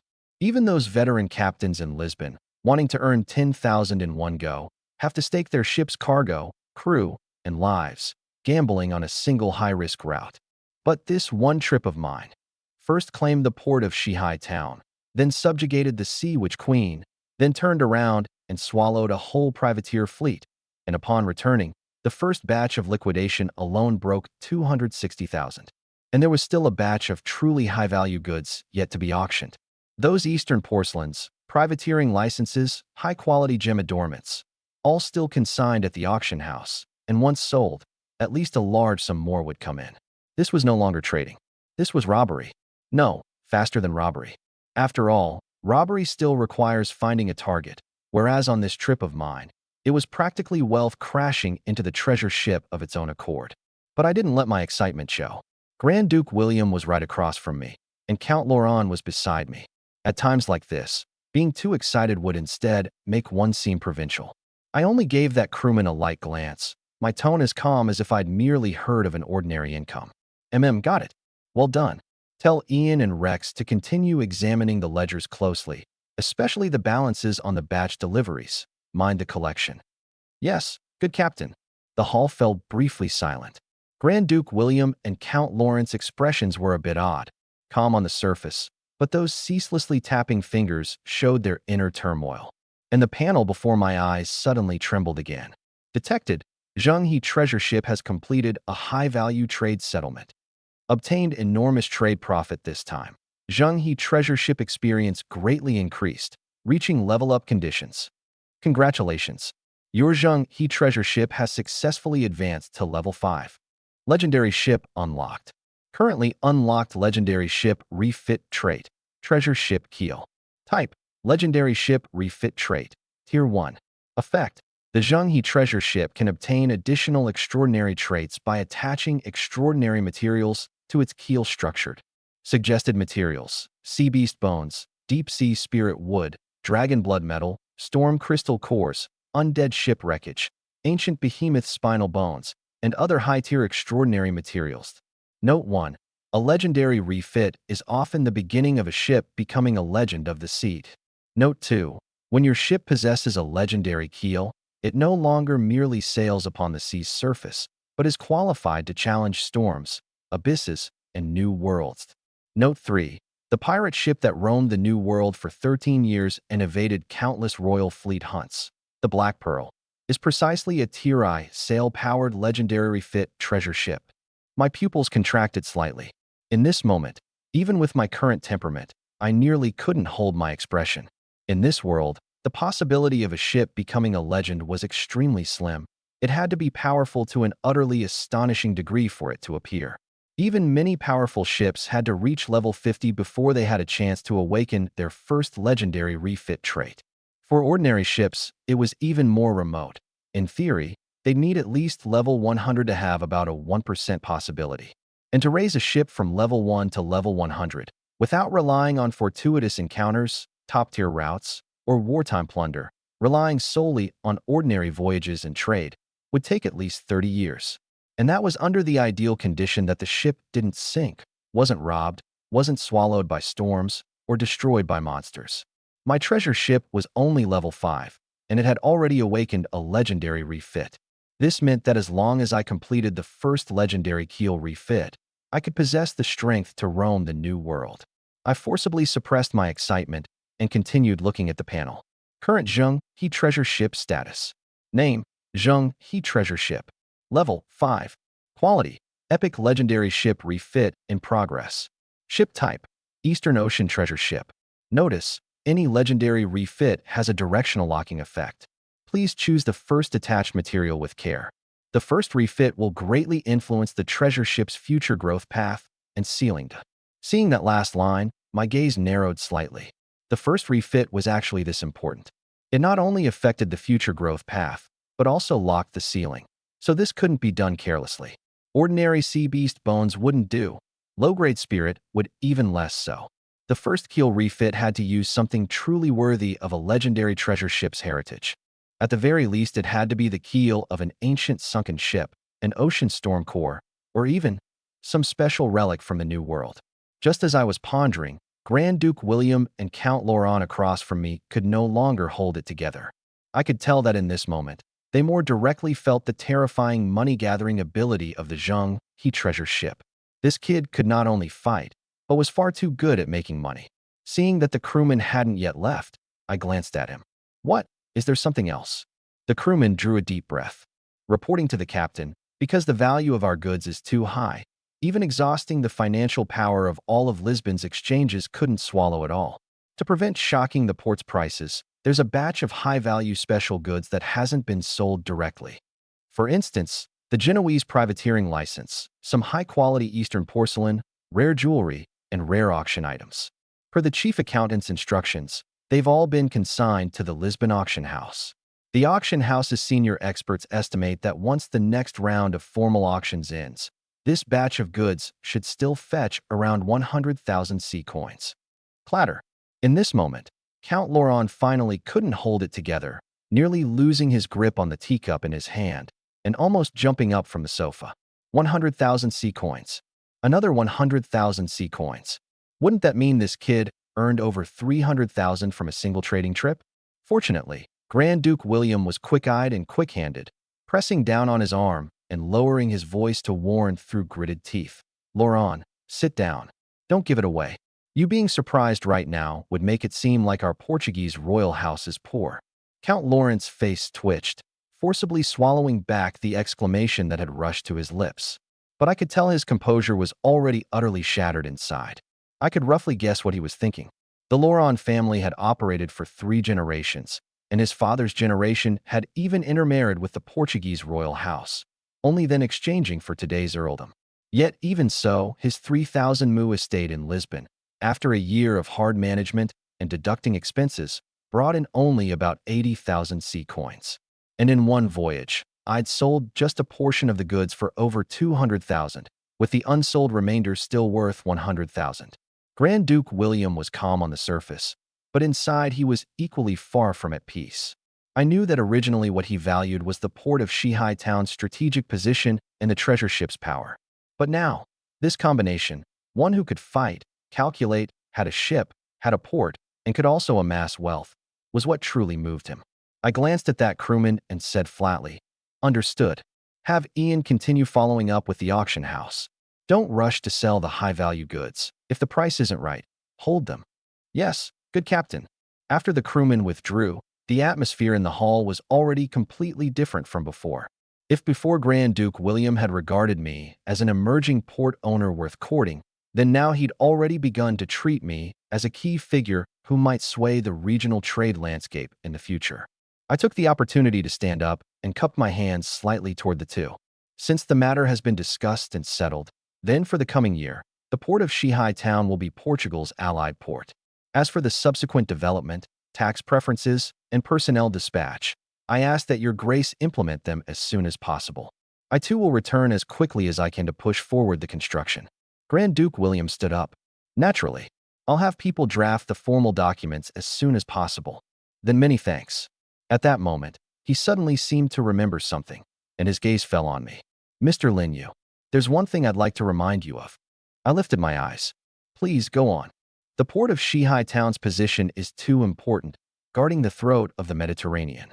Now that you've claimed it, the North African pirates, Spain, the Merchant Guild Alliance, local nobles, the Ottoman Empire, and even some powers from farther seas may all set their sights on you.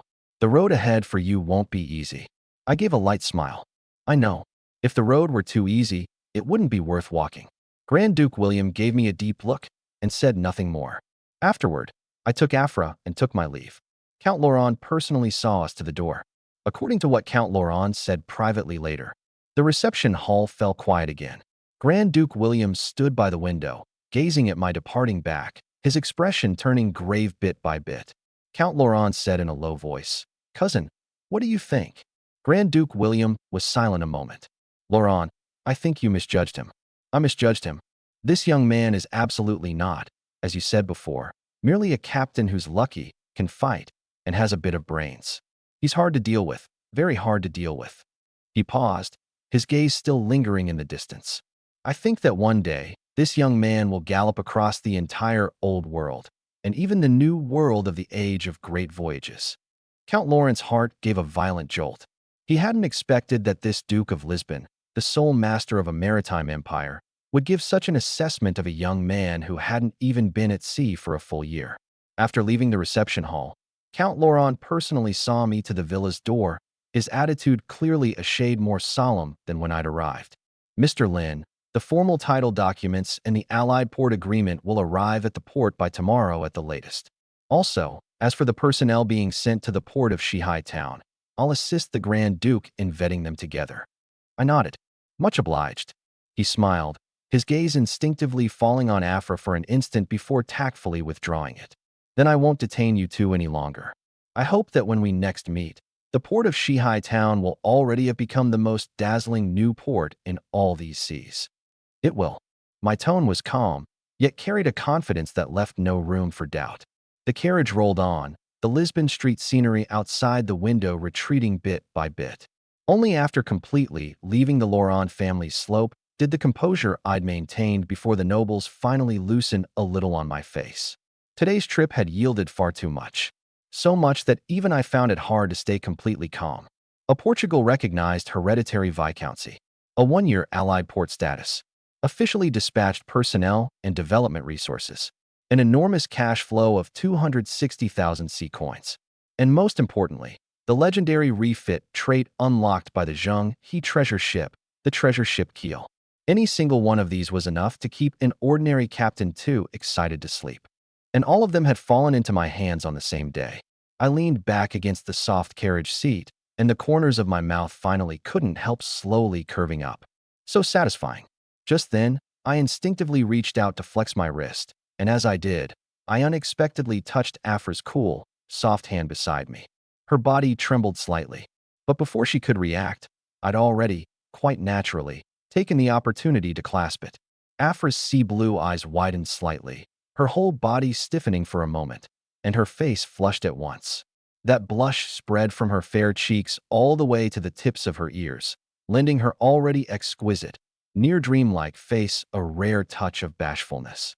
She instinctively wanted to pull her hand away. After all, she was the Sea Witch Queen, even having submitted to me. At her core, she still carried the reserve of a high-ranking, extraordinary being. But it was precisely the warmth transmitted from my palm that made her instinctively reluctant to break free.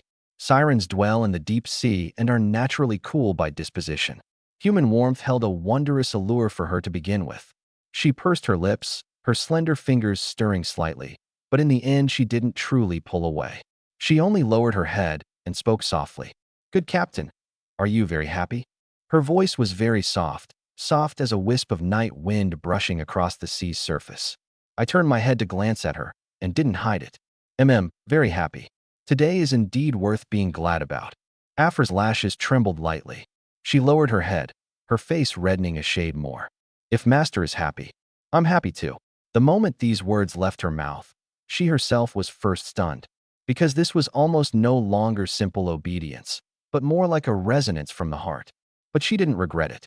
Rather, after saying it, there seemed to be a strange sense of ease in her heart. Watching her like this, I couldn't help but smile. "Then keep it up. There'll be many more days that make me happy in the future."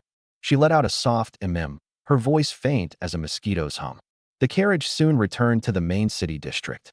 After getting off, I didn't head straight back to port, but took Afra toward the weapons shop. Now that I had money in hand, and big money at that, I naturally had to start updating my equipment. Whether it was my own weapons, or the high-grade firearms and armor to outfit my core crew in the future, or even special armaments the treasure ship might add later, all had to be scouted in advance. especially since the port of Shihai town was already in hand. What I'd have to face next wasn't just ordinary pirates and privateer ships, but more complex competition among regional powers. Some money had to be spent. But the two of us had just walked past a street near the exchange when my steps paused slightly. Not far off, a familiar voice was crying out in agitation. What? My goods were discounted? On what grounds discount them? Impossible. I bought these goods at 100 C coins, and with crew wages and food and drink, my cost is already 120 C coins.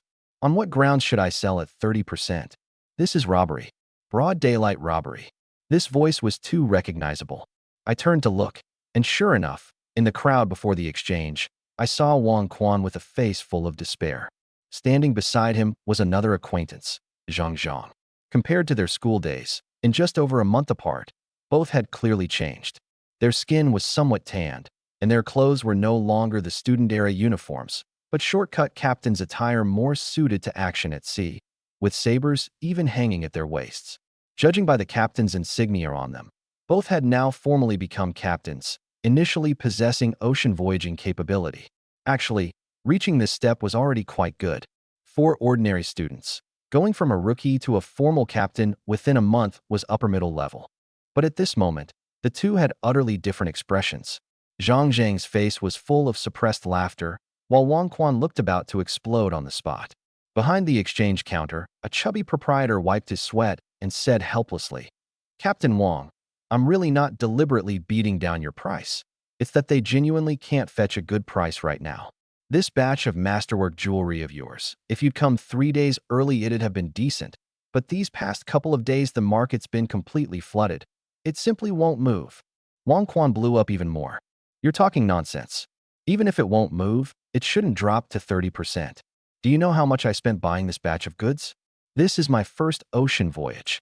To climb the rankings, I threw in all 1,000+ C coins I'd earned before. Hearing this, I roughly understood.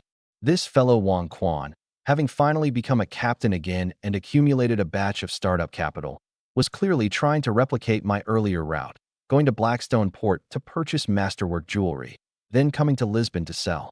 This shipping route was precisely one of the goods with which I'd made handsome earnings back in my rookie stage and shot straight to first place in Jiangqing.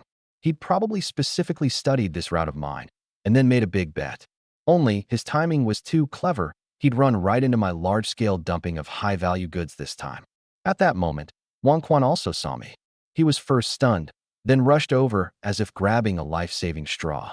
Lin Yu, you've come at just the right time. You be the judge. Aren't these exchange proprietors too black-hearted? This batch of masterwork jewelry of mine, I checked it thoroughly before setting sail. Bringing it to Lisbon was sure to turn a profit. Didn't you start out relying on this very thing? How could it turn out like this? Zhang Zhang also hurriedly waved. Lin Yu, you're finally back. I glanced at Wang Quan's nearly crying expression, thought for a moment, and guessed the crux of it. If I'm not mistaken, it should be caused by my dumping. Huh. Wang Quan was taken aback. The moment that chubby proprietor beside them saw me, he was like he'd seen his own father, hurriedly circling out from behind the counter, his attitude extremely respectful. Captain Lin Yu, you've come at the perfect time. It's better if you explain to him yourself. This really isn't me deliberately fleecing him. It's that the goods you brought in earlier were too good. He rubbed his hands, his tone carrying a hint of insatiability. That batch of Eastern porcelain, precious jewelry, pearls, gems, high-quality luxuries, it all raised the grade standard of the entire relevant Lisbon market at once. And with your large volume and fierce output, you ate up quite a bit of the noble buyer's luxury budget for this year in advance. On top of that, over these past couple of days, other trading ships in the port have followed suit and brought in a batch of mid to low-end adornments. So naturally, the masterwork jewelry category has become dirt cheap and everywhere. Wang Quan was still somewhat in a fog, but Zhang Zhang beside him had already caught on. Oh, I get it. Put bluntly, it's not that your batch of goods is bad, but that compared to Lin Yu's goods, it falls far too short. Once customers have seen better things, then turn back to look at your batch of Blackstone Port masterwork jewelry. Naturally, they're unwilling to pay a high price. Seeing that someone had finally understood, the chubby proprietor let out a breath of relief. So, Captain Wang, 30% really isn't me beating your price down hard. The market's just at this level right now. Having heard it all, Wang Quan went completely numb. He stood rooted to the spot, mouth agape, unable to say a word for a long while. I could tell there was only one thought spinning in his head, so it wasn't a misjudgment on his own part, but Lin Yu was too fierce. So fierce that just selling one batch of goods could directly affect the market prices of the entire relevant category in Lisbon. He was still studying how to replicate my get-rich route, and I'd already evolved to the point where my every move could change the market. This gap was practically like he'd just learned to row in, or while the other party had already come rolling over in a fortress on the sea. Not to mention, at this moment Afra was standing beside me. That stunning face glimpsing in and out beneath the deep blue cloak, and that aura that came with its own danger and nobility, made Wang Quan's scalp go numb at just one glance. And while Wang Quan was doubting his life, I'd already glanced at his batch of goods and quickly done a mental calculation. Masterwork jewelry was indeed hard to sell in Lisbon in the short term, but that wasn't necessarily so at other ports, especially some mid-sized ports where noble spending power wasn't high enough. Those were actually more suited to absorbing this kind of mid-grade luxury. So I said flatly, Wang Quan, this batch of goods of yours is indeed very hard to sell in Lisbon right now, but I can take it. I happen to be about to set sail and haven't bought goods yet. Wang Quan's eyes lit up. Really? Lin Yu, you're so good. I nodded. 40%. The joy on his face instantly froze. 40%? Then wouldn't that be only 90 C coins? Lin Yu, I bought it at a high price. I shrugged, my tone calm. You don't have to sell either. I'll leave right now. Then you can keep haggling with the proprietor and see whether he's willing to give 10% more. But in my view, the longer you drag it out, the worse the market will only get. Seize the opportunity, and don't end up losing so much you have to go spear fish at the dock again. Wang Quan's face went through a cycle of green and white. He knew what I said was fact. The market is the market. Once the price has crashed, it's crashed. Having finally become a captain again, he really didn't want to go spear fish at the dock again. But at the thought of dumping goods he'd bought at a high price at 40%, his heart was dripping blood. After pondering repeatedly, all he could do was lower his head with an anguished face. Sell. Lin Yu, I'll sell. Take it all. The way he looked, it was practically as if he were handing over his life savings with his own hands. The corner of my mouth curved up slightly. All right, leave the goods here. I'll have a crewman reconcile the account with you later. Wang Quan nodded, wanting to cry but without tears. Actually, studying the same successful shipping route, some people learn what to buy and where to sell, while others learn why that route succeeded back then. The former are always a step behind, because the route has long since changed. What Wang Quan lost to was never luck, but that he only thought of copying the answer, without ever thinking that the market poses new problems every day. But I didn't say this out loud. Some truths he'd only understand after slamming into the wall himself. Just then, Zhang, who'd been standing to one side without much to interject, suddenly seemed to remember something and abruptly slapped his forehead. All right, Lin Yu, why haven't you replied to messages this whole time? I was taken aback. Messages? Zhang's eyes went wide. You can't tell me you really haven't looked at your comm device? That poor girl's been about to worry herself sick. I raised an eyebrow slightly. Who? I'd been busy off my head this whole time. How could I remember that many people? Zhang put on a "you really deserve to die" expression. Who else could it be? Our class beauty, Tang Yuxuan. Didn't you say before you wanted to recruit a navigator? She took it seriously.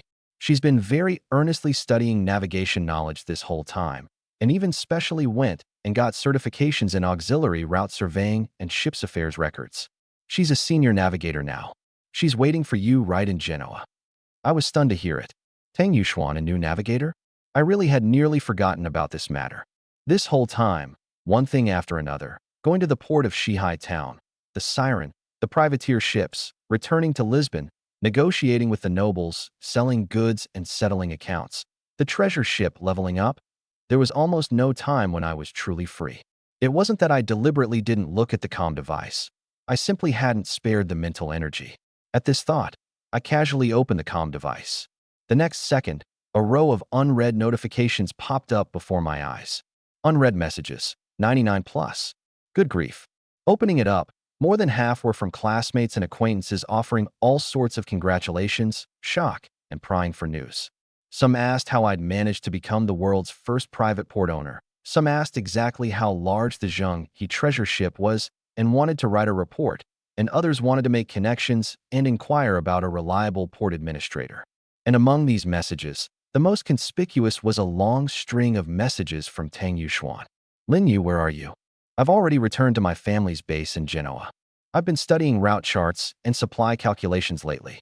The navigator requirements you mentioned, I've been working hard to make up for all of them. I've been promoted to senior navigator. Why haven't you replied to me? Did I talk too much? If you've been busy lately, I can wait a while longer. Lin Yu, are you okay? When you see the message, remember to reply to me, okay? Scrolling further back, her tone went from the initial earnestness and anticipation, gradually turning to unease, then to cautious timidity. My steps even paused. I hadn't expected that something I'd merely mentioned offhand, she'd taken so seriously, actually going off to study navigation knowledge, and even qualifying as a senior navigator. Zhang Zhang beside me wore a mischievous grin. How about it? Dumbstruck, aren't you? I'm telling you, she's really taken it to heart. I closed the comm device, my expression somewhat subtle, but I didn't reply to the messages right away. I know. With that, I continued walking toward the weapons shop. Afra followed at my side, tilting her head slightly to look at me, then at the comm device in my hand, a faint flicker in her eyes, but she said nothing. Only after I'd walked far off did Wang Quan finally seem to snap out of it, looking at Zhang Zhang with a face full of confusion. Wait, why is it that I lost this badly, while you look like you struck it rich? What exactly did you resell this time? The moment this came up, Zhang Zhang instantly perked up, planting his hands on his hips and laughing heartily. Me? I'm not like you at all. This was a route boss Lin you personally gave me. He said before, whatever you do these days, don't do the luxury goods business. Instead, he told me to come to Lisbon and sell rum. So this whole ship of mine is loaded entirely with rum. Wang Quan was taken aback. Rum? Isn't that stuff only drunk by the lower classes, with very little profit? Exactly. At the time I thought it was ridiculous too, but I did as told anyway. Zhang Zhang grew more and more excited as he spoke. Who could have guessed that these past days Lisbon's port has been overflowing with goods, huge numbers of crewmen, craftsmen, and porters pouring in, and the industrial district and docks especially booming. Liquor consumption has skyrocketed. Luxuries are all falling, but rum has instead surged in price. This one trip of mine, I made an absolute killing. Ha ha ha. Having heard it all, Wang Quan sank into silence once more.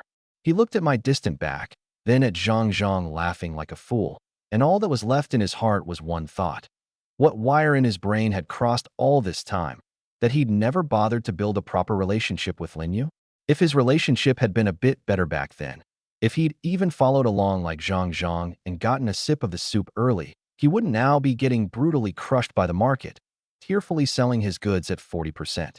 Meanwhile, as I walked toward the weapons shop, I dialed Tang Yuxuan's comm. At this moment, in Genoa, as one of the most prosperous superports of the old world, this place was never short of ships coming and going, merchants hawking their wares, envoys from various nations, adventurers, and old and new nobles alike. The dock was brilliantly lit, and the sea breeze mingled with the scent of wine, fish, spices, and gunpowder. But in a relatively quiet noble residential district above the port area, in a small annex hung with the Tang family crest, the atmosphere was somewhat low. Tang Yuxuan had just been crying, her eyes still rimmed red. She'd always been good at controlling her emotions, and at school she'd always given people an impression of being clever, beautiful, and composed. But this whole time, she really had been somewhat unable to hold it together. From leaving Jiangxing to settling in Genoa, while catching up on navigation knowledge and waiting for my reply, she'd kept pumping herself up. She told herself that Lin Yu was surely very busy now. He was Jiangxing's #1, the owner of the Zheng He treasure ship, and couldn't possibly be like an ordinary person, clutching a comm device and chatting all day. So it was okay. Just wait a bit. But one day, 2 days, 3 days, the messages went out, yet there was never a response. From anticipation, to unease, to despair. In the end, that grievance and that anxious insecurity finally couldn't be suppressed. Had she been too forward, making herself seem cheap? Had Lin Yu just been saying it offhandedly that day? In his eyes, did she simply not even qualify to board his ship? Thinking of these things, she finally cried her eyes out, red-eyed. Beside her, a middle-aged man in a dark noble robe, with a neatly trimmed short beard, was looking at his daughter with a mixture of heartache and displeasure. This was Tang Yuxuan's father, a French viscount, Tang Wan. His name leaned Western, but at his core he still carried the shrewdness and protectiveness of an Eastern family. He was quite displeased at this moment. His precious daughter, since childhood, when had she ever suffered this kind of grievance? Normally, no matter how many young men circled around her, none had caught her eye. Yet now, for a young captain, she'd run to Genoa to wait for news until she cried. And the most infuriating part was that the kid still hadn't replied all this time. The more Tang Wan thought about it, the more indignant he felt, and he couldn't help but give a soft snort. Yuxuan, it's not that I'm criticizing you. You're the daughter of me, Tang Wan, a proper viscount's daughter. He's just a young captain. If he can't recognize quality, so be it. Why must you hang yourself on him? If you really want to go to sea, your father will arrange it for you. Here in Genoa, I know quite a few people. Forget renowned captains of the old world. I can even arrange for you captains preparing to enter the new world. Just nod, and I'll take you to meet someone tomorrow. Aside from his ship being a bit impressive, what else is good about him? Papa will pick you a better one. In what respect would he not be superior to that kid? Tang Yuxuan had still been lowering her head, wiping her eyes. But hearing this, she instantly puffed up her cheeks in anger. She lifted her head, her eyes red, yet carrying a rare stubbornness. I don't want that. What do you mean, a better captain? What you introduce is what you introduce. That's not something I chose myself. I want to go to sea. I want to become a navigator by my own ability. I want to follow Lin Yu's ship and enter the new world on my own. Tang Wan had a headache. This child, how are you still fixated on him? She turned her face to the side, her voice soft yet firm. Either way, I won't switch. No matter how impressive others are, they're still others. Lin Yu is different. He's someone I judged for myself, and someone I chose for myself. Watching his daughter like this, Tang Wan opened his mouth, but in the end could only sigh helplessly. Fine. My daughter's grown up, and I can't control her anymore. But let me say this first. Wait a few more days, and if his attitude is still like this, then your father won't be indulging it any longer. Tang Yuxuan pursed her lips and said nothing. In truth, even she felt somewhat wronged.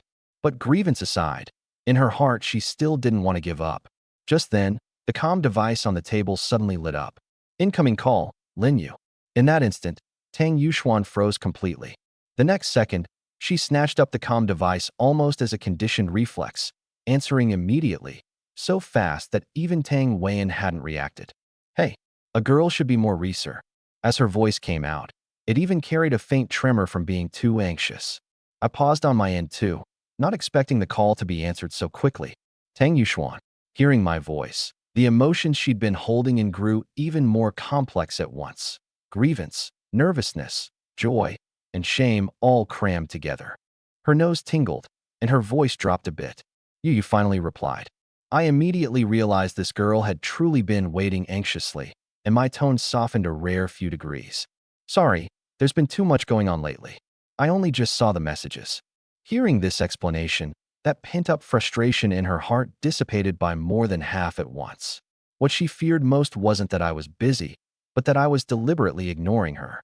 Now knowing it was that I'd just seen them, her whole self clearly relaxed, though she still couldn't help carrying a bit of reproach in her words. Well, you're way too busy. I even thought you'd forgotten me. I gave a light cough. This time it really was my fault. Are you still in Genoa now? Yes. She answered lightning fast, as if afraid I'd change my mind a second slower, then felt she was being too hasty and hurriedly added. I've been studying navigation-related things lately. Route surveying, current judgment, supply calculations, astrolabe positioning. I've been catching up on all of them. I've also studied port document and entry-exit shipping tax record formats. If you still need a navigator, I really can give it a try. This time, her tone was more earnest than in her messages, without the slightest joking. My gaze grew a shade more serious too. Honestly, before I'd only thought her image, temperament, and mind were all quite good, and that recruiting her as a core member would be a good thing. But it seemed now that this girl was even more dedicated than I'd imagined. A viscount's daughter with family background, one who could easily board a ship through her father's arrangements, was willing to run to Genoa herself to painstakingly study navigation. This itself said a great deal. I stopped stringing her along and spoke directly. All right, then wait for me in Genoa. Once I've handled the last bit of business here in Lisbon, I'll head over." There was an instant of silence on the other end of the line. Then her voice clearly brightened. "Really? Really?" I gave a light smile. "We'll talk more when we meet. If your abilities truly meet the requirements, I can save a navigator's position on my ship for you." That one sentence nearly blew away all the unease she'd felt these past days. Gripping the comm device, the grievance in her eyes vanished entirely, leaving only a sparkling joy. "Okay, I'll wait for you." Beside her, Tang Weian, who'd been arms crossed with a face full of displeasure, watched his daughter go from cloudy to clear in a second, her whole self as if brought back to life, and his heart grew even more sour. This little punk, one sentence and he'd coaxed his daughter, who'd cried for several days, into feeling better? But after hearing the words, "wait for me" in Genoa, his expression eased somewhat too. At least the kid still had some sense of responsibility and hadn't kept playing dead. I asked a few more simple questions, and she answered each one earnestly. After we'd finished communicating, I nodded. "All right, let's leave it there for now. I still have things to handle on my end. You keep preparing. I'll contact you when I reach Genoa." Her voice grew a shade lighter. "Then be careful on the road." "Okay." The comm call ended. I put away the comm device, the corner of my mouth curving up slightly. Genoa, one of the old world's famously renowned superports. All 5 great seafaring powers had bases and fleets there. Whether in dock scale, weapons circulation, extraordinary supplies, ocean voyaging talent, or the density of news about the New World, it was far beyond what ordinary ports could compare to. It had long been called the Old World Center of the Great Sea Route. For finding good things, inquiring after high-end intelligence, or making contact with a higher tier of the seafaring circle, Genoa was an unavoidable stop.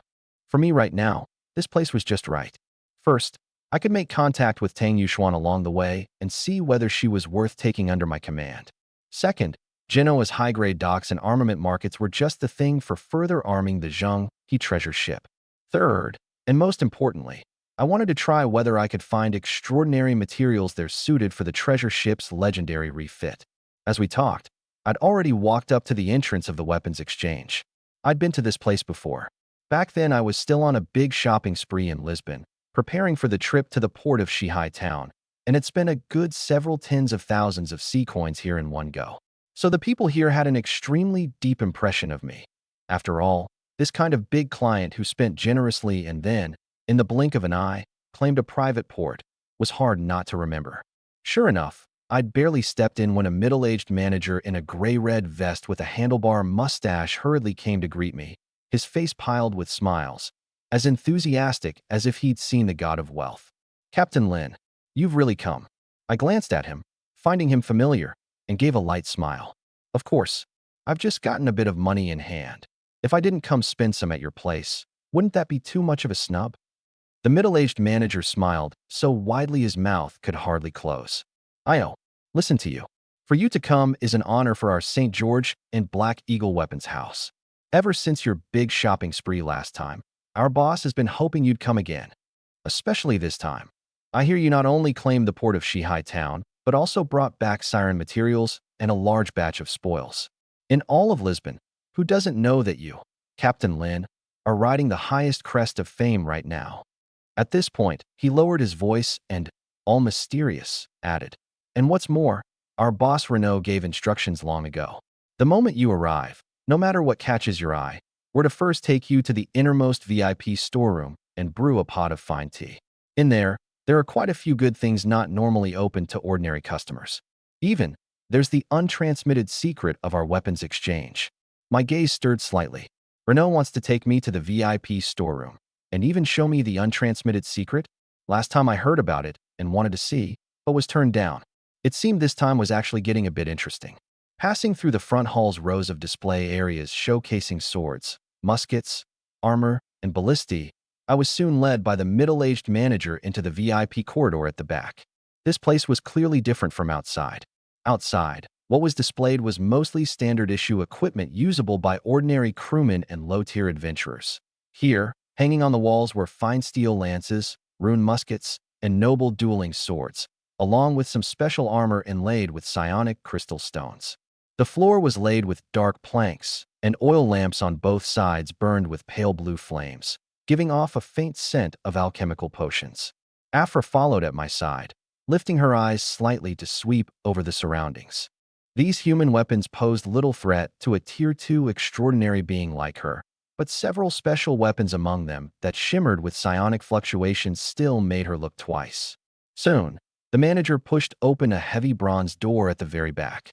"Boss, Captain Lin has arrived." The words had barely fallen when a hearty, enthusiastic laugh came from within. "Ha ha ha, Captain Lin, I knew you'd definitely come today." I lifted my eyes to look. A slightly plump, middle-aged man in a black and gold guild formal suit strode over to greet me. He wore an exquisitely trimmed little mustache, his face beaming with a brilliant smile, yet his eyes revealed the shrewdness peculiar to merchants. This was precisely the boss of the St. George and Black Eagle Weapons House, Jean Renault. Compared to last time, he was clearly even more enthusiastic today. No wonder, now that I'd claimed a private port and established relationships with Grand Duke William and Count Laurent, and was moreover set to become a super buyer who might affect the entire Western Mediterranean armament market over the long term. "Boss Renault," I gave a light smile. "The things at your place last time weren't bad. I was quite satisfied, so I came again." Renault smiled so hard his eyes narrowed into slits. "For you to come again, Captain Lin, is the greatest recognition of us. Rest assured, this time I absolutely won't fob you off with ordinary goods. What I'm showing you today is all the best stuff from the bottom of our chest." With that, he personally led me deeper in. Behind the VIP storeroom was an even more concealed underground weapons vault. Several burly men worked together to turn a windlass, and the heavy iron door slowly opened. A smell mixing gunpowder, metal, anti-rust oil, and psionic crystal stones rushed at my face. The moment I stepped in, my gaze stirred slightly. This place was the true arsenal. Rows of heavy ship cannons were neatly arranged on both sides. Traditional cast-iron cannons, reinforced rune cannons, small-caliber high-speed rapid-fire cannons, and even several heavy cannons engraved with Ottoman-style patterns, placed separately on a central platform and covered with tarpaulins. Seeing my gaze sweep over those giant cannons, Renault immediately smiled. "Captain Lin, I know that your coming this time surely isn't for ordinary muskets and swords. You now possess the Zhenghe treasure ship and have claimed the port of Shihai town. Sooner or later, you'll have to face true powerful enemies at sea. So ordinary cannons aren't worthy of you. What you want must surely be heavy cannons." I nodded. "Correct. This time I'm still mainly here to look at ship cannons, especially large-caliber cannons that can be mounted on the Zhenghe treasure ship." I paused. "Preferably super cannons above 700 millimeters. The smile on Renault's face stiffened slightly, and then, somewhat regretfully, he spread his hands. "Captain Lin, to be honest, if you want above 700 millimeters or even the 900 millimeter class super main cannons, then here in Lisbon, we really can't do it. It's not that I don't want to earn this money. It's that the craftsmanship can't keep up. Super cannons of that class have far too high demands on steel, bore chamber stability, casting molds, rune reinforcement, and hull load-bearing. In the entire old world, the only places that can stably manufacture naval cannons of the 900mm class and above are the two ports of Genoa and Marseille. Even where other places have them, they've basically been ordered in advance by the various royal fleets, super guilds, and New World expeditionary forces. Here in Lisbon, the largest we can currently produce presentably is only around 640 millimeters. For serving as secondary cannons on your Zhenghe treasure ship, though, it's very suitable." "So it was." I nodded calmly. 640 millimeters works too. Let's look at the goods first." Renault perked up. "Good. Then you've really come at a lucky time today. I just recently brought in a batch of new weapons, not local goods, but military supplies procured from the Ottoman side." With that, he personally walked over to the several heavy cannons covered with tarpaulins on the central platform and pulled off the tarps in one motion. Whoosh! Cannon after cannon of a rugged yet extremely oppressive-looking black cyan giant instantly appeared before me. The cannon bodies were longer than traditional naval cannons, the muzzles enormous, the inner walls faintly glimmering with a dark red metallic luster. The surface was engraved with rings of complex patterns, both like the decorations of Ottoman craftsmen and faintly carrying the flavor of some kind of extraordinary rune. On both sides of the cannon's breech were heavy buffering devices, and the gun carriage had clearly undergone special reinforcement. The whole cannon sitting there was like a sleeping steel beast. Renault patted the cannon body, his tone carrying an irrepressible pride. Captain Lin, please look. The Ottoman Empire's invincible armadas, new model grape cannon. Caliber, 640 millimeters. Currently, one of the mainstream heavy naval cannons of the Ottoman Invincible Armada. This thing is far, far superior to the common goods you bought last time. I raised an eyebrow slightly. Grape cannon? What's good about this thing? Renault immediately perked up. He extended his hand and gently stroked the cannon body, as if introducing a peerless beauty. First, the materials. This batch of new model grape cannons uses the Ottoman's latest generation high-strength cannon steel, said to be fused with a small amount of extraordinary metal powder, deep-sea red iron, volcanic ash silver, and a certain special mineral that can enhance psionic conduction. So the cannonballs it fires have a killing effect on extraordinary beings too. An ordinary iron cannon striking a sea monster might only break the skin, but this cannon, as long as it hits a vital spot, can blast even a low-tier extraordinary sea beast until its flesh splits open. He pointed at the interior of the bore again. Second, the craftsmanship. The grape cannon employs special rifling and inner wall reinforcement technology, so when fired, the cannonball carries violent rotation and armor-piercing impact, with extremely strong penetration. An ordinary cannonball striking an enemy ship often only shatters the deck, but the grape cannon's cannonball can directly tear open the hull and punch through the structure near the waterline.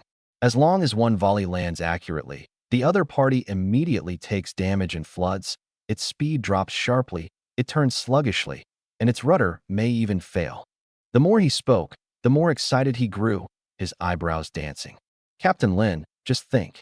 Your Zhenghe treasure ship already has an enormous hull, strong stability, and outstanding resistance to wind and waves.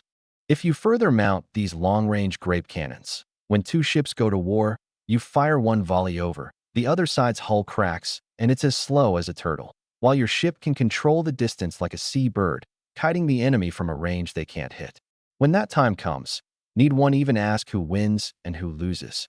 I nodded slightly. I had to say, though Renault was a merchant, this introduction wasn't entirely boasting. In naval warfare, mobility was extremely important. A weapon that could puncture and slow down an enemy ship was, in a sense, more practical than simply killing crew. Especially since the Zhenghe treasure ship was enormous. Once mounted with a large number of heavy cannons, it could rely on range, firepower, and stability to suppress enemy warships from afar. At this thought, I walked up close to that new model grape cannon. The next moment, the pale blue panel surfaced. Weapon name, Ottoman New Model Grape Cannon. Type, heavy ship-mounted cannon. Caliber, 640 millimeters. Quality, fine-grade military armament. Compatible ships, large armed merchant ships, military warships, giant ocean-going ships, special legendary ships. Base lethality, high. Hull damage, extremely high. Loading speed, rather slow. Range, extremely far. Special effect 1, armor-piercing rotary strike. After leaving the barrel, the cannonball forms a high-speed rotating impact, causing additional damage to hull, armor, and waterline structures. Special effect 2, flooding rupture. When striking an enemy ship's waterline area, there's a high probability of causing continuous flooding, reducing the enemy ship's speed and turning efficiency to. Special effect 3O extraordinary resonance.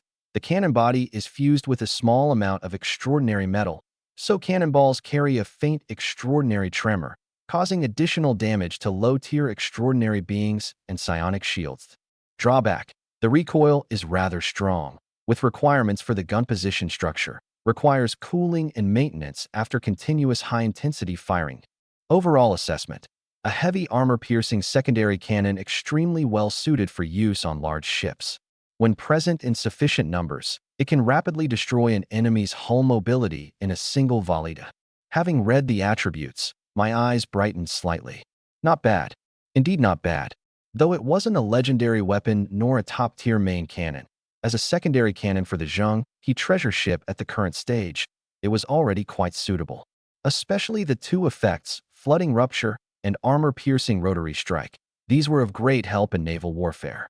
If I encountered an enemy fleet in the future, I could first use the grape cannons to cripple their mobility, then press in relying on the treasure ship's size and firepower and could utterly carry out a snowballing slaughter.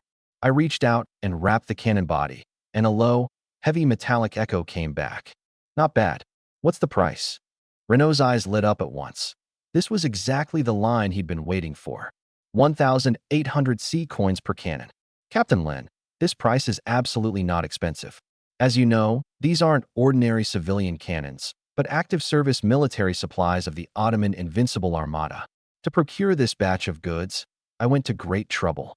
At this point, he lowered his voice and leaned in a bit closer. And there are some things I'll only tell you. This batch of cannons came by a rather special route. I got them out through a quartermaster friend on that side. On the books, they've already been registered as naval battle losses. So there's no problem with you buying them and using them. But whatever you do, don't tell anyone I sold them. Especially don't let the Ottoman side find out, or this line of mine will be in trouble. My gaze flickered slightly. Good grief. This Jean Renault really has extraordinary reach. He could even bribe the Ottoman Invincible Armada's quartermaster to secretly leak out active service military supplies. No wonder the St. George and Black Eagle weapons house could grow so large in Lisbon. But I didn't care. What I was buying was cannons. As for how they came to be, it was none of my business. Fine, I said flatly. If there's no problem with the goods, I'll take them. Renault's smile grew wider. He rubbed his hands and asked cautiously, You already bought 4 heavy cannons last time. If you buy another 8 this time, that'll make exactly 12.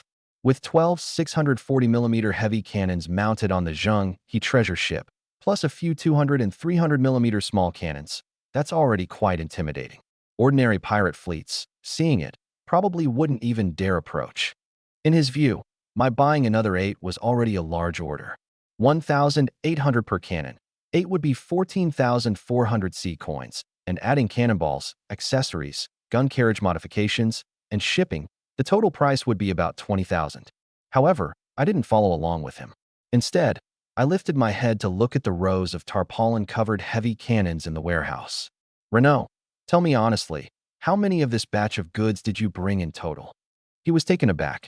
30 cannons. What do you mean? My tone was calm. I mean, however many cannons you have, I'll take that many. The air went silent in an instant. The smile on Renault's face froze. The middle-aged manager beside him was also stunned in place. Even the several burly men in charge of guarding the warehouse instinctively stopped what they were doing. However many, take that many? The words sounded light and airy, but falling on a weapons dealer's ears, they were practically a thunderbolt. Renault opened his mouth. Captain Lin, you're not joking, are you? I looked at him. Do I look like a captain who enjoys joking? His throat bobbed, and his voice even turned dry. But this batch of mine, I brought in 30 cannons total. Even if you bought them all, can your ship hold them? Though Renault wanted to do business, he still spoke the truth.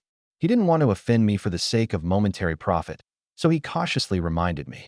Captain Lin, I know you're very fond of heavy cannons, but this thing is high-priced, and mounting it also takes up a large amount of space. Even if those old guard fleets of Lisbon came, they couldn't possibly mount this many at once. It would seriously affect the ship's speed. 30 cannons. Are you sure you want to mount them all on your ship? Before I could speak, Ian Hall beside me had already couldn't help but laugh.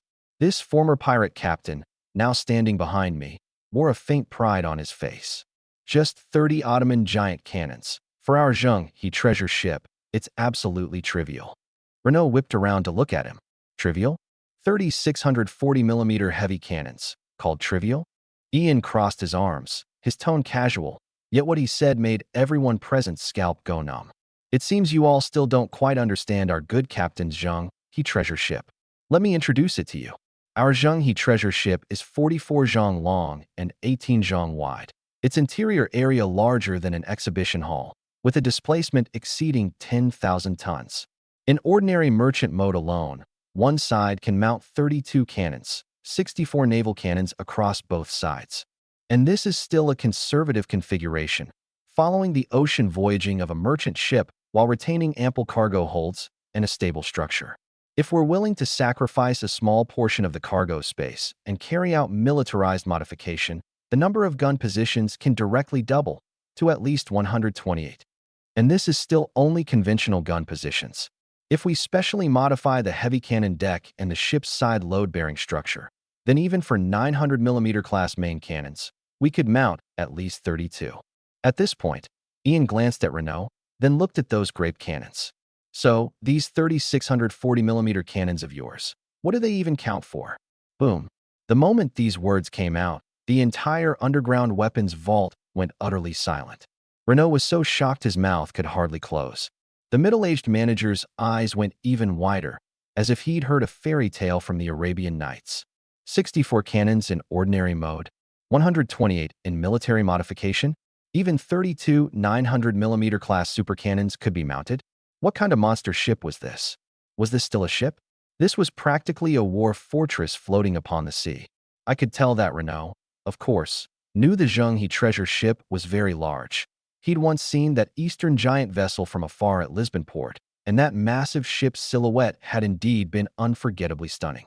But seeing it from afar was one thing, and truly hearing its cannon position load sealing with one's own ears was another. Originally, he'd figured the Zhenghe treasure ship was merely enormous in size, with exaggerated cargo holds, suited for ocean trade. But it seemed now that it wasn't simply a merchant ship at all.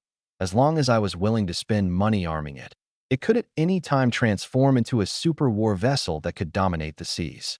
30 grape cannons, placed with an ordinary fleet, were enough to equip a small armada, but placed on the Zhenghe treasure ship, they couldn't even fill half its ordinary gun positions.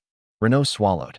The interesting thing was, people are often just like this. True strength never relies on persuading others to believe. Rather, when it's laid out before them, others simply have no way to doubt it. At this moment, Renault's face was written all over with the whole process from doubt to submission. Driven by this train of thought, he soon made a crazy decision. At this moment, Jean Renault was rapidly calculating in his heart. As the boss of the St. George and Black Eagle Weapons House, he was crystal clear on the cost, profit, transport risk, and greasing the wheels expenses of every single item of goods, especially this batch of Ottoman new model grape cannons. This was no ordinary goods.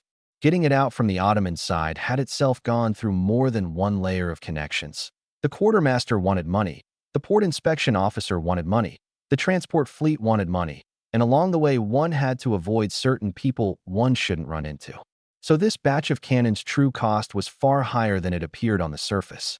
But precisely because of this, once this batch of goods was all sold, the profit would be equally staggering. Renault drew a deep breath, the smile on his face unchanged, but his tone turned a shade more serious. 30 grape cannons, at 1,800 C coins each, comes to 54,000 C coins total.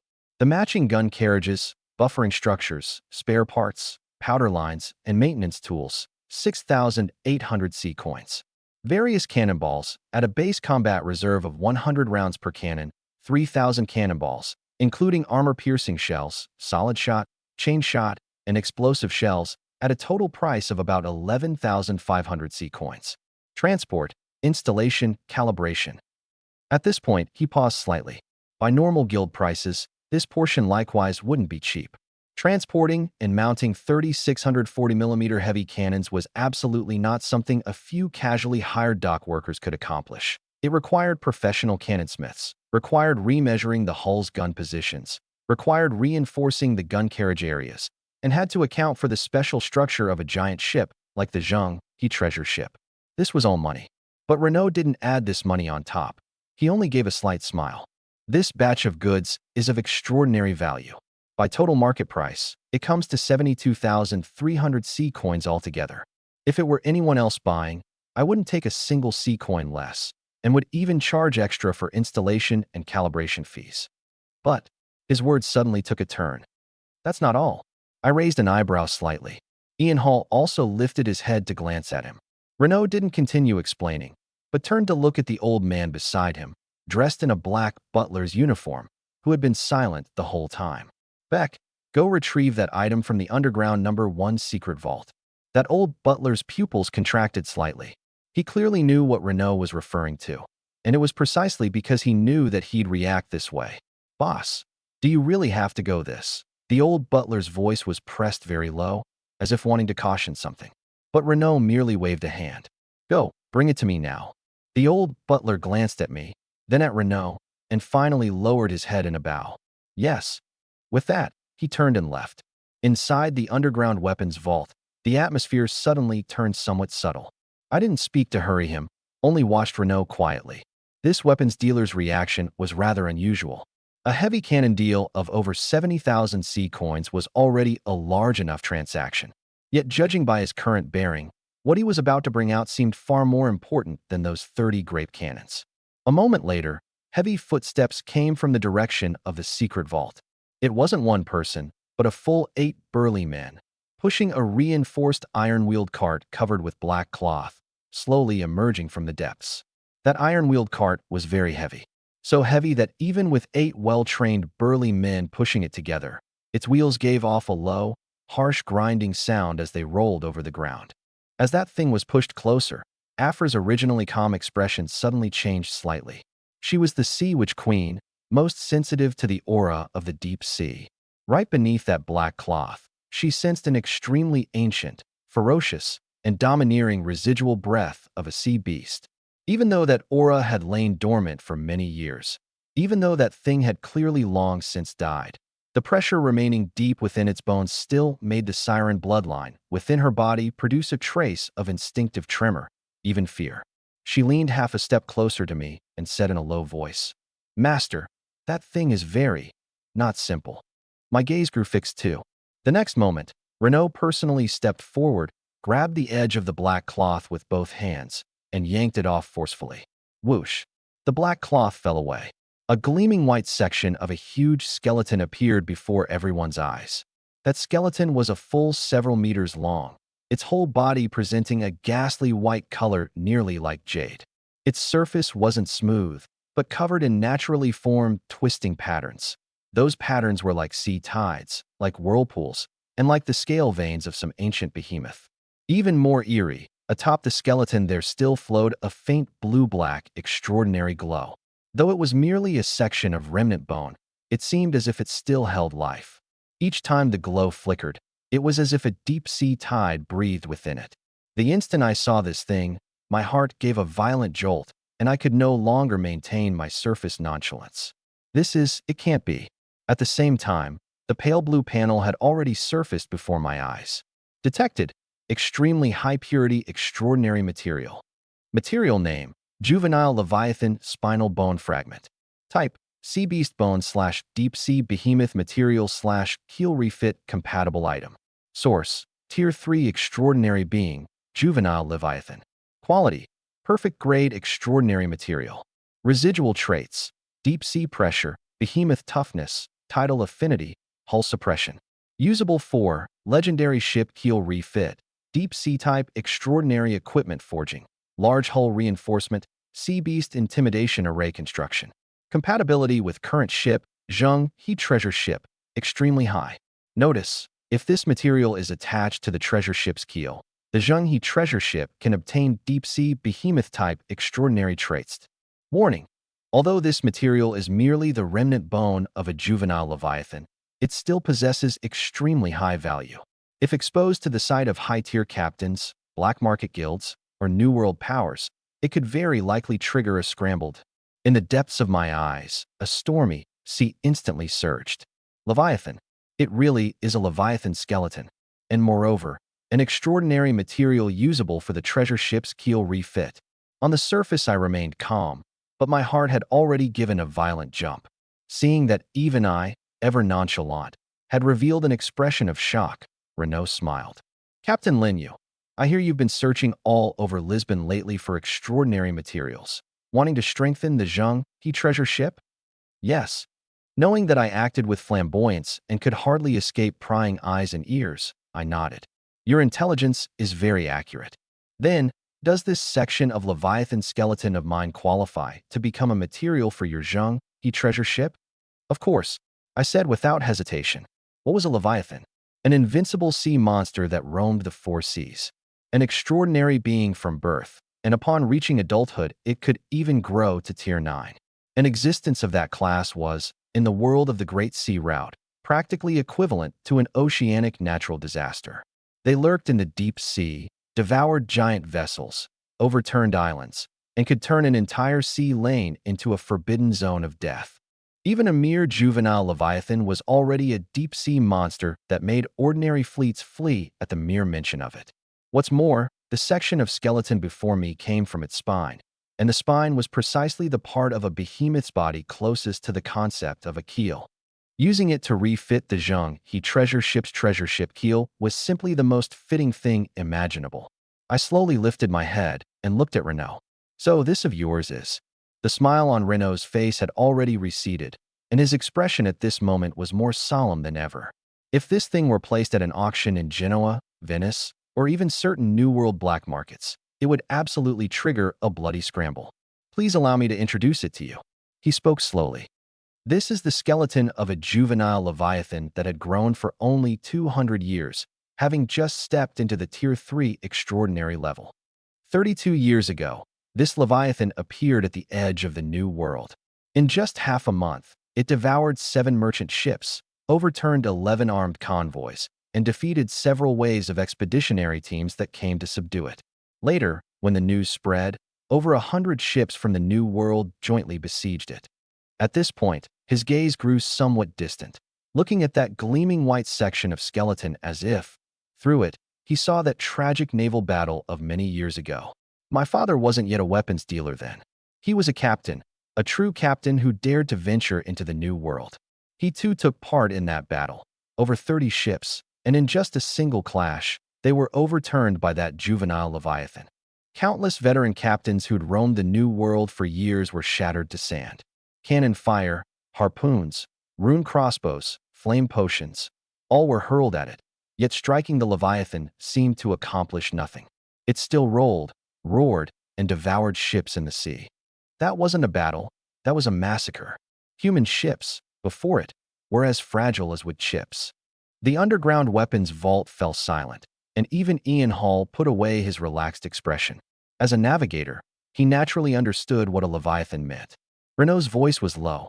In the end, it was the Tier 2 legendary ship, the Black Sail, that arrived.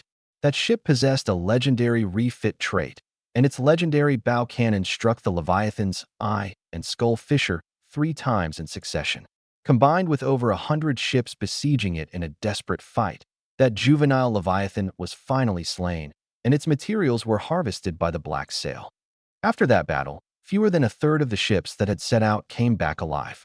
My father survived by sheer luck, and in the chaos obtained this one section of Leviathan's spine. At this point, a trace of bitterness surfaced at the corner of his mouth. But it was precisely because of this section of skeleton that he became a target.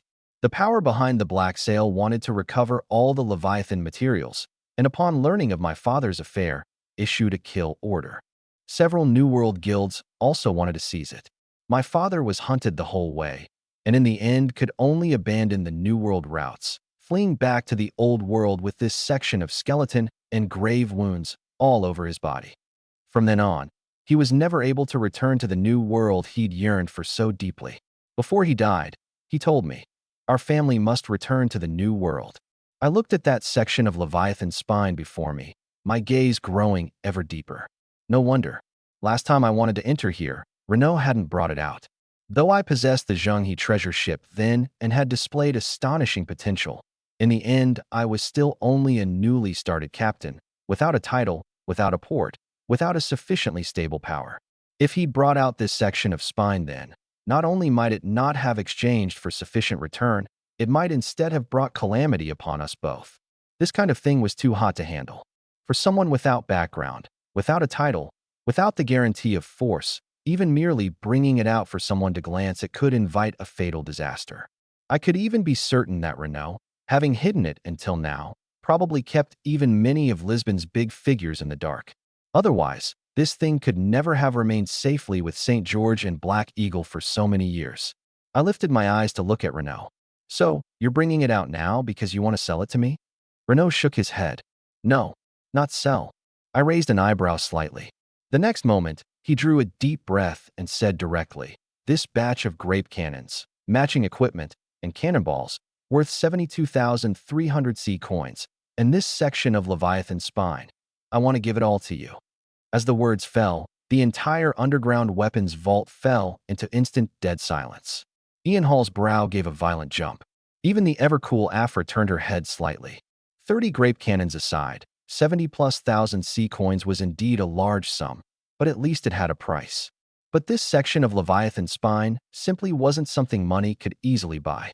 Leviathan skeletons hadn't appeared in over a decade. If this thing were taken to auction, it would absolutely draw a bloody storm. Yet Renault actually said, give it for free, together with the 70,000+ C coins worth of munitions, all as a gift. This kind of boldness was no longer something an ordinary merchant could have. In this moment, I too finally turned serious, slowly sitting up straight, my gaze landing on his face. Boss Renault, something this big can't possibly be given for free. Please, state your conditions. Renault didn't answer immediately, only watched me quietly. In those shrewd merchants' eyes, there was no calculation at this moment. Instead, they burned with a fervor almost like a gambler's. Captain Lin, in all my years in the weapons business, I've met many captains. Some have money, some have background, some have talent, and some have very good luck. But I've never met anyone like you. You've risen too fast, so fast it defies reason. You possess the Zhenghe treasure ship, claimed the port of Shihai town, subjugated the Sea Witch Queen, and in a short time earned wealth enough to make many nobles green with envy. Most importantly, you're not like other captains who guard their coin purses. You dare to spend, dare to expand, dare to spend your money down to nothing, all to arm the treasure ship, to exchange for the most precious combat power. His gaze blazed. So I'm convinced that you will surely become a true overlord of the seas one day. Not an ordinary captain, not an ordinary noble, but a sea overlord who can leave his name in the new world. Looking at him, I couldn't help but feel moved inside. This man before me did indeed have boldness. While others were still thinking of earning a short-term profit off me, he'd already begun betting on my future. And when he made a move, it was 70,000+ C coins worth of munitions, plus a priceless Leviathan spine. This wasn't a small bet. This was an all-in on the level of staking the entire family fortune. I stood up, and to show respect, took off my hat and gave a bow, then asked, Master Jean Renault, I, Lin Yu, have never believed pies fall from the sky. Gifts bestowed by fate often have their prices marked in secret long ago. So, can you tell me, for granting me such an enormous benefit, what exactly are the conditions you want? Renault slowly straightened his body. Mr. Lin Yu, I have no other requests. Only one. From this day forward, at any port you occupy, pioneer, or build, the first weapons exchange must be St. George and Black Eagle. If you have a fleet in the future, we must be your first weapons supplier. If you establish a nation in the future, I must become your vassal. And the term of this agreement, he paused, then said word by word, is a lifetime. Ian Hall's gaze flickered slightly. What an enormous wager. But, right now I had only one port of Shihai town in hand. If Renault were merely aiming to open the first weapons exchange at the port of Shihai town, then he'd absolutely lose his shirt. No matter how smoothly a new port developed, earning back over 70,000 C coins through a weapons exchange alone was by no means achievable in a short time. Not to mention that priceless section of Leviathan spine. Then there was only one possibility. This fellow had already bet his entire lifetime on me. What he was betting on wasn't the port of Shihai town. He was betting on me as a person. Betting that within 10 years I'd surely enter the new world. Betting that the Zhenghe treasure ship would become a true legendary giant vessel. Betting that in the future I'd possess more than one port, more than one fleet, and even establish a sea power of my own. Once the bet was won, St. George and Black Eagle would no longer be merely a weapons house in Lisbon, but would follow my expansion back to the new world, opening it port after port, becoming the core arms dealer in the future maritime hegemony system. That return would be tenfold, 100-fold, or even 1,000-fold. Looking at Renault, a trace of appreciation appeared in my eyes too. I like clever people, and even more so clever people with boldness.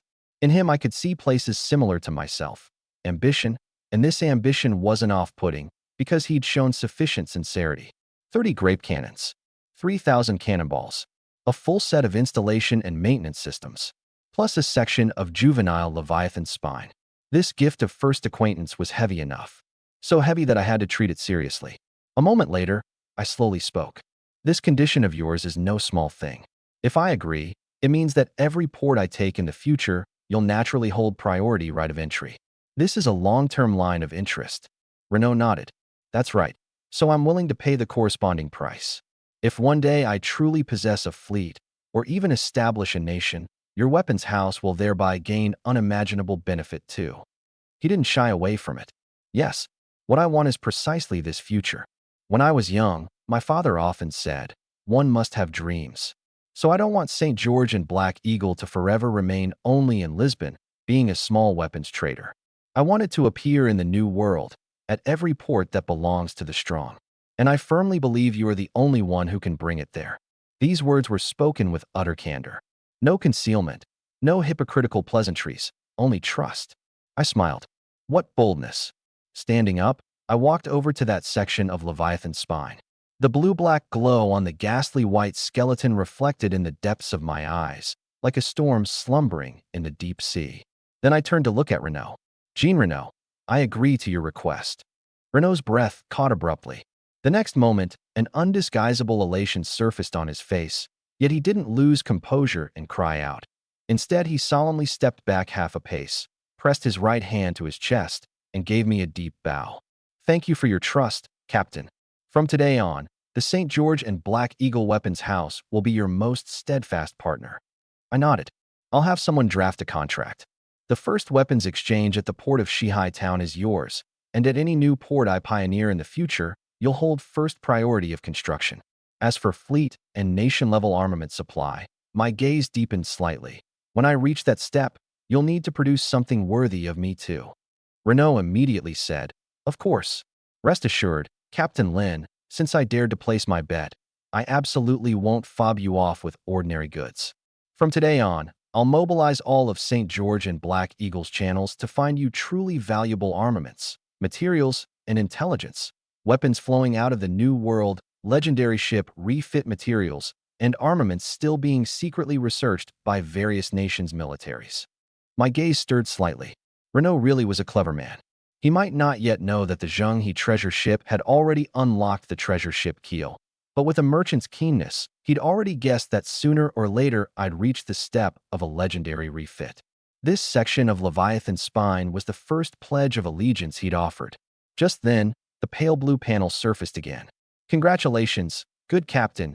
You have obtained the high-tier extraordinary material, Juvenile Leviathan Spinal Bone Fragment. This material can be used for the Zheng He treasure ship's legendary refit trait, treasure ship keel. Record it as an available refit material? Yes/no. Without hesitation, I chose yes. Recording successful. Current treasure ship keel available refit material, Juvenile Leviathan Spinal Bone Fragment. Compatible directions, Deep Sea Behemoth type, /hull toughness reinforcement, /sea beast intimidation, /tidal voyaging. Estimated traits possibly obtained after refit. 1. Leviathan keel. Increases the hull's base strength, impact resistance, and pressure resistance. 2. Deep sea pressure. Produces natural suppression against low-tier sea beasts, sirens, merfolk, and other ocean creatures. 3. Spine of the tides. Increases the ship's voyaging stability in high wave, storm, and undertow areas. 4. Behemoth resonance. When the hull is attacked, there's a chance of releasing the residual pressure of a deep-sea behemoth, disrupting enemy crew and low-tier extraordinary beings. Notice, the final refit traits will be determined by the refit environment, auxiliary materials, the shipwright's skill level, and the ritual's completion degree. Please return to the ship as soon as possible to complete the refit. Looking at the notices on the panel, only one thought remained in my heart. I'd struck it rich. This trip to the weapons exchange, I'd originally only meant to purchase cannons. I hadn't expected to not only get 30 grape cannons, but also unexpectedly obtain a high-tier extraordinary material truly suited for the treasure ship keel. A juvenile Leviathan spine. Once this thing was fused into the Zheng He treasure ship, the treasure ship would likely truly complete its first legendary transformation. By then, it would no longer be merely a ship possessing a legendary refit trait, but a true sea giant that had completed a legendary keel reinforcement. I looked at Renaud, the corner of my mouth curving up slightly. Boss Renaud, I'll keep striving, so that you'll never have to regret today's choice. Renaud smiled too. I trust my own judgment. I nodded lightly. Then let's prepare for the handover. The 30 grape cannons and all cannonball accessories are to be sent to the Zheng He treasure ship tomorrow. This section of Leviathan's spine will be escorted personally by my own people, and the news must be sealed off. Renault's expression turned grave. Understood. Everyone present today is among my most trusted confidants. Once this item leaves the secret vault, it will only be registered externally as ordinary large-scale bone ship material. No one will know what it truly is. I gave an MM. Very good. I turned to glance at Ian, and he immediately understood, his expression turning serious. Rest assured, Captain, please assign Afra to me, and I'll personally lead men to escort it. Anyone who dares come within 50 paces of the cargo cart, I'll chop off his hand first.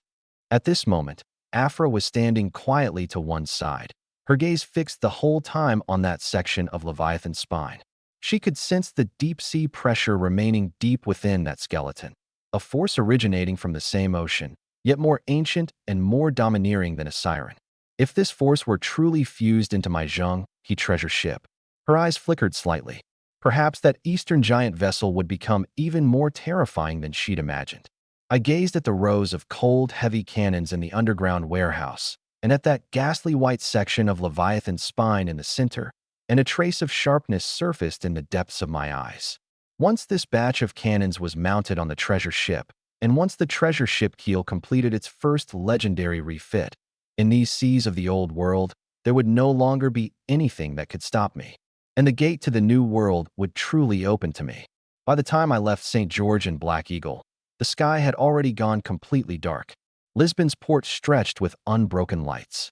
On the distant sea, the enormous silhouette of the Zheng He treasure ship lay moored quietly in the night, like a silent eastern giant city upon the sea.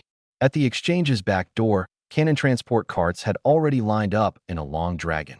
All 30 Ottoman new model grape cannons were covered with heavy tarpaulins, and beside each cart traveled armed escorts dispatched by St. George and Black Eagle, fully armed, with pistols and scimitars hanging at their waists, their expressions grave.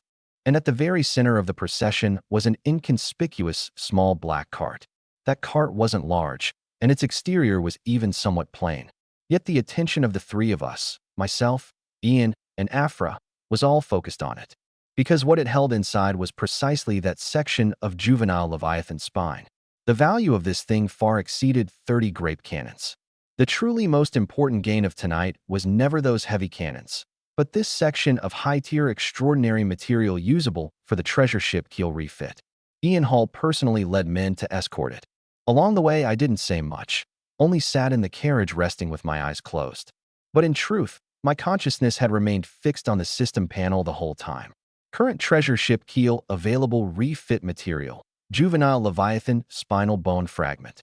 Compatible directions, deep sea behemoth type, /hull toughness reinforcement, /sea beast intimidation, /tidal voyaging. Proceed with the legendary refit. Notice, the first legendary refit will affect the ship's future growth path. Please choose with care. I didn't confirm immediately. This kind of thing had to wait until I returned to the Zheng He treasure ship. The treasure ship keel was the core structure. To complete a true refit, it had to be done within the hull. Soon, the convoy arrived at the dock. At this time, beside the Zheng He treasure ship, quite a few crewmen were still on deck drinking to celebrate. Today I'd made a big profit selling goods and had obtained a Portuguese noble title, and the whole fleet, top to bottom, knew that their captain had truly struck it rich this time. Though the crew didn't know exactly how much I'd earned, they could clearly feel the atmosphere aboard was different from before. Following a captain like this, the prospects would only grow greater and greater. So tonight quite a few of them had let loose a bit.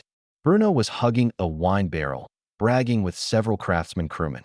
I'm telling you, this Zheng He treasure ship of ours is no ordinary ship at all. Back when we were fixing the gun positions last time, I noticed, this hull structure is just absurd. An ordinary large ship mounts a few heavy cannons and the hull starts to strain, but on our ship, mounting heavy cannons is like child's play. Just give me materials and I can keep reinforcing the gun compartments. The crewman beside him laughed and egged him on. Bruno, keep bragging. Reinforce it more? What? Are you going to remodel the whole ship into a war fortress? Bruno slapped his chest. Why not? As long as the captain's willing to throw down money, I'll dare to remodel it. The words had barely fallen when a heavy sound of cartwheels suddenly came from the direction of the dock. Everyone instinctively turned to look. They saw carts covered with tarpaulins, one after another, slowly rolling and surrounded by escorts. That heavy axle sound, even across a distance, could make one's heart tremble. Bruno's tipsiness sobered up more than half at once. What's this? The next moment, my figure appeared at the front of the convoy. Bruno, bring men over. Get ready to mount cannons. Bruno was taken aback. Cannons. He strode over and reached out to pull off the tarpaulin on the nearest cart. Whoosh. The enormous black cyan cannon body was instantly exposed to everyone's eyes. The 640mm caliber Ottoman new model grape cannon glimmered with a cold metallic luster under the firelight, and those complex patterns on the cannon body were like the scales of a slumbering, fierce beast. Bruno's eyes instantly went round. Holy crap! This is a heavy cannon over 600mm. The crewmen beside him all gathered around too. When they saw the whole row of cannon transport carts behind, everyone was dumbstruck. 1, 2, 3, no way. This many. Boss, you bought this many weapons again. A knowledgeable cannoneer, after counting them all, his voice even changed pitch. 30 heavy cannons. And judging by the cannon body craftsmanship, these are absolutely not ordinary goods. Bruno circled one of the grape cannons once, his eyes brightening the more he looked. He reached out and wrapped the cannon body, then lowered his head to look at the gun carriage structure, and couldn't help sucking in a cold breath. Fine cannons. These are absolutely fine cannons. The cannon body thickness, the buffer design, the rifling structure, all military grade. Captain, if this whole batch of cannons gets mounted, our Zhenghe treasure ship's broadside firepower will at least double. The surrounding crewmen instantly burst into a round of cheers. So powerful. Who'll dare come near us anymore? If we fire one volley of this, won't an ordinary pirate ship just get blasted to pieces? Ha ha. Following the captain is just the best. Watching everyone's excitement, I gave a light smile. Don't just be happy. The work starts tonight. First, get the front 15 cannons up onto the ship, and per Ian and Bruno's arrangements, prioritize mounting them at the port and starboard main gun positions. The remaining 15 continue tomorrow. I require the basic installation all completed within 3 days. Bruno immediately slapped his chest. Rest assured, Captain, tonight I won't sleep. I guarantee I'll get the gun positions arranged for you crystal clear. Ian Hall also said in a deep voice, I'll count the cannonballs and accessories. All ammunition must be stored separately. Armor-piercing shells, chain shot, explosive shells, and solid shot stored in separate zones. No mix-ups allowed. Anyone who dares slack off, I'll skin him. The moment the pirate-born Ian spoke, the crewmen instantly perked up. Yes, sir. Soon, the deck bustled above and below. The windlasses turned, thick iron chains hanging down. Heavy grape cannons, one after another, were slowly hoisted up, then sent into the Zhenghe treasure ship's gun compartments through the ship's side lift racks. The crewmen chanted work songs, the craftsmen measured gun positions, and the torches shone upon the enormous hull and the cold cannon barrels, the entire dock seeming to have turned into a late-night military factory. And amid the clamor, that small black cart was silently pushed to beside the ship's side. Bruno was sharp-eyed and had just moved to come over. Captain, what's in this cart now? I glanced at him. Something very important. Bruno was taken aback, then immediately understood and didn't press further. I did indeed trust Bruno, but for some matters, the fewer people who knew, the better. Once this kind of thing got out, it would absolutely invite trouble. I waved a hand. Ian, come with me. Let's take it into the lower hold, avoiding the other crewmen. Yes. Ian immediately nodded. Soon, the small black cart was pushed into the interior of the Zhenghe treasure ship. Afra followed along too, her gaze fixed the whole time on that cart, her sea blue eyes carrying an undisguisable curiosity. As the Sea Witch Queen, she could sense the aura within that section of skeleton, the aura of a deep-sea behemoth belonging to the same ocean as her, yet more ancient, more wild, and more domineering than she. Even though it was merely a section of spine that had been dead for many years, it still carried a pressure that made ocean creatures instinctively feel awe. She was curious just how the Zhenghe treasure ship would absorb this section of Leviathan skeleton. Soon, I arrived at the keelhold in the deepest part of the Zhenghe treasure ship. This place normally almost never allowed ordinary crewmen to enter. On the heavy wooden walls, faint golden patterns flowed indistinctly. Ever since the Zhenghe treasure ship rose to level 5 and unlocked the treasure ship keel, this area had clearly undergone a change.